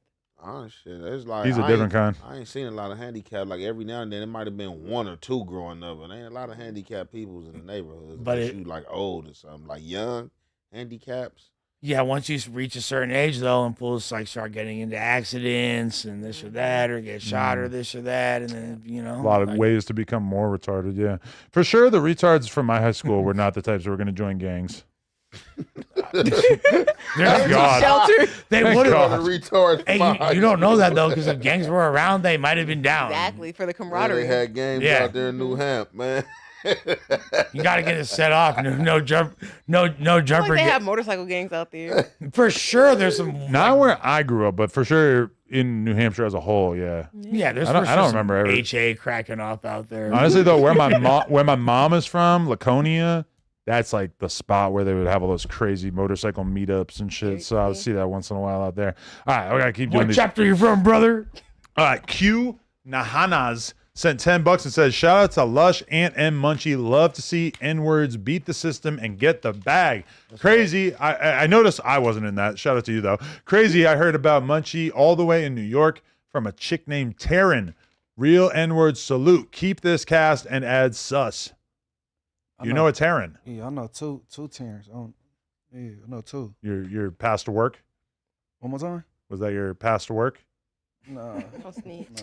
You take a Terran or two down? You ever take a first class flight to Boston with her? What about a pterodactyl? Yo, you crazy. The dinosaur. DJ said, Lush. Man, pterodactyl. Pterodactyl is a dinosaur. It is a Lush, dinosaur. are you worried about getting caught up in the whole Rich Trapper versus everybody drama? I'm going to be real with you. We are way above just talking about Rich Trapper on this podcast.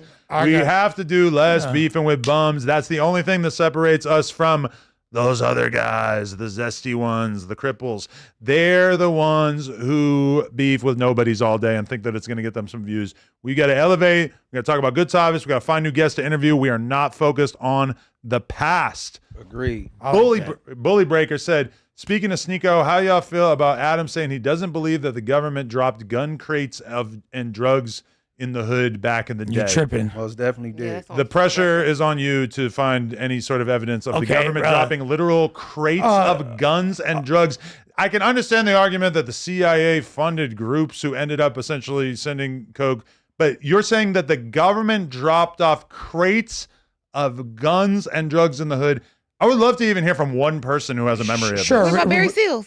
First of all, read a book called Dark Pyramid by Gary Webb. Second of all, not only in Los Angeles, in Richmond, California, in the late 90s, there was a train a military train mysteriously got robbed, and a surplus of automatic weapons that are military grade that were available for nowhere in the streets. You can't even buy them from other states, are all of a sudden overpopulating the Bay Area. I know all of y'all from So the you Bay think know that what the fuck I'm talking about. government? So you think the government had to be involved in order for some people to steal a bunch of guns off of a train? So you think the military is negligent enough to allow something like that to happen while it's simultaneously happening in other disenfranchised black communities throughout the country? What evidence and do you brown have? communities? What evidence do you have that is not true?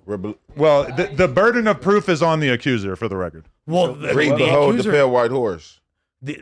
Yeah, you guys are telling me to read a lot of books, but nobody's giving me any sort of evidence that this ever happened. I'm pointing. I'm not even going to ask ChatGPT because I already know what they're going to say.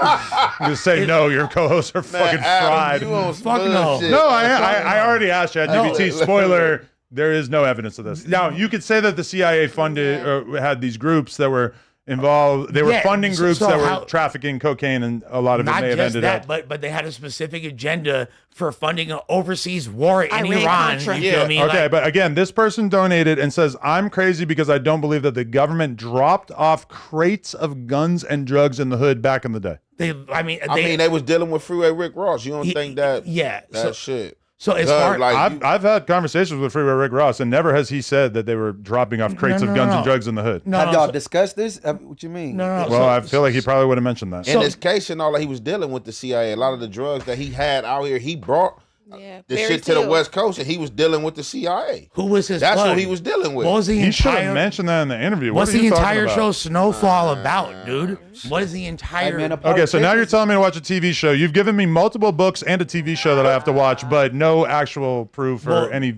Like, shouldn't someone have seen this take place? Well, I mean, I just figure you've heard of the Iran-Contra. I figure you heard about, like, the Ronald Reagan administration. In what way did that involve them dropping off crates of guns and drugs in the hood? As far That's as how dropping... Rick got off. They was giving him drugs. If his plug is... If the CIA is literally doing... And he had to tell on the CIA. You know what I'm saying? Like, oh, okay, y'all trying to put me in jail and enslave me to this shit, but what about y'all CIA dealing with? I just looked up Freeway Ricky. The closest thing to what you guys are describing is like a clip that says Freeway Ricky's plug was a CIA operative. I mean, yes. That question mark. Do you not So count the I don't CIA know. as the government, like an arm of the government, though? No, yeah, they're part of the Okay, government. so It's a Central CIA is Intelligence involved Agency. in- Okay, but again, we're getting very far away from the accusation that this person put. So again, it's on you guys to find me evidence of crates of guns and drugs being dropped off in the hood by the CIA. Adam's saying pics or it didn't happen. I'm just saying, give me something. No, I can't wait to talk about it. You told me to read a book, all a this couple shit, books, I and a mean, TV show. That's going at to take the me a end of few the day, weeks. All of it is like conspiracy theories. I mean, we could just give you conspiracy theory shit. I'd much rather have somebody that grew up in that time. You know what I'm saying? Because I don't. We can't get a CIA man for you to interview? I mean, so the CIA. Yeah. They'll tell you heroin was imported. You know what I'm saying by the government into the black communities because of the Black Panthers, because of the uprising of them. not just heroin. I would love to see some evidence of that as well. Yeah. You never saw I American know. Gangster? I'm just the kind of person where if somebody makes a claim that seems kind of outlandish, then I expect them to come with evidence or anything, really. Keep in mind, I'm not even using ChatGPT yet. I haven't even looked to it. There's a name of a specific operation that the government had to take down the Panthers. There was a specific operation, and it was mainly based on changing their public perception and causing dissemination within their ranks through drug use. What's that have to do with this claim about the gun crates? He wants explicit proof or nothing. Yeah, I feel like, let's focus on this. This is one simple accusation that I don't feel like there's any proof for. I've gone out of my way to look for evidence. I'm just saying, I think they going off, they said back in the day, so a lot of shit that I've know that have been said, like with people dealing with CIA and police officers back in the day, that might be what they alluding to. I mean, like... Yeah, for sure. I would love to see I don't know why it's so evidence of far-fetched. We know the government, they always been criminals, nigga. How you think the Kennedys got? Thank you. COINTELPRO. Sure. Oh, there it go. You COINTELPRO. Thank you. COINTELPRO was them dropping off crates of guns and drugs. Literally, It was yes. them causing dissension among the ranks of the Black Panthers. Yes. Okay, that's They also killed young Fred Like Hampton you in his said, bed they with his dealt pregnant Noriega, wife. you know what I'm saying? It was giving them guns for the wars and shit over I there. am not in any way like closed-minded to the idea that these things could have happened. I just would need evidence or some kind of testimonial to believe do you it. believe that the popularization of gangster rap was a somewhat of a deliberate thing that was going to cause certain negative effects in the Black community? Do you think that was deliberately done? I understand that you probably feel like that is what it feels like I'm just happened, asking but no, I think that they were mostly driven by the record labels were driven by the incentives of capitalism. Okay, and bearing in mind that whatever the repercussions are, if there are certain ones that are negative to the community, but they are beneficial to the labels on a financial level, it might even be more advantageous, right? I would suggest that like right now, there's nothing stopping artists from coming out and promoting positive themes, and the next Arrested Development seems like, there's never been a time where it would be easier for that sort of music to become popular, and yet that almost never happens. But you know why? Because when we fucking interview them on major platforms, they get way less views than the artists that are fucking talking about, that are barely artists, they're actually just fucking gang members and killers. Because the people are really not that interested. Yeah. Correct. And that's the primary So right there, you don't need a conspiracy. No, but that's just how it is. This is the long-term effects. This is the long-term effects of the popularization and of a certain genre and the dumbification. That is crazy.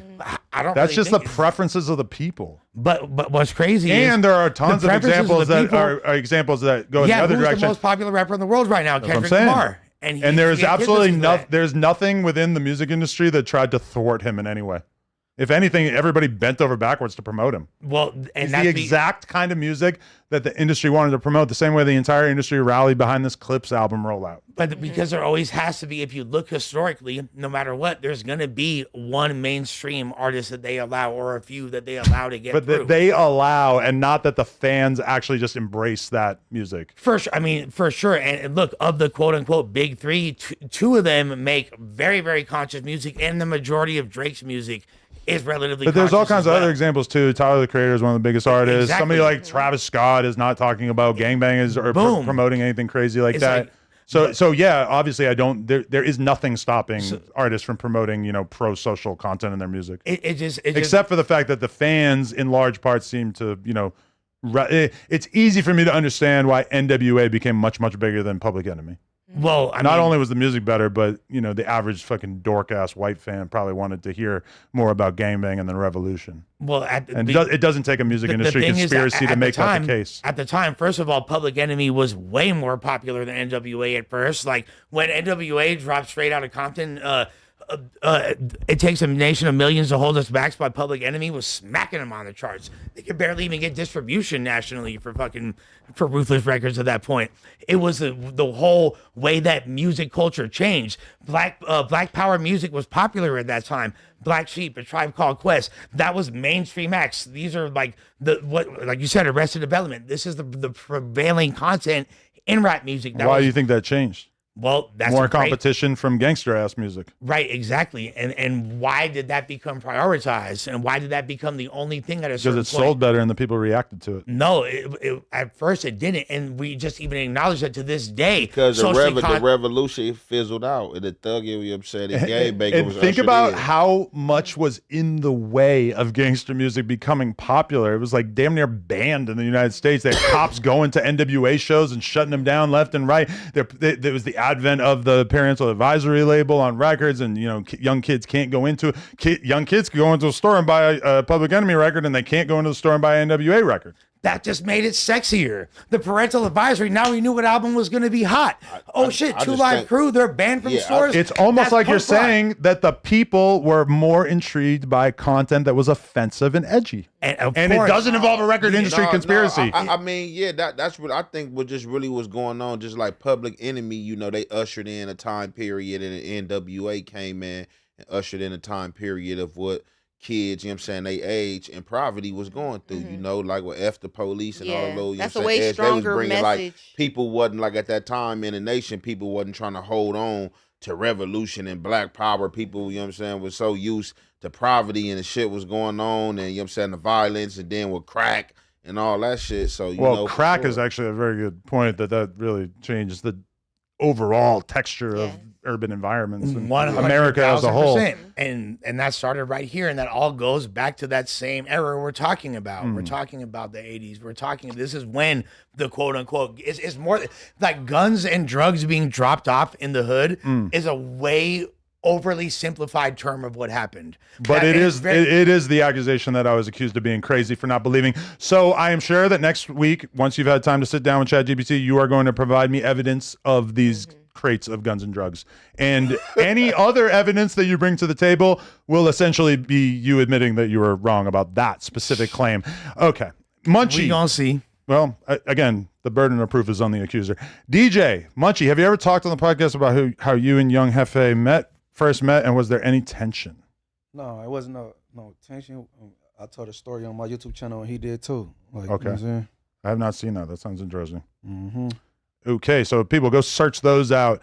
Tap ENT says "So Much Fun" was the name of the Thug album. Lush. Yeah, that was the 2019 release where there's like the face, the green. Yeah.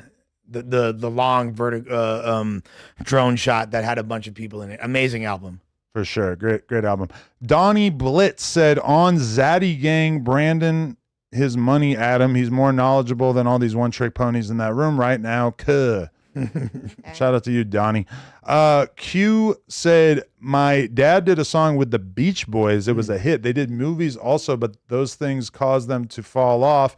Going commercial was seen as a sellout move back then. What song did he do with the Beach Boys? I love the Beach Boys. I grew up on the Beach Boys. Yeah, literally, Brian Wilson is one of my idols. Please elaborate on that. Also involved in the Manson murders. I got to watch the Brian Wilson documentary. I've been meaning to watch that for a while. I heard it's so good. Yeah, it's definitely worth it's a solid watch. And the Beach Boys shit, they revolutionized psychedelic music as far as mainstream pop went back in the day. So hell yeah. Yeah, I grew up listening to the Beach Boys more than anybody out there could probably understand. There was really like a point in my life where I just thought that there always were the Beach Boys, and there's a beach, so there's gonna be boys at the beach and Surfing USA. Yeah, it's like I had to get much more older before I realized, like, oh, this is a real band. Like, it's not just like any old dude hanging out at the beach. That shit hit different out here. I grew up like less than a mile from the beach, and Barbara Ann. That's my first song I ever remember. I was 2 years old. My kid thinks that song's about her.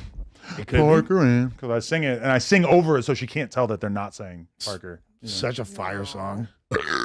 Berto said, Aunt Hefe looks like a Neapolitan ice cream sandwich. Okay. Cute. That's pretty. These chats be having jokes, and if you don't know what you look like, they gonna tell you. Yeah, but look at his exact outfit with the pink, the white, and then the. It is funny, but I kind of hope that Berto's a girl saying some shit like that, because that's a little bit like pause worthy of a statement. Young Loose said, hey Lush, you name dropped the band Suffocation the other day. Who else you be jamming? I've been listening to Static X lately. Shouts to Static X. I definitely be I have not thought about Static X since the 90s for sure. Yeah, I first of all, shouts to Suffocation. They're a good band too, but I shouted out Suffocate. That's a different band. You feel me? Like deathcore, if you know about it. Bay Area, real dark metal shit. You feel me? Right. But yeah, I be in all kinds of shit. Come on, fool. Oh man, I want to listen. Static One, nothing's wrong with me. Two, that's that song, right? That's dude. Whoa, I got some bangers. Yo, I want to listen to that shit right now, but I can't because we're on stream. Man, that song, I used to hate that. You know that song? That song was on the radio non-stop when I was in high school. It wasn't because I was even on the radio. It was because when I was locked up in camp, they would play that. It was this one Indian police named G-Mo. That's what he used to wake us up to in boot camp, like at 4, 3 in the morning. Like if somebody fought or did some bullshit that he didn't like, or he wasn't on board, he'd get a call at home. They bullshit in that camp. He'd come in 1 in the morning. One, nothing's wrong with me. You like, man, what the fuck? Yo, that is a crucial, forgotten new metal song, man. For sure. I gotta get, especially with the popularization of new metal. I feel like they might be able to get some decent touring revenue going right now. They're probably still touring. They probably never stopped. They would have had another one. Let the bodies hit the. No, that's Drowning Pool. Yeah, and Offset basically sampled that and remixed it, and that's his most popular song in a long time. Yeah, so they had both of them songs. You had another dude to come in there and play that one. Let the bodies military hit the people. There's floor. been We like, several what the fuck? rap remixes of "Let the Bodies Hit the Floor" over the years. Shit. I welcome them. Oh yeah, wasn't there a 3-6 version or something? Yeah, too? well, and there's Killer Kyleon with Bun B. He has a fucking amazing. Well, he does. It's really just him flipping the hook. But yeah, anyway, there's a lot of them. All right, Adam, Big Dumps said, Adam Glazer of Chart Toppers, TLR. What does that mean? He's saying Swifty shit. I mean, but besides her, who else? Not We're many. like debating Bieber and Taylor Swift. We were kind of like chart glazing. I mean, that's kind of like the sad state of affairs is that like a lot of the best albums of this year are not hip hop albums, even for us as expressed hip hop fans. There's actually some sad truth to that statement. But also, I mean, listen, if you like hip hop and R&B, well, okay, if you like R&B, that Justin Bieber album is fire. Like, you know, that to me, I don't understand how. Like that album sounds way more like the kind of R&B that I fuck with than fucking SZA. I don't see why SZA's catching so many shots today. I'm just saying, like, I know Doechii. her shit is considered R&B. It's like very, very popular. I hate it, but I listen to Justin Bieber. Bro. I'm like, oh, this is some R&B I like. Called him a culture vulture, bro. We know yeah, they got beef. That has nothing to do. I had already shit on her by the time she said that. Well, guess what? Like anyone that says some dumbass shit like that just doesn't know what's up. But it No, don't you mean can that totally her call me music- a culture don't mean vulture. that That's her a fine music's opinion. not fire. Like she still got slapped to me. Shit sucks. Keep going down on the list. Stupid. Ben Her Over sent $10 and said, Ben watching the pod since Phone and Redacted. I remember when Adam said he wasn't sure if the show would work, and look at y'all now. Best NJ cast in a long time, and as always, love from Lakewood, California, home of the first Denny's. 562. Love the Lakewood Mall. Shout out, and home of the legendary GBO Gaston. I actually appreciate that. That's a very nice compliment. And yes, there's been times where we thought this podcast might disintegrate, but I feel like we're doing pretty good right now. Philip Diamini said, it's so manufactured when rappers get a bunch of tattoo shop tats. You need some hood kitchen tats to be more authentic. Yeah. But then again, man, sometimes you be looking at people's I got tattoos. some tats I wish I could take back. Yeah. I got some amazingly embarrassing tattoos. I feel like white guy with jail tattoos is not the same as black guy with jail tattoos because, like, you could just see our shit a little better. And, well, yeah, and also like some of the meanings kind of don't look Well, as that good too, yeah. in society. but I'm just saying, like, you know, a shitty tattoo on a black guy, it's kind of hard to tell how shitty it is. Oh, A yeah, white no. guy is pretty easy to pick out how bad it is. Tats for sure like hit harder on like skin. That's unless you feel me. Depends on the color. Yeah. Hey, bro. All tattoos gotta come from Joe. Ain't shitty though. I didn't see some They're good work. Probably worse on averge than. Nah, not all the time. I'm not saying all the time. I'm saying on average. Particularly some Mexican fools that get stupid down and with jailhouse tats. I've seen some shit. For sure. Drop the Gem said, I'm just a caring white man with work ethic wondering where I gotta go to get a Tam sandwich. Tam's Burgers. Rosecrans and Central. That's not safe. Burgers in the chat. You white, you might be able to swing it. Nah, go take a picture next to Kendrick Merrill and just They not get a like burger. You could for sure go by there. Like, is it still cool too? Because it totally was for a while. Bro, like, there's people tourists. acting like tourists and they just how they do with the Nip Merrill. They do that with the Go Kendrick. down, yeah. Guwop has been a member for 5 months. He said, Tam, baby, I can't do Roaton, but I got a Lake Michigan timeshare in Gary. Will that work? Okay. Shout out to you with the financial planning. That's how you shoot your shot right there. I like that. Timeshare is fire. Gary, Indiana is pretty janky. I'm not gonna lie. Yeah. Spready Gibbs gonna take you around out there. Oh, shit. Big Dump said, Tam the MVP. Y'all gotta respect that woman up there. You probably ain't.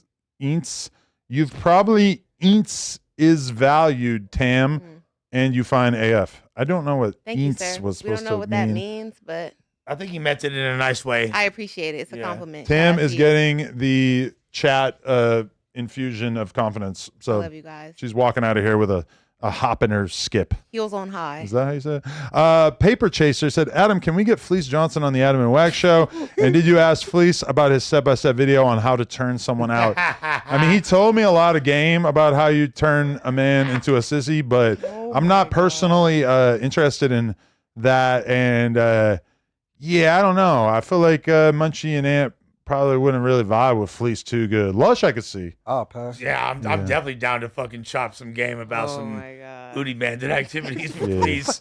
He gonna chop your ass up. I would hate to be a celly. Hot Facts with Robert Reese sent $10 and said, how about Adam let the viewers donate money and the total amount of money goes to the winner?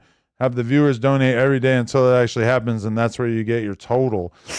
That's interesting. Maybe do like a specific stream where we, I don't know. Like You got HR in the chat for real. Yeah, You all kinds been of getting business some ideas. suggestions. Yeah. DT West said, drop some rap interviews. Shit's dry. I was just a member. Someone is smoking you right now. Yeah, but shout out to him. He's doing good. Keep scrolling down. I'm not getting into anybody's trying to stir up hate there. But yeah, we've been doing many interviews per week. I know the standard is very high for us to do an almost impossible amount of interviews every week, but we're doing what we can. This guy said top 5, and then a word I'm not going to say that begins with COONS of the 21st century. Charles Barkley, Supreme Court Justice Clarence Thomas, Jesse Lee Peterson, Poetic Flacco, and the black belt Brandon GPT. That is a wild one right there, man. Funny. Man, I'm gonna take Flacco off that list. Yeah, damn. Why you put Flacco on there? the fact that you included Supreme Court Justice Clarence Thomas is pretty funny to me. Well, he's Yeah. Listen, normally not something I would really weigh in on, but yeah, Jesse Lee Peterson, god damn, that guy's a piece of work. On site A said, Lush said Munchie blood type is Inglewood O negative. You out of pocket Lush. Did not say that, but that is hilarious. I did not say that. Yeah, we was talking about blood types, and I said I didn't know my Oh blood yeah, type. no, I said his blood type was Inglewood. That was the joke. That's funny. Yeah, and he said it was O negative. Oh man. Jason Avocado said, this is your chance to talk about blank. What's the update? Y'all seeing him and Blasey beefing? Y'all tore him up in that courtroom? Shout out to the B team and the 8 trade team. Nah, I ain't talking about homeboy anymore. He can do whatever he wants. I don't give a fuck. I ain't talking about that. And I did see him beefing with Blasey, but shout out to Blasey. There's really diminishing returns in commentating on this sort of beef. I'm gonna be real with you. Kai 2A became a member. Shout out to them. Drop the Gems sent $5. Said, have to agree with everyone else. Adam, please add Almighty Suspect to the Tuesday show. Interesting. I do. There's a repeating Monday podcast with Munchie B and Almighty Suspect that has been going on. So if you want to get your sus fix, that might be the place to go. I don't know. Tap ENT said, how about you and Remo asked the next guest from Chicago about the trains dropping crates off here recently? Yes, I would love to hear about that. Recently?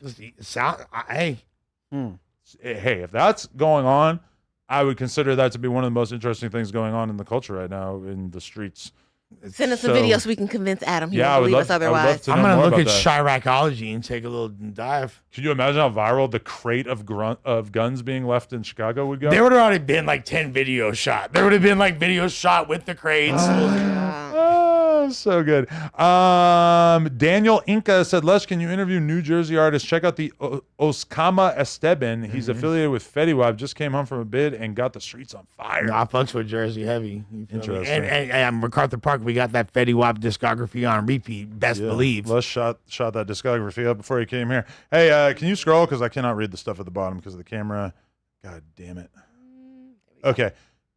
Joker 8198. The church committee investigated the CIA's involvement. The committee didn't find any evidence of crates of drugs being dropped off by the CIA, but they had some involvement with arranging transport. I would love to learn more about that. Did you hear how fucking stupid that, anyways? But no, but thank you for that context. Yes, I'm not saying you. that's a dumb thing to say, but just anyway.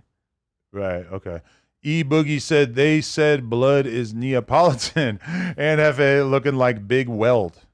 I have no idea what Big Weld is, but shout out to him. Reap Cash sent $10. Said, did you talk about the LSU football player who unalived himself because the police lied on him and had him facing murder charges? Yeah. Look it up if y'all can. We should talk about it on a future episode. I kind of got a dip soon, but that sounds insane. News tomorrow for sure. Damn, that's fucked up. Plus Reap Cash, I was just thinking about the Smoking on Some Ecstasy song earlier. Is that that's it? Huh? That's the bottom. Two more members, Miss Brianna G and John Wiki. Shout out to y'all for becoming members. We appreciate it, seriously.